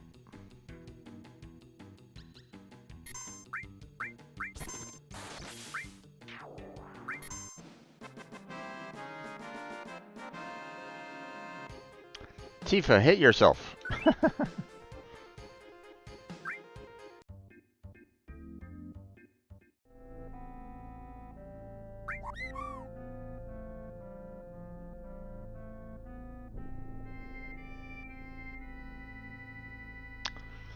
It's like Spencers and good chocobos are in difficult demand right at this moment in time.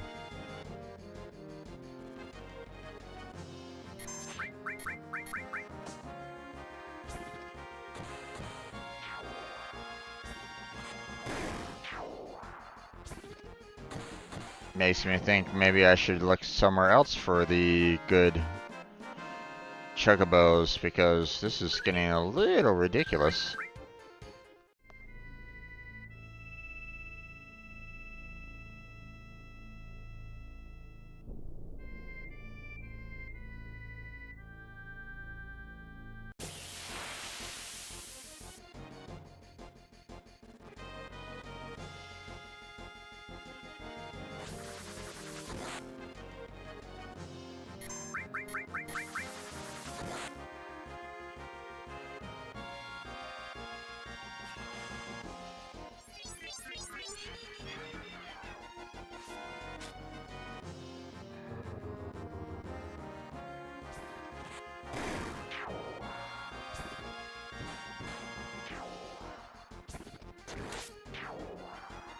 Alright.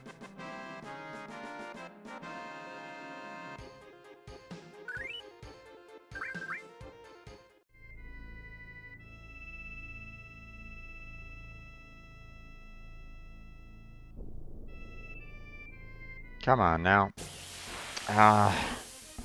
What is going on here? Come on, game. Work with me here. I'm just having the worst RNG right at the moment there, folks.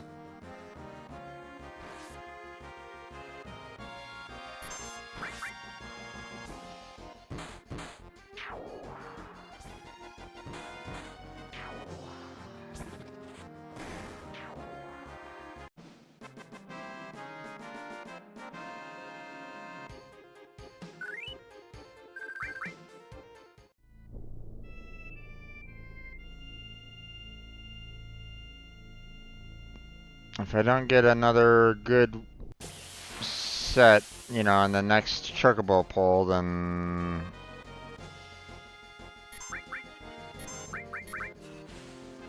I think I'll see about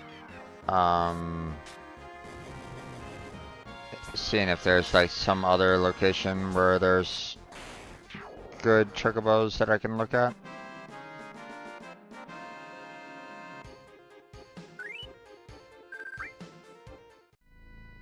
and maybe have higher luck.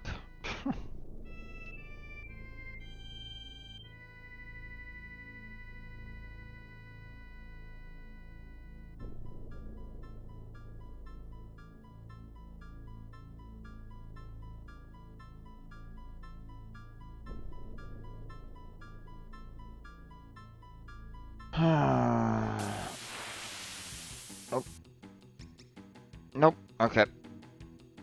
That's it.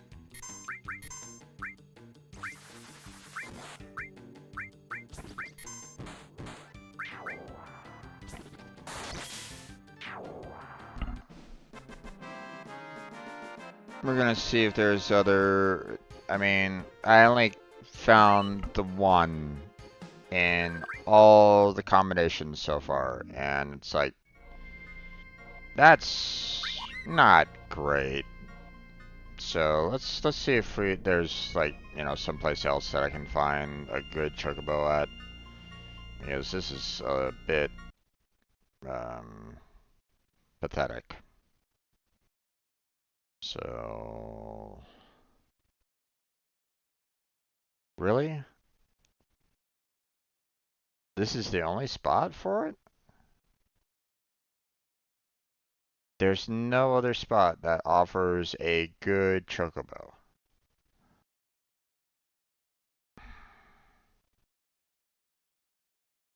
Out of all the other combinations that are out there, weak, poor, average, fair,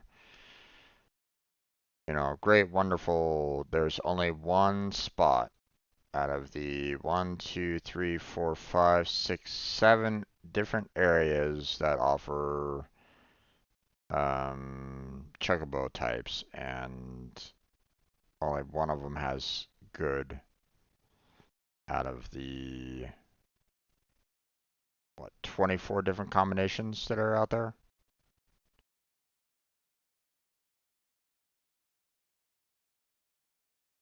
Or no, let's see, 4 times 7, 28, you know, minus 1, so 26 combinations. And only one of them is the good. This is the only location where I can get a good chocobo. Yikes. Or at least according to this guide, anyway.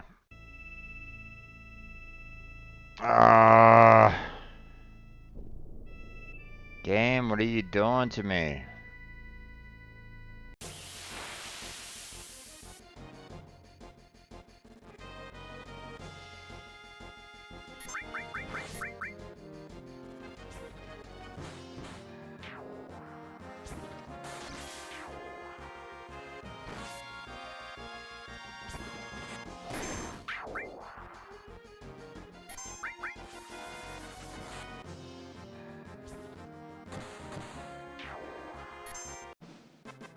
Okay, all done.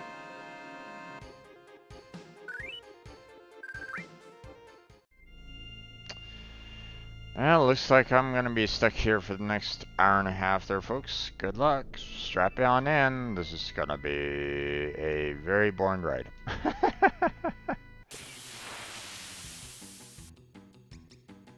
Because I keep on getting crap like this, and it's like, come on, guys.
Come on now.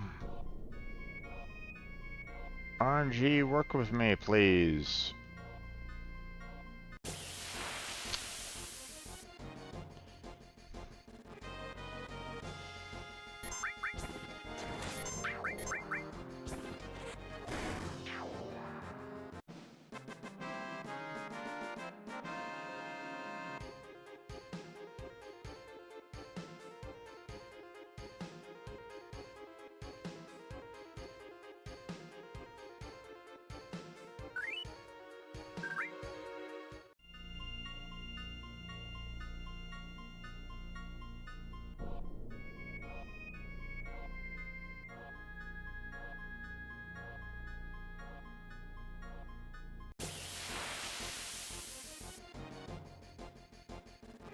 I'm getting bored of this, that I'm just kind of going off on, you know, pushing the controller off to the one side, and it's not helping me in this manner.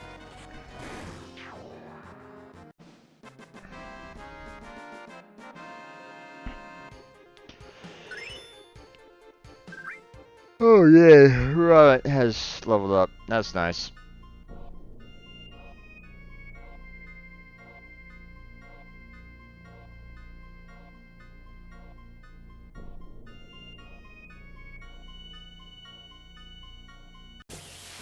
Oh my gosh, come on, game. Stop doing this to me. Fuck.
Come on, Chocobo Lore, I didn't take you off, so you should be working.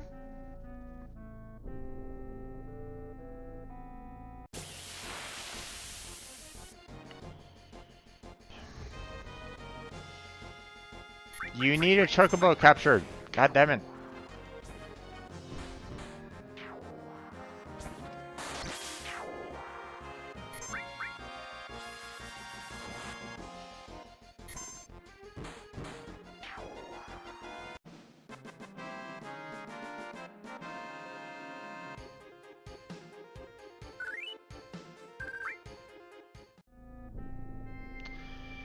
Come on, game. What are you doing to me? Give me a good Chocobo. Work with me here.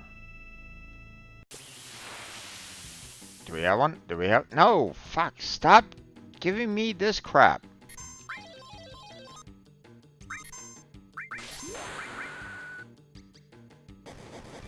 Oh, well, okay.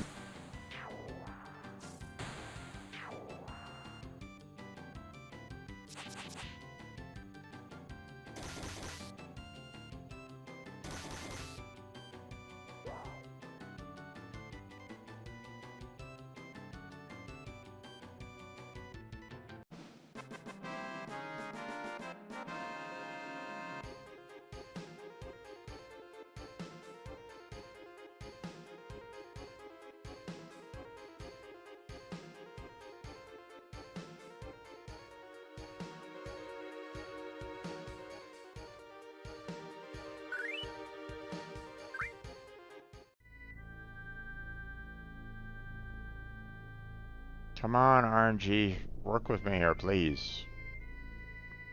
You gave me a good chocobo once.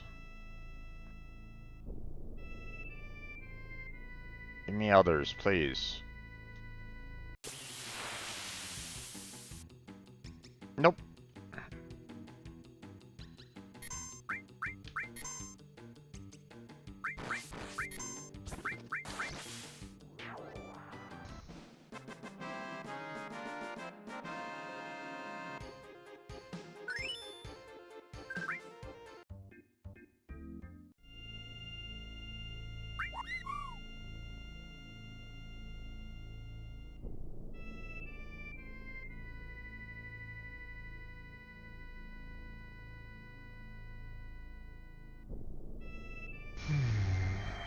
RNG, RNG, RNG, RNG. Please give me a chocobo. That is a good chocobo. Nope.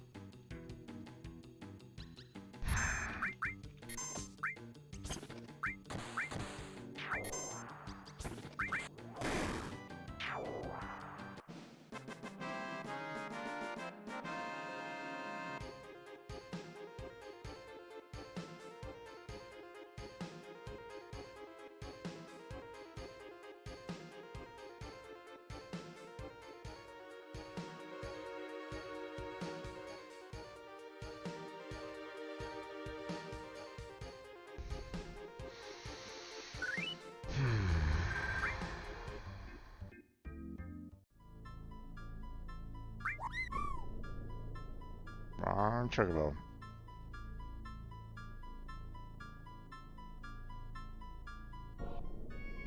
Give me a good chocobo. I need 2 Spencers. Give me 2 Spencers. That is the right chocobo.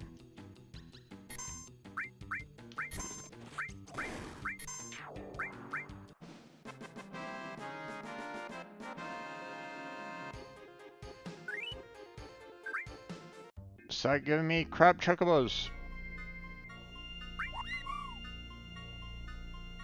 I need good chocobos. Come on, game.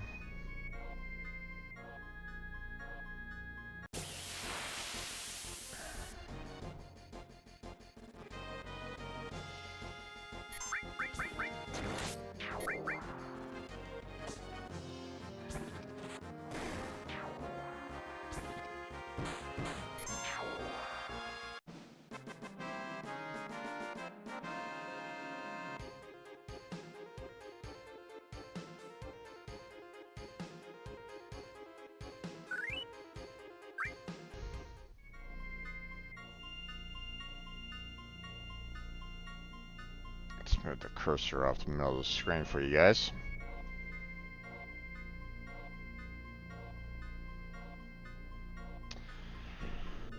Oh, come on now.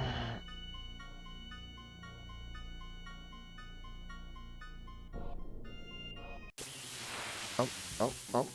Yes. Yay! Finally. Fuck. That took forever.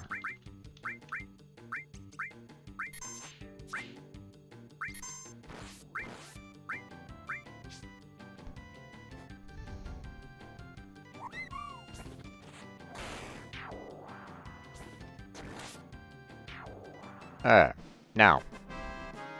We send that one back. And we hunt for 3 more.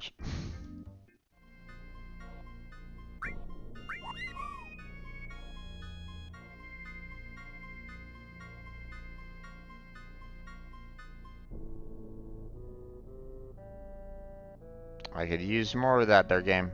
Give me more of that. Nope. Incorrect.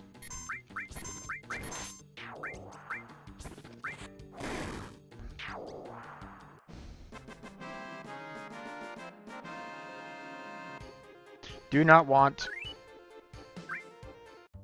Return to sender.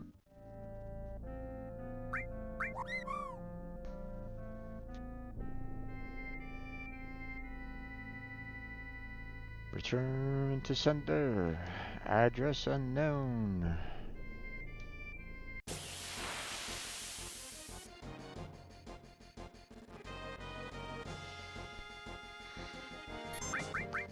No such number, no such phone.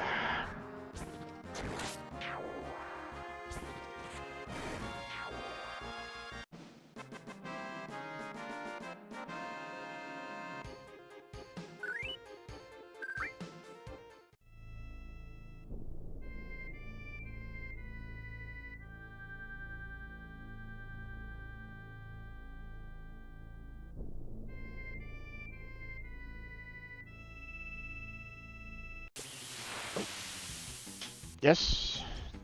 No. Ah.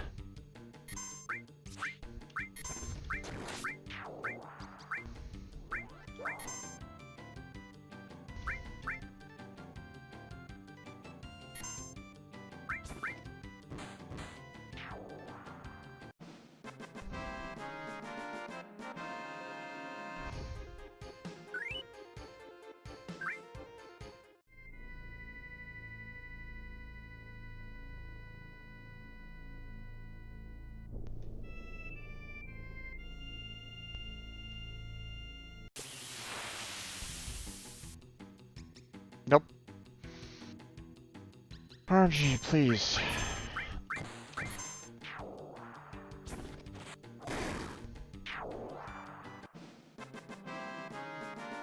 Do you not want?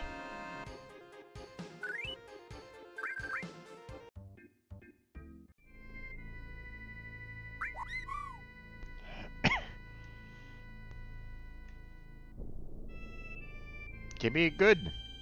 Good. Not meh. Good. Where's a good one? I don't need average.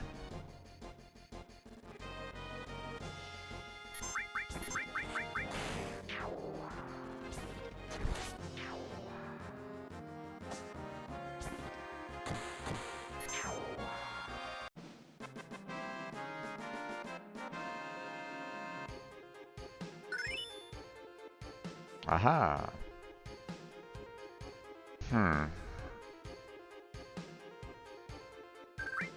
Okay, so here's the thing. I could just leave revive as being just a master and that's about it, right? But here's the thing. If I get to a point where it's like, hey, like 2 of my party members are down, and the one party member that's down is the one that has the revive, then I might be in trouble. So typically, it's probably a good idea for me to do a, to have like multiple set. So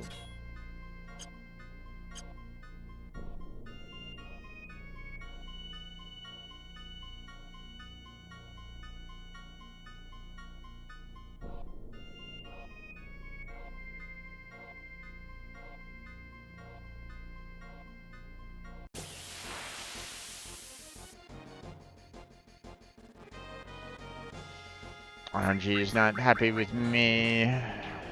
Come on, RNG, help me out here.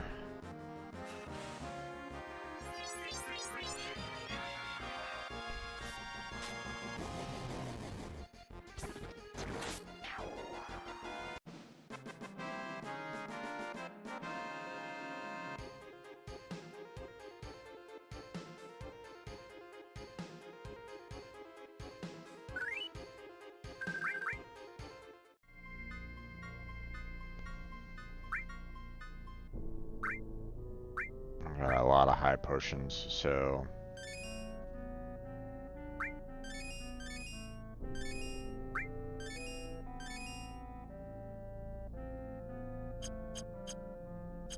there you go. Come on, where's those good chocobos? Give me those good chocobos. Spencers, where are you? Capture a chocobo and present him to me. Incorrect. Stop that. Wrong RNG.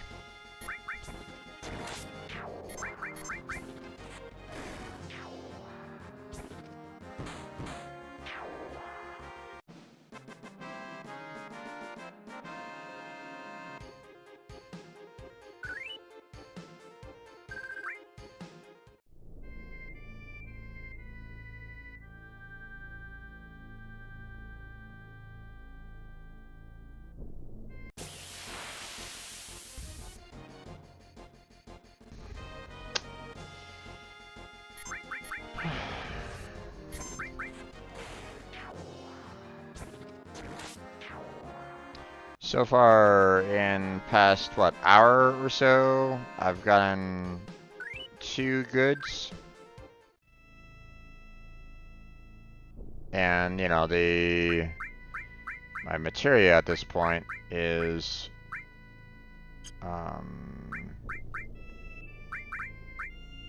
you know, at 3 stars. So you would think that I'd have a little bit higher chance, like maybe a 75% chance or so for getting a chocobo each time that we fight. One would think.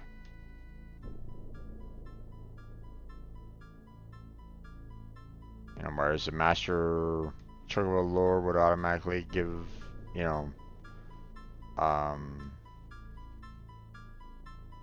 hey. God damn it.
The grind. Come on, RNG, work with me here. Give me 3 more goods. Yeah, right. Nope.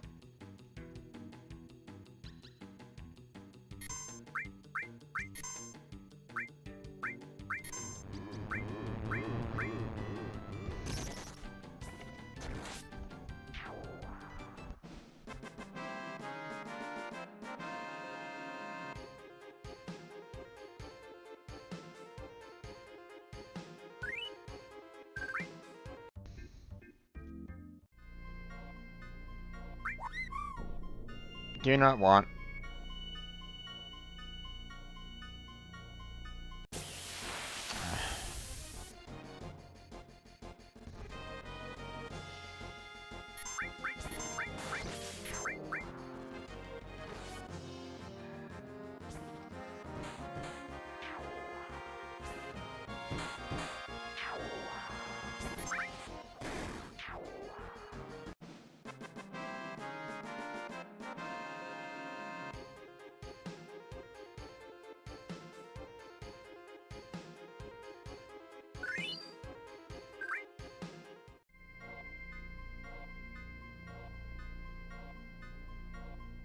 Come on, game. Work with me here. I want to move on from this. I want to go and capture some great ones. At least that has, you know, I think a couple more spots. Nope.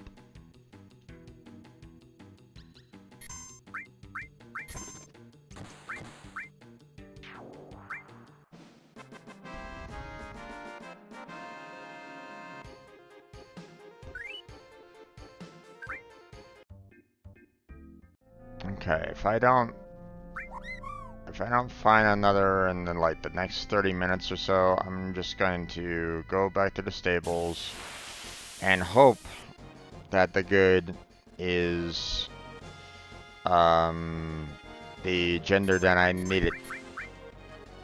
So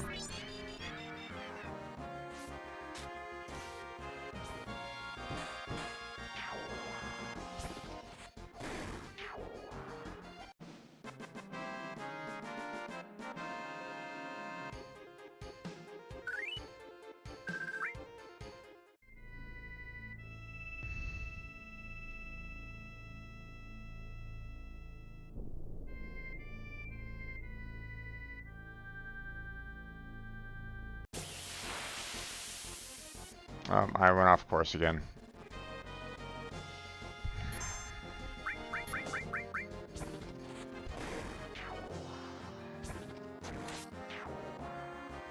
Sorry, folks.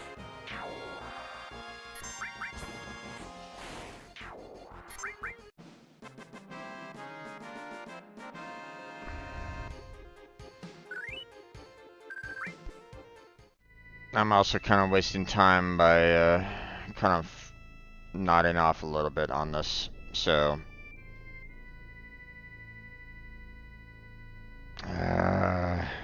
but still, it's like, come on, game, stop screwing around with me.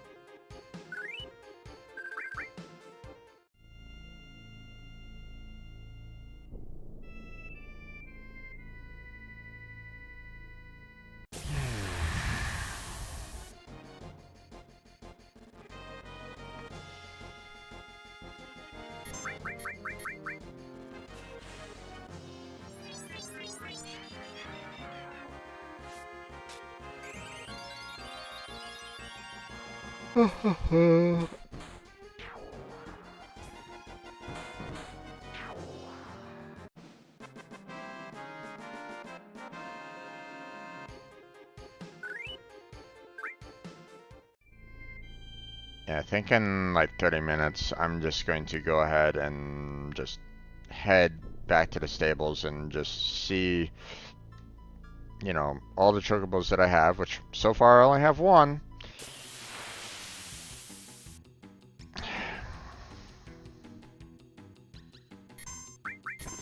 And see if I can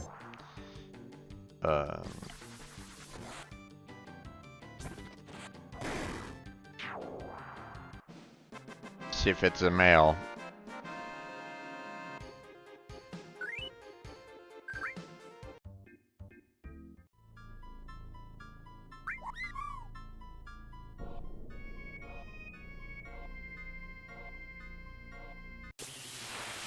Two Spencers, two Spencers, two Spencers.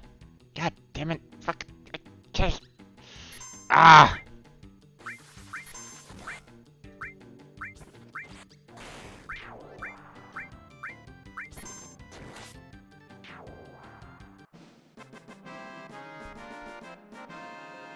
Don't want this chocobo. It is not a good chocobo.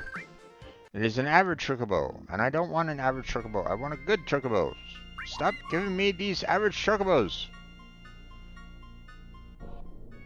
Come on, game. Help me out here. Give me some better RNG. Please. That's not what I'm asking for.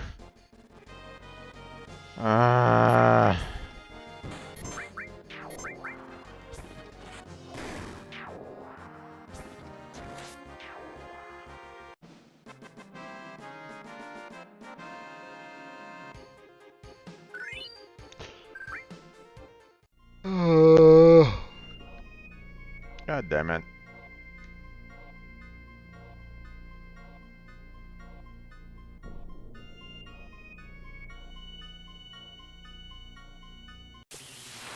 Come on, come on, come on. Go, good, good. No, fuck. Stop. Fuck a piece of shit.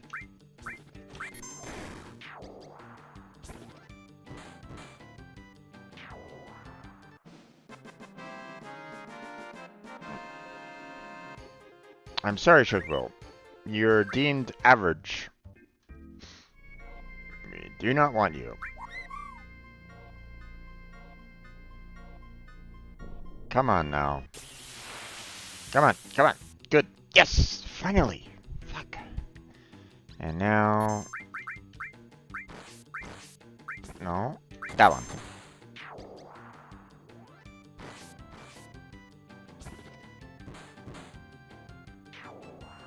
Oh.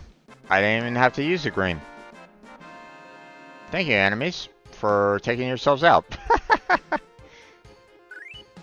Okay, that's two. should have sent it back. Okay, two more. Two more, game. That's all I asked for. Just keep on sending me that kind of combo, please. That's not what I'm asking for. This is not what I'm asking for. You're not listening to my request. You have to listen to my request, please. I would really love to have had, you know, another Chocobo with the 2 Spencers. Please.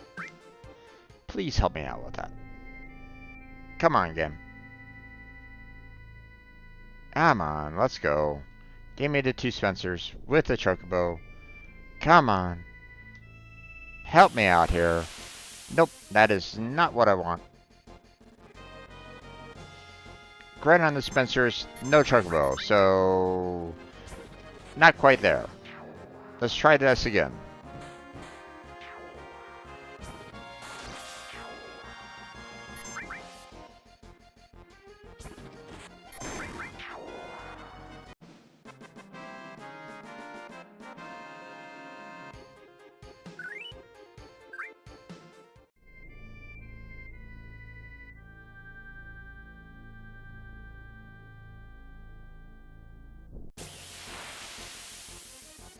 Ah, fuck. Stop that. Come on. Give me what I need. Give me the 2 Spencers, please. 2 Spencers, 1 Chocobo. 2 Spencers, 1 Chocobo. 2 Spencers, 1 Chocobo. You know. If I had viewers, I'd be saying, hey, guys, spam it in chat for me, please. Help me out. You know, help me with some positive vibes. 2 Spencers, 1 Chocobo. Please. Ah. God damn it. Too many Spencers. No Chocobos. Do not want.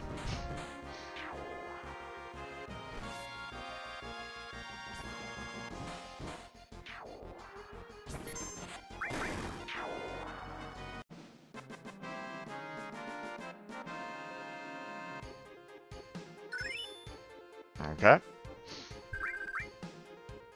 Now I have regen ability, so that's good.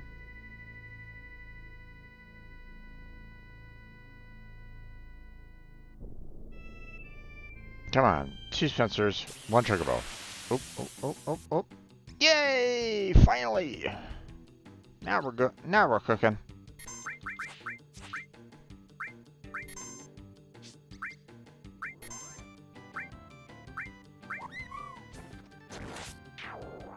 And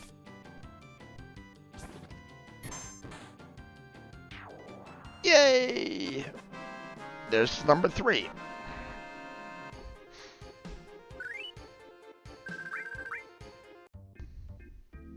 Okay. We need to send it back to the stables, so there we go.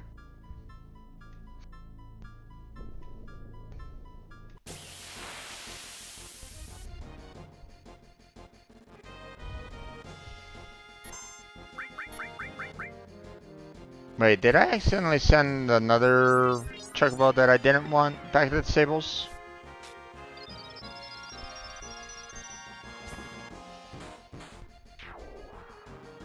You know what, after this battle, I'm gonna head on back to the stables anyway. I mean, 3's okay. You know, I would hope that I would have 1 male in the bunch. So, one would hope.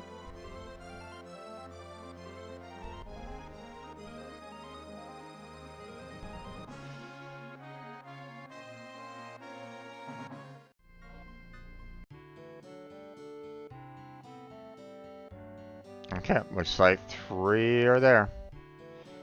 Alright, so what we're looking for is a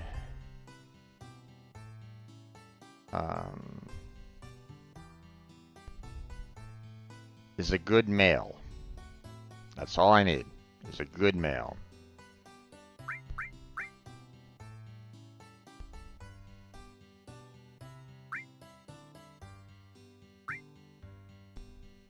Nope.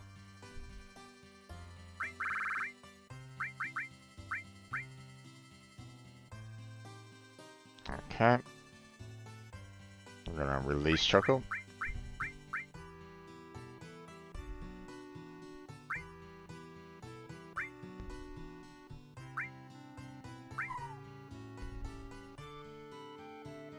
Okay.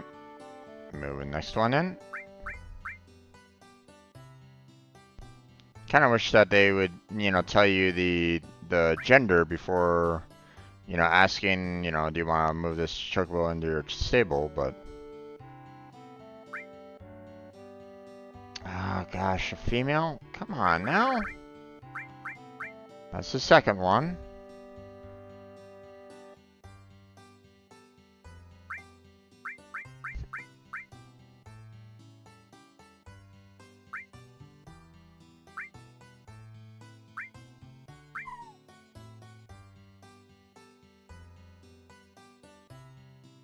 Come on. Last one.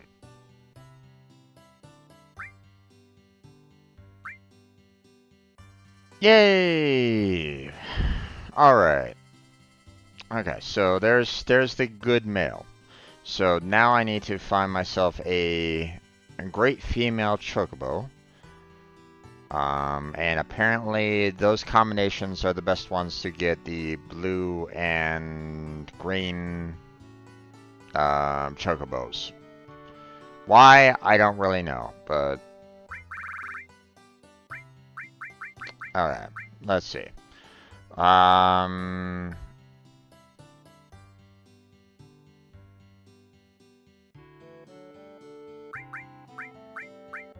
Let's go with Steve. Hi, Steve. You're gonna be the good chocobo. There we go.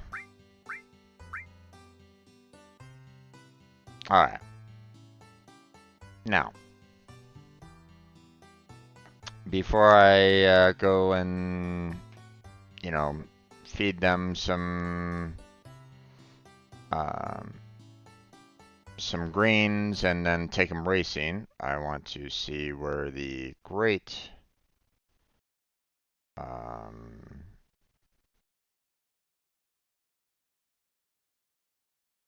where I can find the great chocobos here. So there's two different locations for great.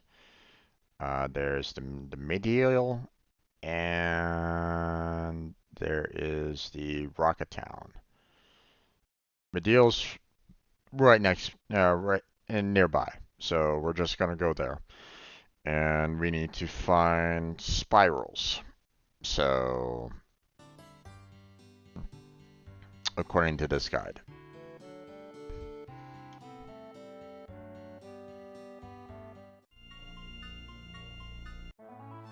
So, Medial's right down here.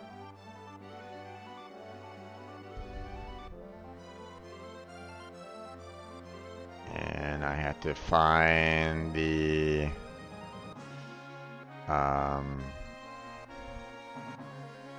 there's the chocobos. Alright.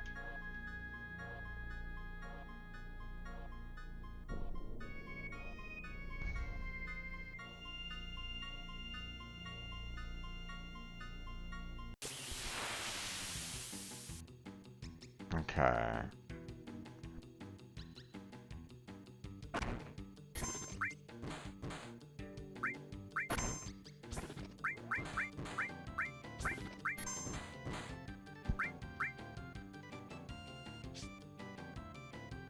There we go.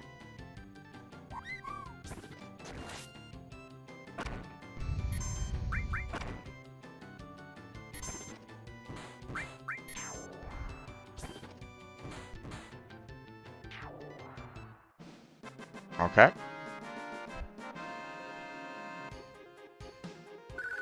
There's one.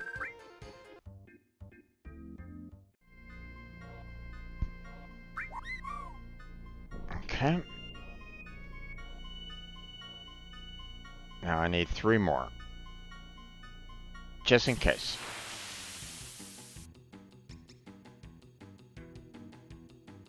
Don't want this one.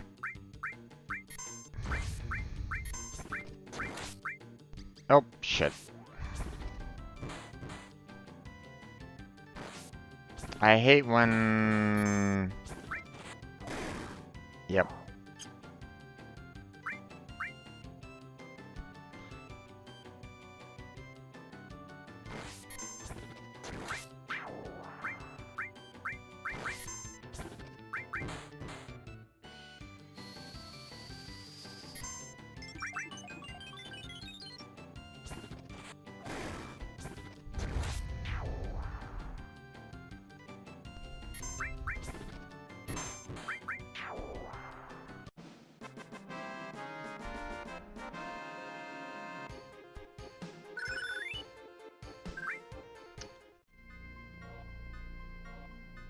And from what I understand, even if it's like 1 spiral, it's good enough for the chocobo to be a great one, so...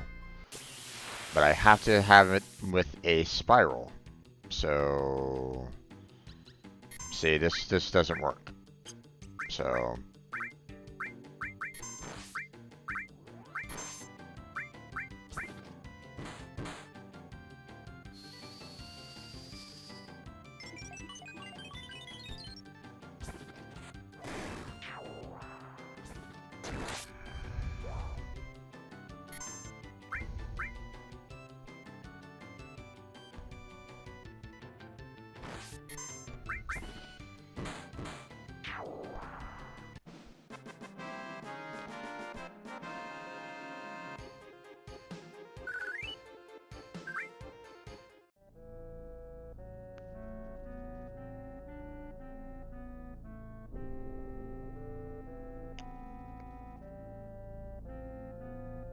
Well, that was a good starting RNG. It would be nice to have some more RNG with some spirals, please. Nope. Well.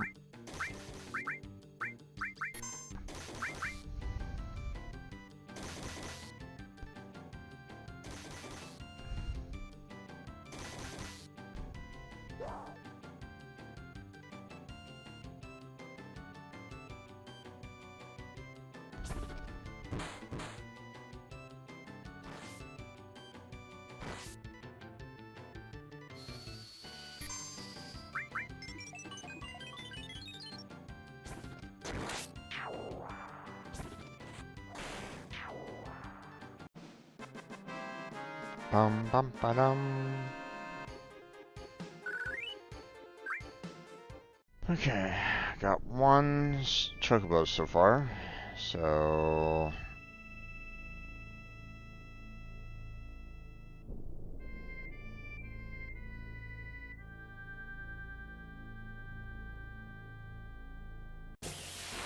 Nope.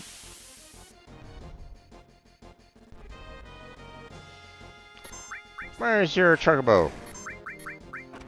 How dare you come here without a chocobo?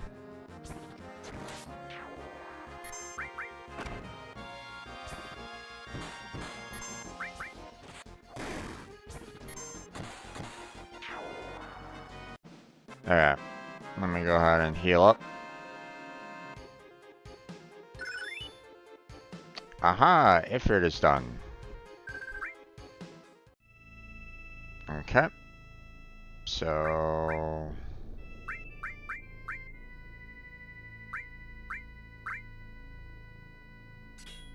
remove him.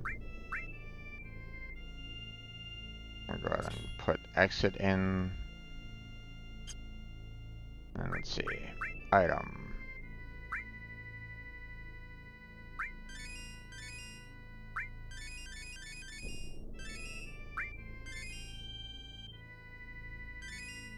There we go.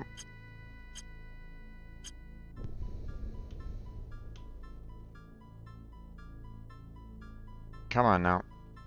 Give me those spiral with chocobos. Spiral chocobos, let's go. Spiral chocobos.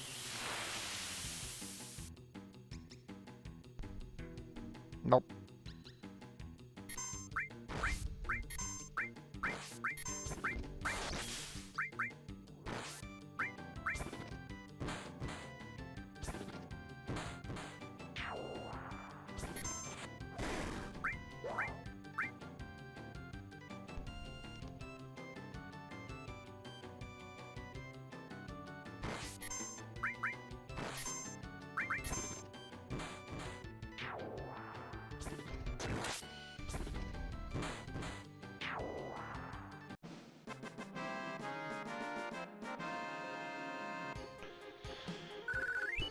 Okay. Come on, Spiral Chocobo. Let's go, RNG. Give me a Spiral Chocobo again. You gave me one at the very start, and I was very happy about that. Please. There we go.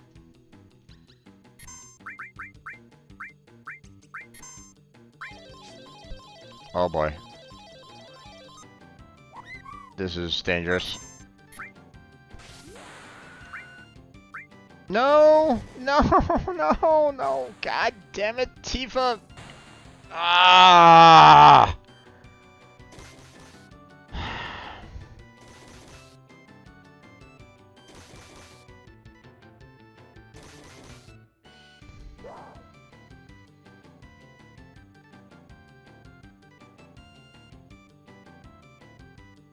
I am so unhappy with Tifa right now.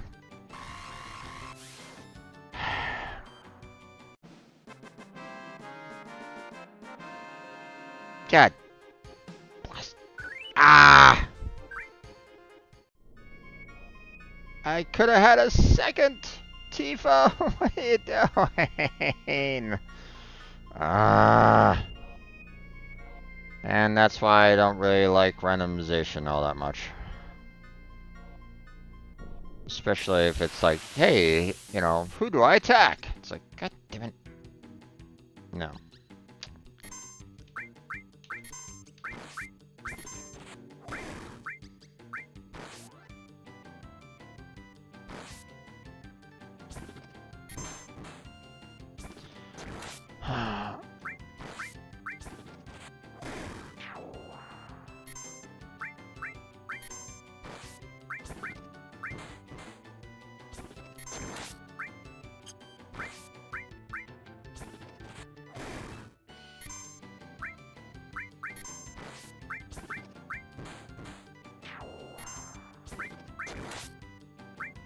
Chocobo, can you get the heck out of here, please?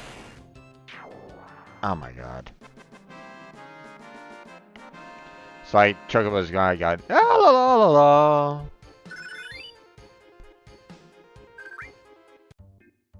Do not want.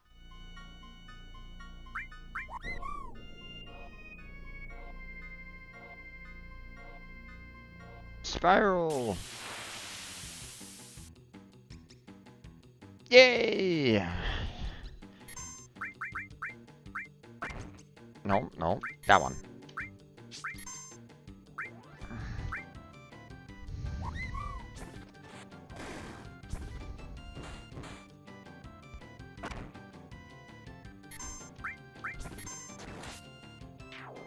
Got him. Alright. There's number 2. Or was it number 3?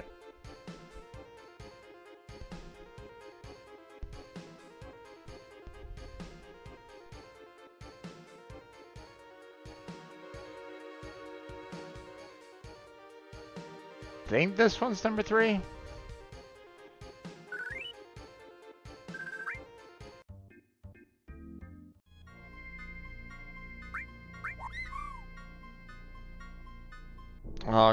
I'll consider it as number 3. So I just need one more. Let's do it that way.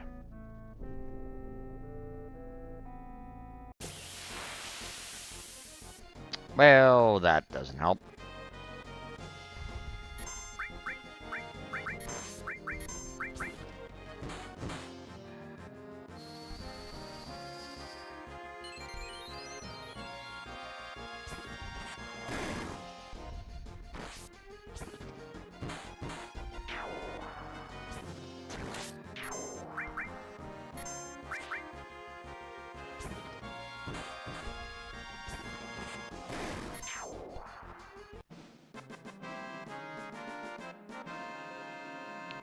Just one more.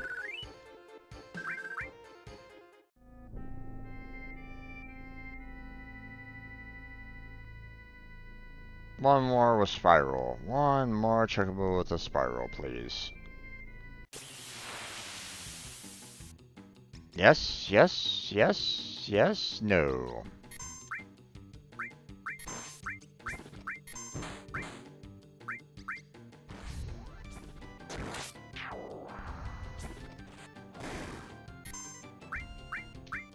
Oops.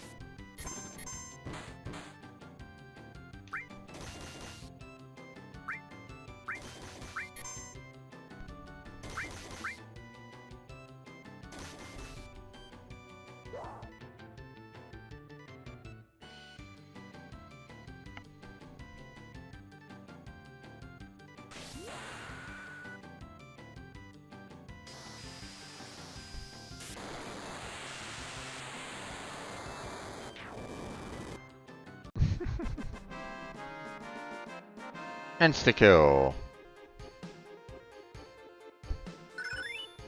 Earth was born. Okay. Okay, so we'll go ahead and move those. Let's see.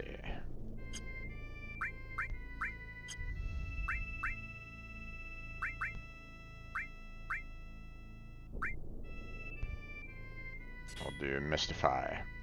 Try to finish that one off. Alright. Chocobo with Spiral, please.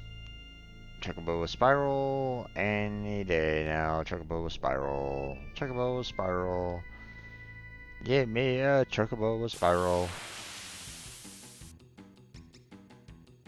Yay! Awesome.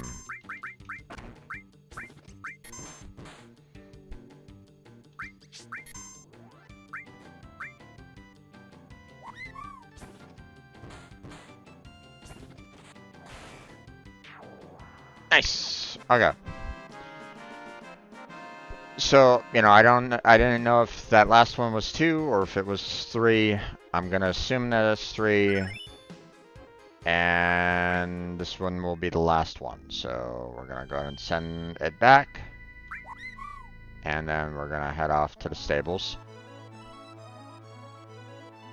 I have a funny feeling that I only have 3 in the stables right at the moment. But, you know, whatever.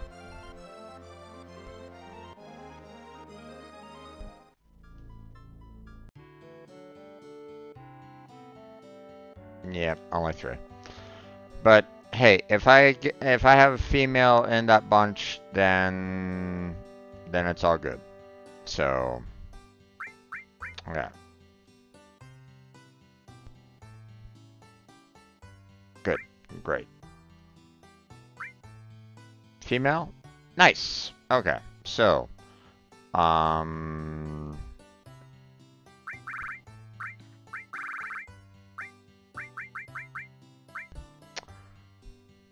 All right.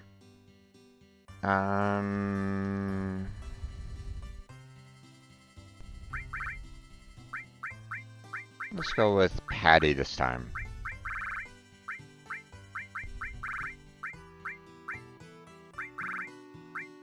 There we go. Okay, so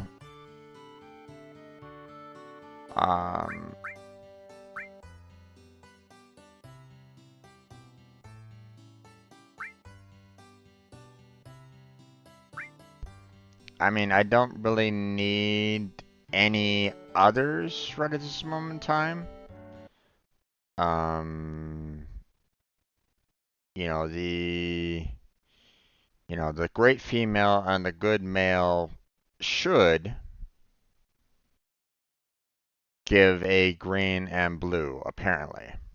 They have like the best chances out of the bunch. So,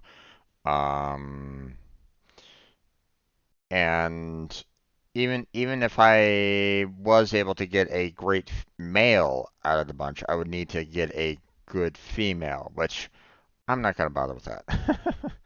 So, so I'm just gonna go ahead and let go of the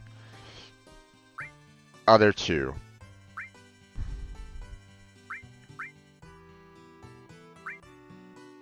because I don't need them. So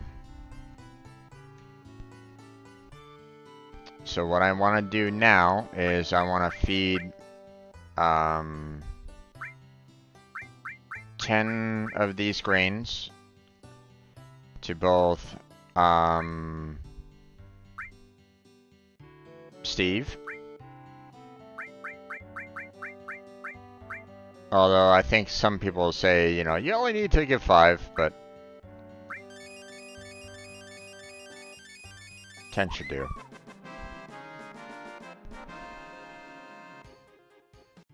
Okay, and then we do that for Patty as well.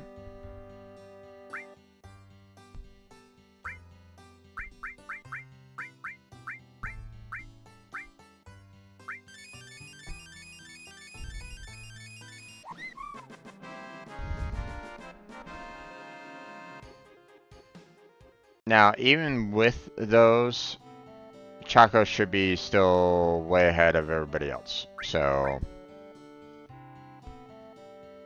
yeah, Choco, there's Susan, Patty. Okay then. That's kind of a little bit of a surprise there, but sure. Okay, so according to the breeding guide that I'm looking at right now, I just need to get these guys up to Class B. And that's it. That's all I need to do.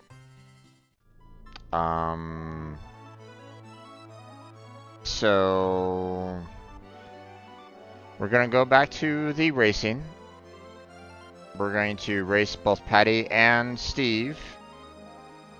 And we're going to get them to Class B.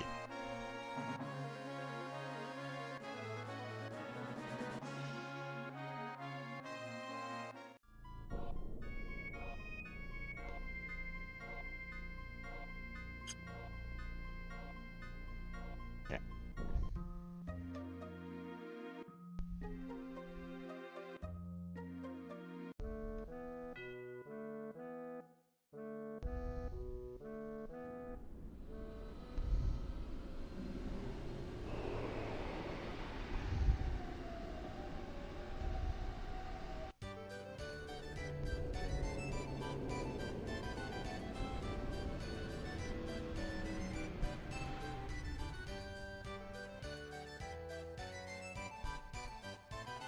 Now, it might be a little tough to get Steve to a higher rank because his stats aren't going to be that great overall, but so I'm going to kind of try to race Steve first.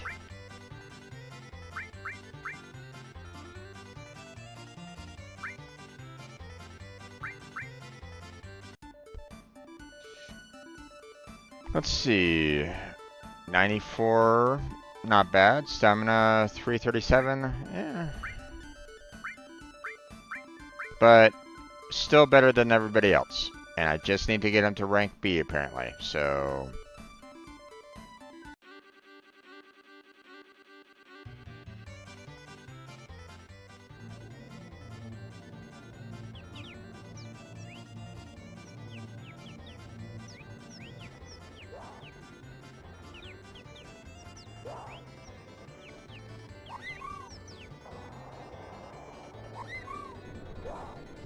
get the heck out of my way.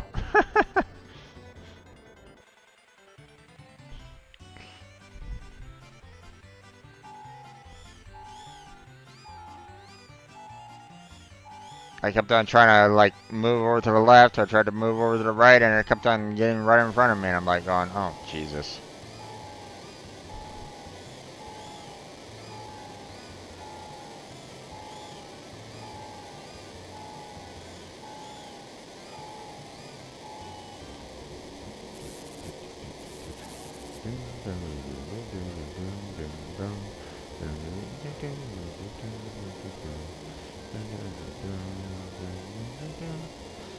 The only problem with this is the fact that, you know, I have to wait for everybody else to kind of pass the finish line right at the moment. So what I'm gonna do, because it's super loud in my ears, is gonna go ahead and mute the headset audio so you guys aren't blowing your ears out. And I'm gonna lower my volume down some because my God, that waterfall is super loud.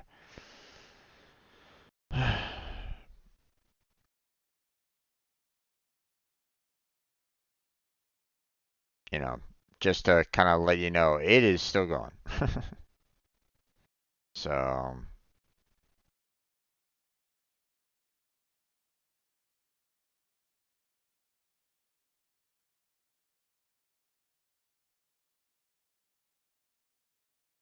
and unfortunately, there's no way for me to kind of bypass this ending part. I have to wait for you know, the other chocobos to kind of, pass the finish line. Every single last one of them, even the ones at super last place. So,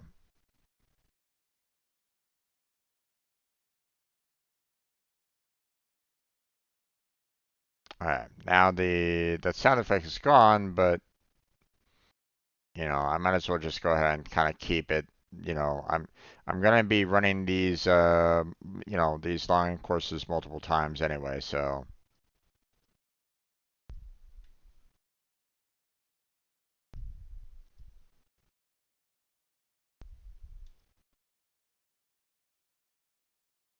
long.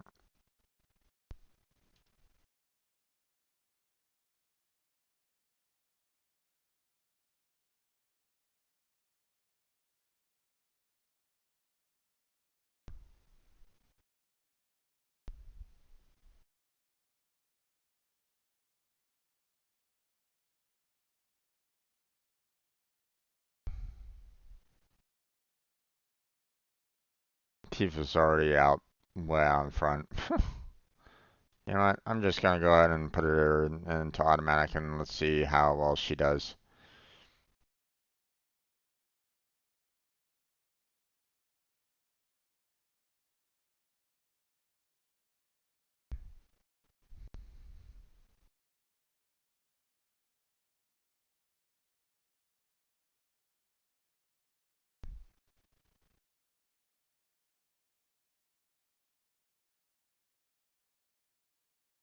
Bet you that she's gonna like try to speed it towards the end, and it's like it's not necessary. You don't need to speed towards the end.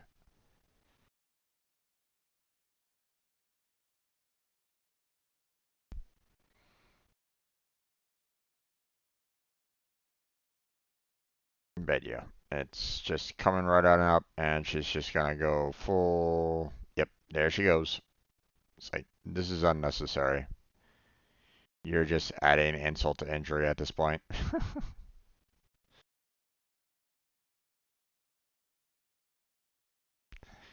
And now we have to wait, longer. Well, I mean, we still have to wait the same amount of time no matter what. So it doesn't really matter. If they actually gave like a better prize based off of the time on which you finished, then that might actually, you know, warrant a speed up. But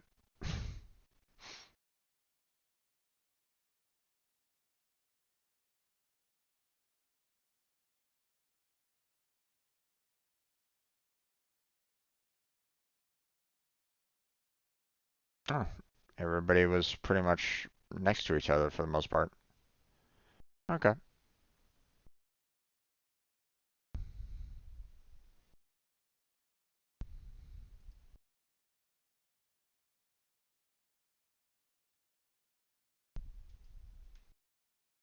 Okay. One more time.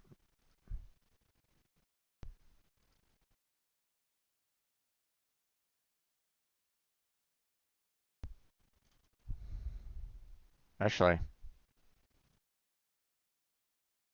let's just switch it over to automatic.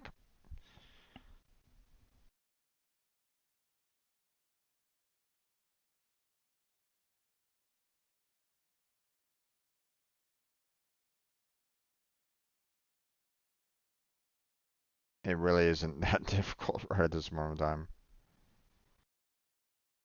Which makes things a lot easier getting him, Steve to rank B. So as soon as he's rank B, according to the breeding chart that I'm looking at, by the way, you know, you only need to have them in B class.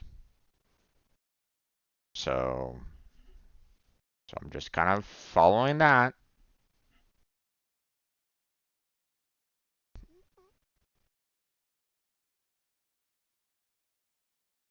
Why you can't have two wonderful S-class chocobos giving you a green or blue chocobo, I don't really know. Uh, it's like genetics. Do you know what that is?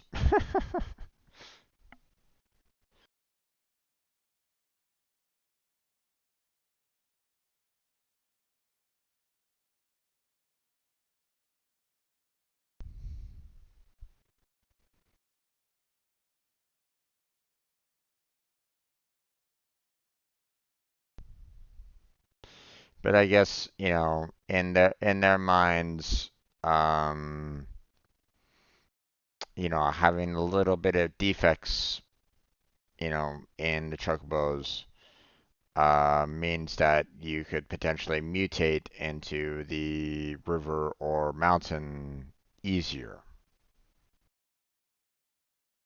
Do you think that's true? I don't know.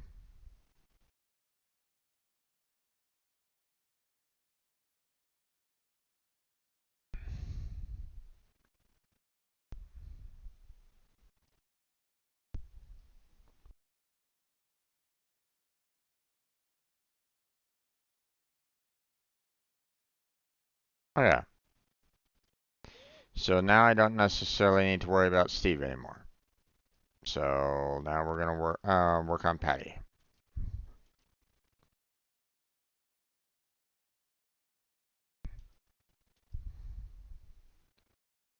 107 speed, stamina is 370. Okay. All right.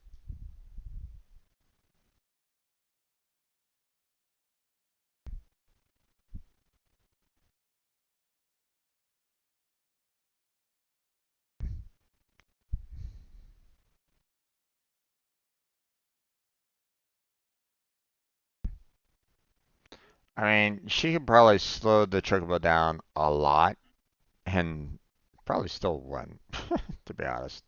Maybe. I obviously if you slow down the chocobo enough to the point where they actually stop, then obviously there's no way to win.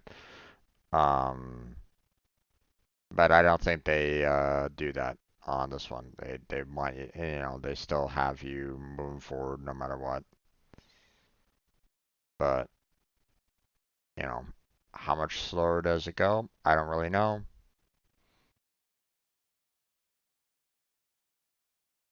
So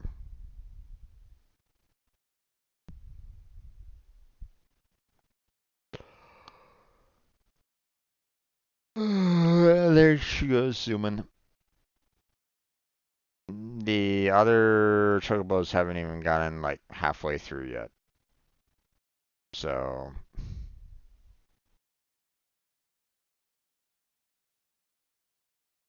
and for those of you that are still wondering, I still have it off because of the waterfall sound effect. So, just to kind of show you what I mean. Turning, I'm muting. See? There we go.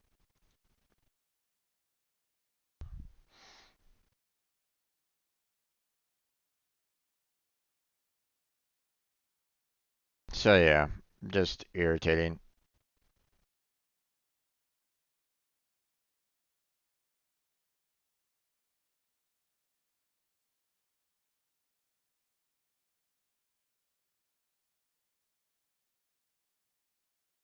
Okay, everybody's speeding through the ending area.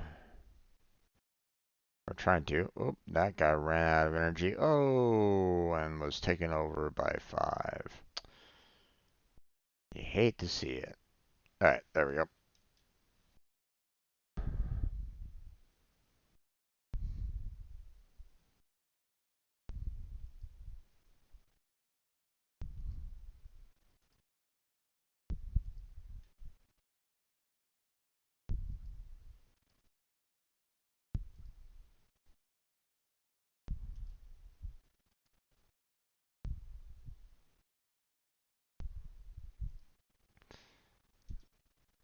Alright. So just to clarify again, just to kind of reiterate, because it's, I don't want people like going, Jim, what are you doing? I want to make sure that everybody's on the same track here, that um, I need to get both the great female and the good male both into B class in the hopes that they might generate a green and blue chocobos.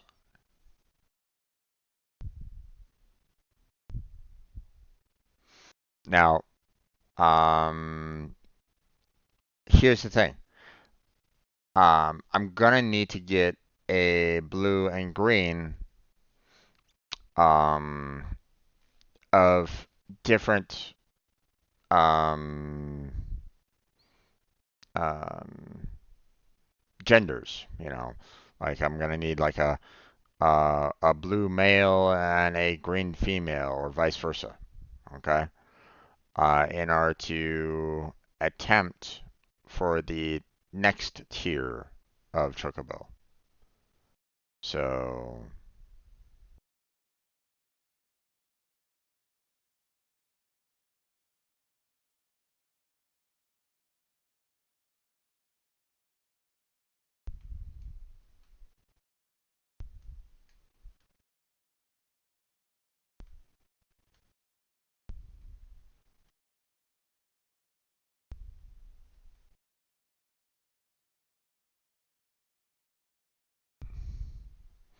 Tifa looks really pixelated when she's jumping like that.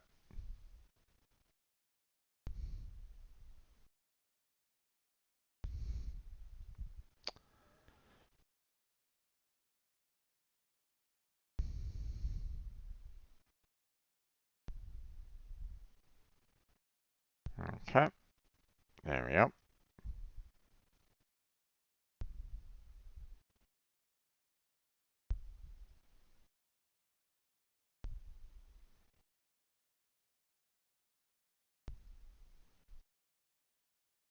Okay,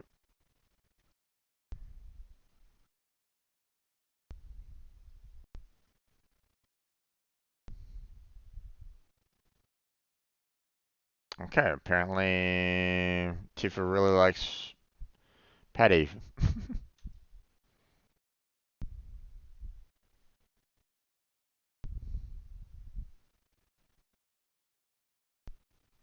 Okay, I believe this should be like the last race for Patty.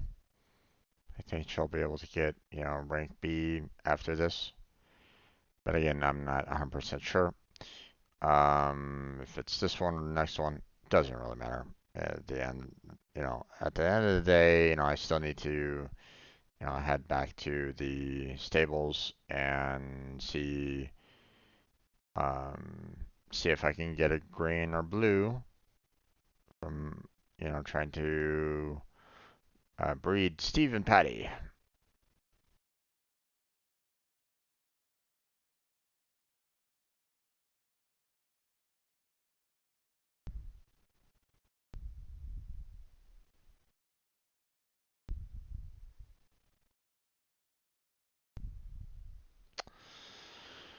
Hmm.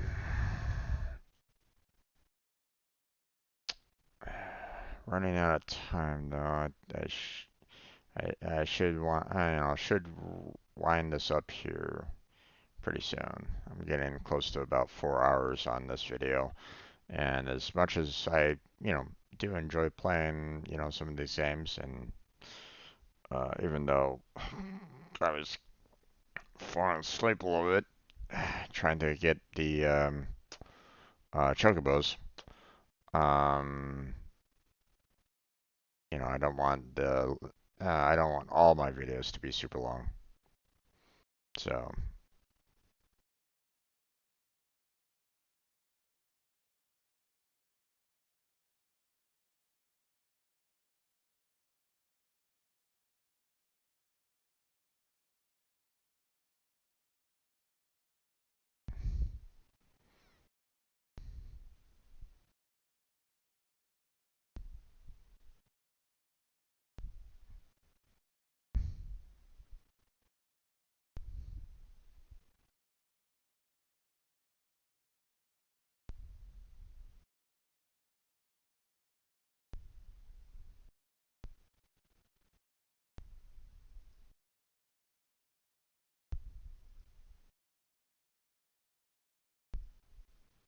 there we go.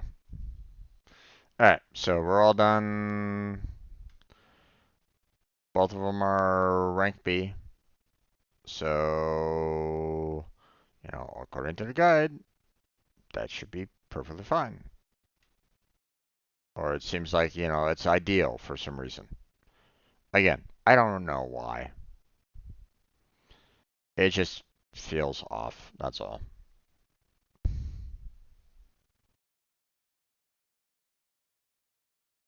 You know,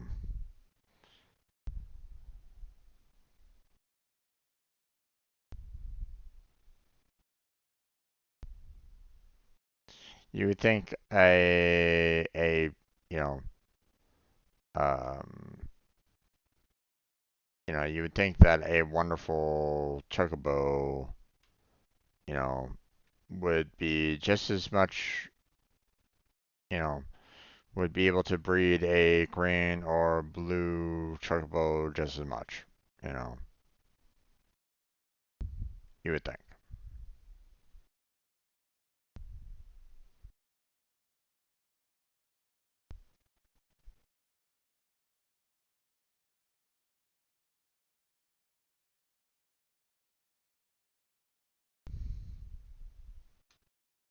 All right, so Petty class B, Steve class B. So now, now that we've confirmed that, just making sure, we're gonna come right back out here real quick. We're gonna go ahead and save it.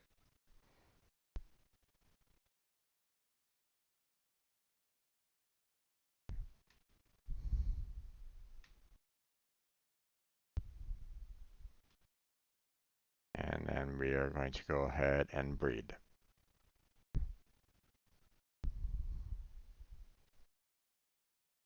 Okay, so um,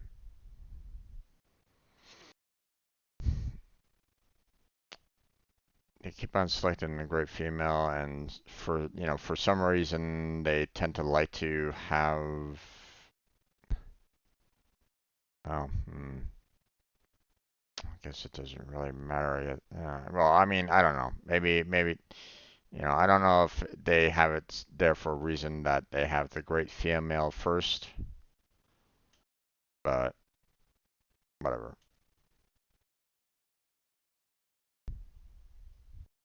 And again, we need the cherub nut for this one, so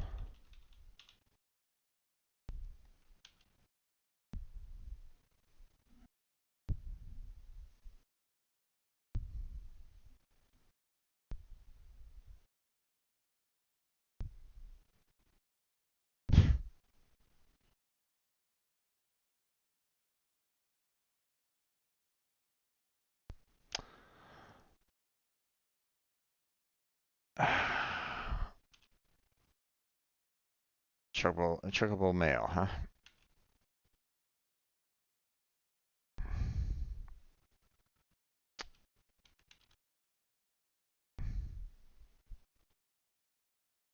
Alright. Um,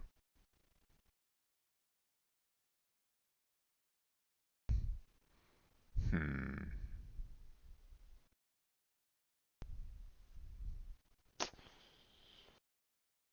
Uh,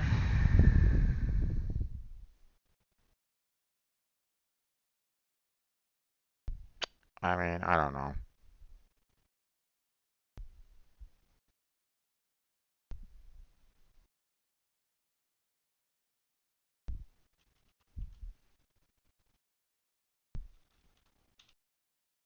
Rob.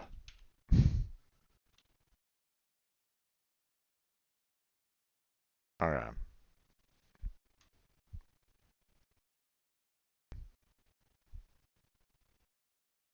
I think that is a blue.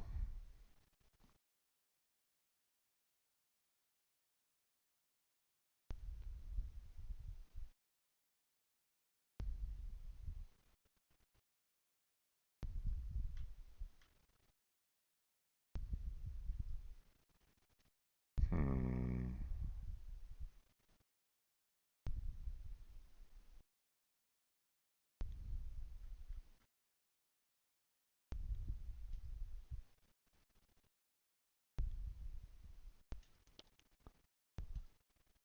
Let's see.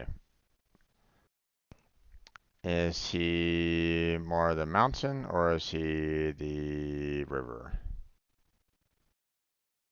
He is the river because I can't climb over the mountains with him.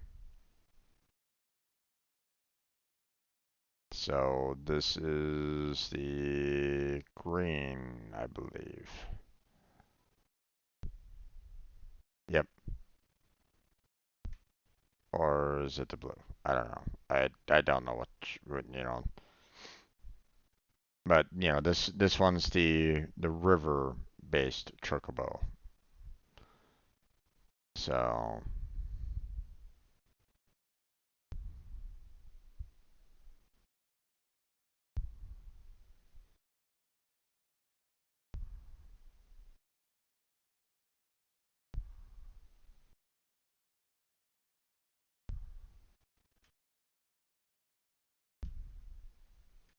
oh,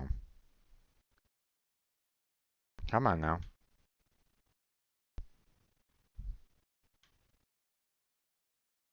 Nope, nope, nope, nope, nope. Shit.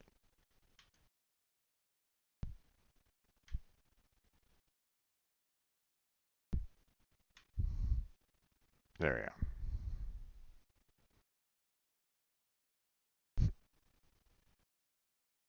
All right. Now, in order to potentially get them to breed again, I have to do a lot of battles. You know, they say like, 3 to 10 battles should be enough to, you know,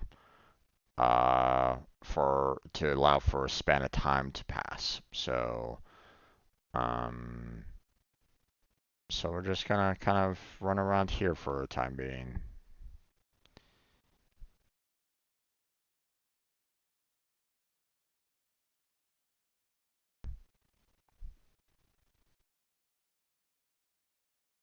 There's one.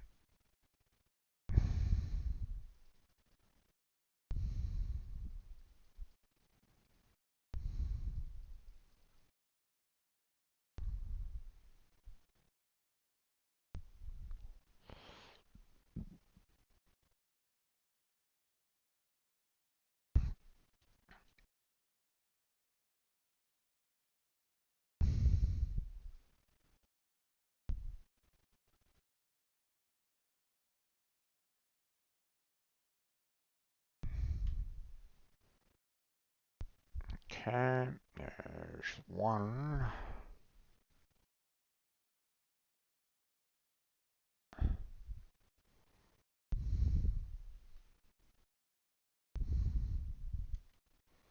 Here's two.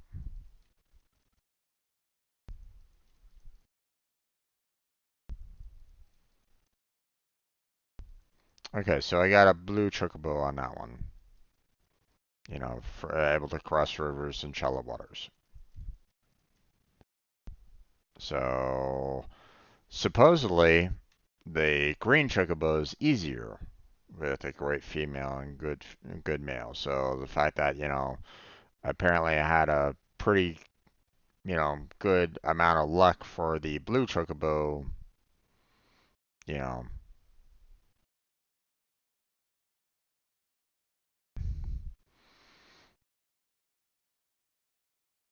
not bad, not bad at all. Okay, so there's three.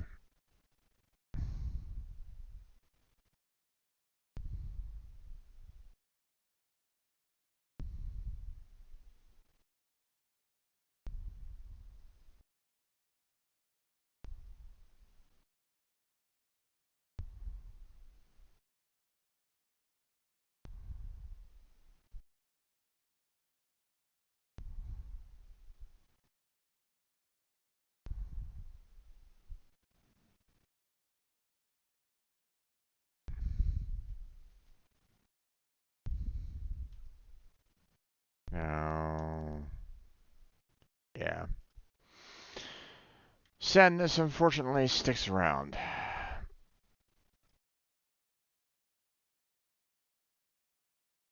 There's four.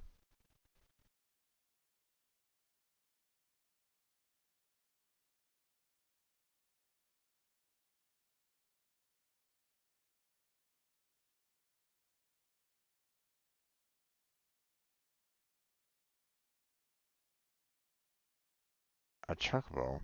I don't want a chocobo.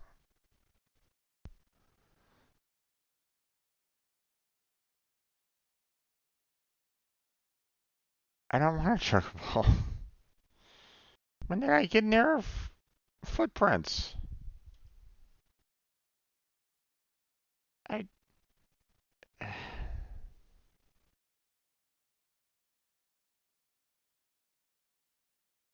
Alright. Get me away from the footprints.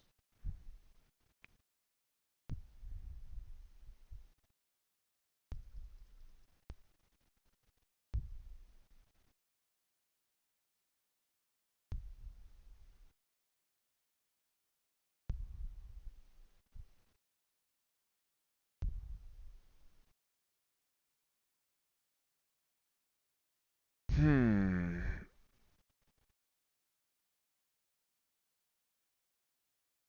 Oh, was that five or six?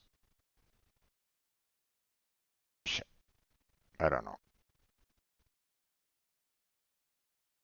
Anybody remember? If you're watching the stream right now, do you remember the last one that I said? No, this is six or seven.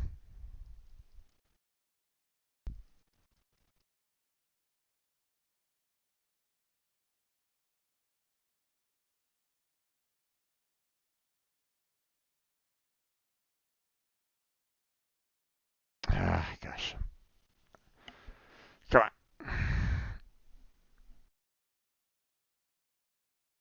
Okay, I'm just gonna go with six.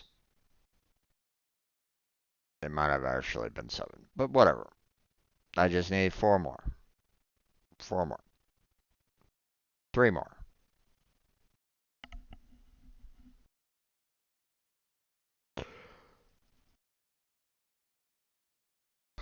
Three more to go. And then we'll be able to see if we can get ourselves a green chocobo.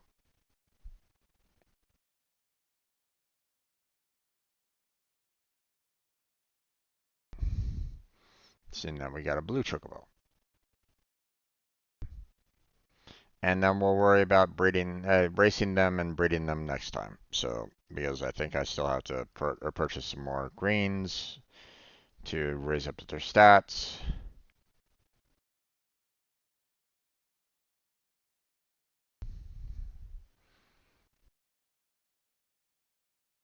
Matter of fact, I think I might need to hold off on doing the green because,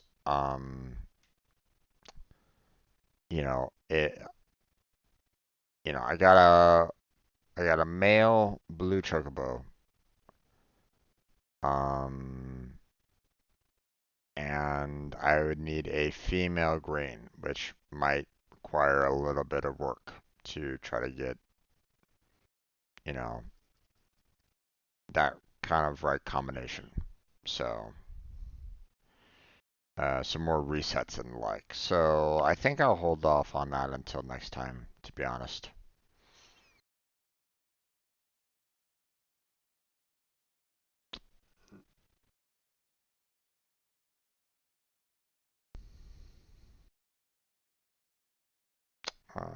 Let's see.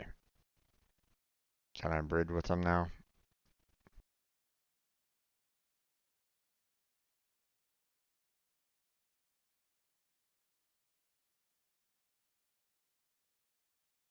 Let's see.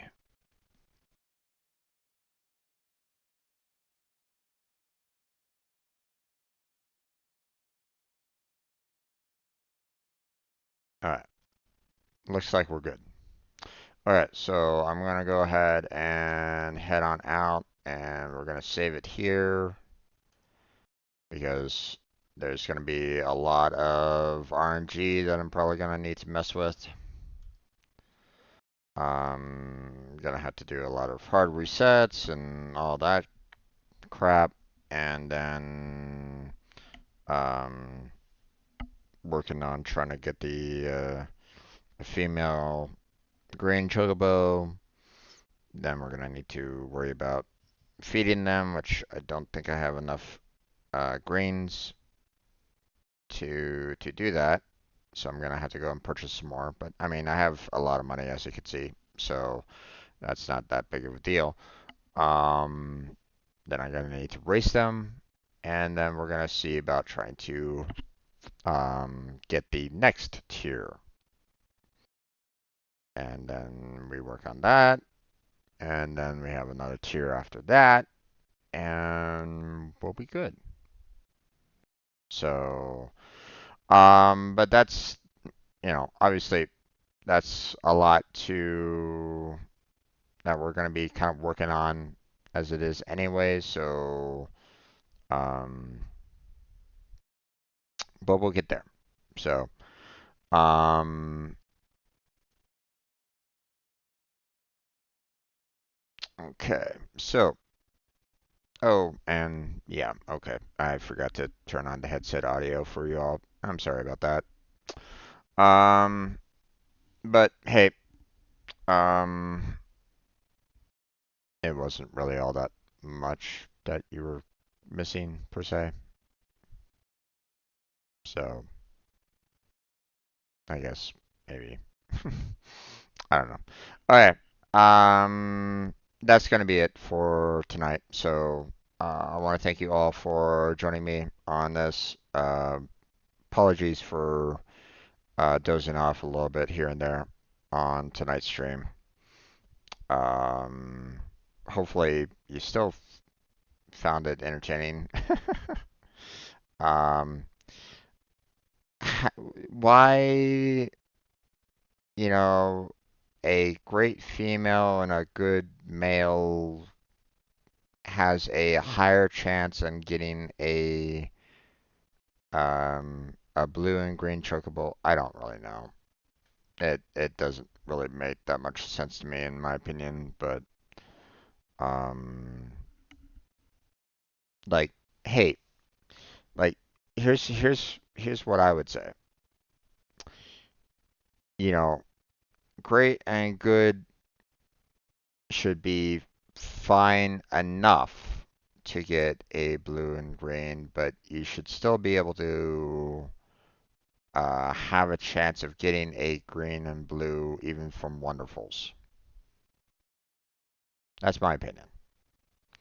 Why they didn't do that, or why they said no, you can't do Wonderfuls at all. I don't know. It doesn't make any sense to me whatsoever. Um, you know, but who knows? We'll just kind of leave it at that. Um,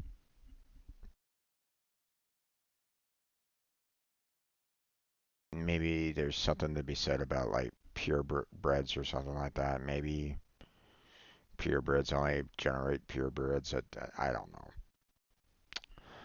I don't know, man. I guess I'm not that big in, or I'm not that knowledgeable when it comes to breeding animals.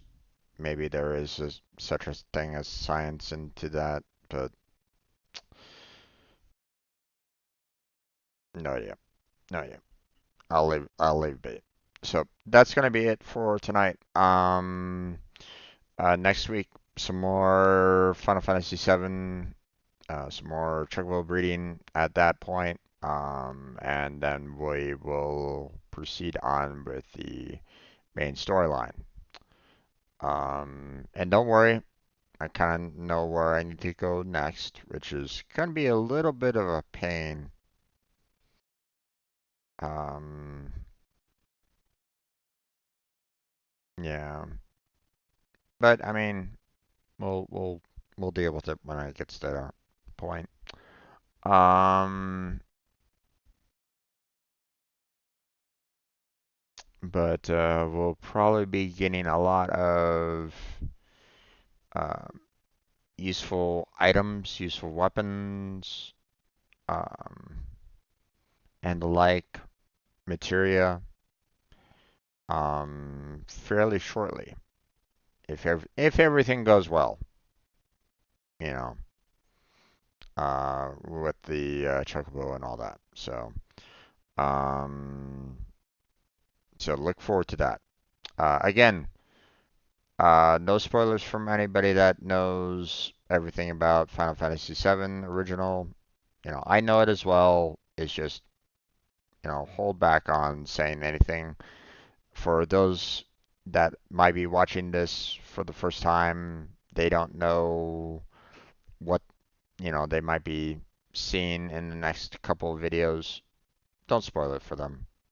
Don't basically go, oh, hey, I can't wait for him to get to this spot to face off against this individual or something like that. Just don't.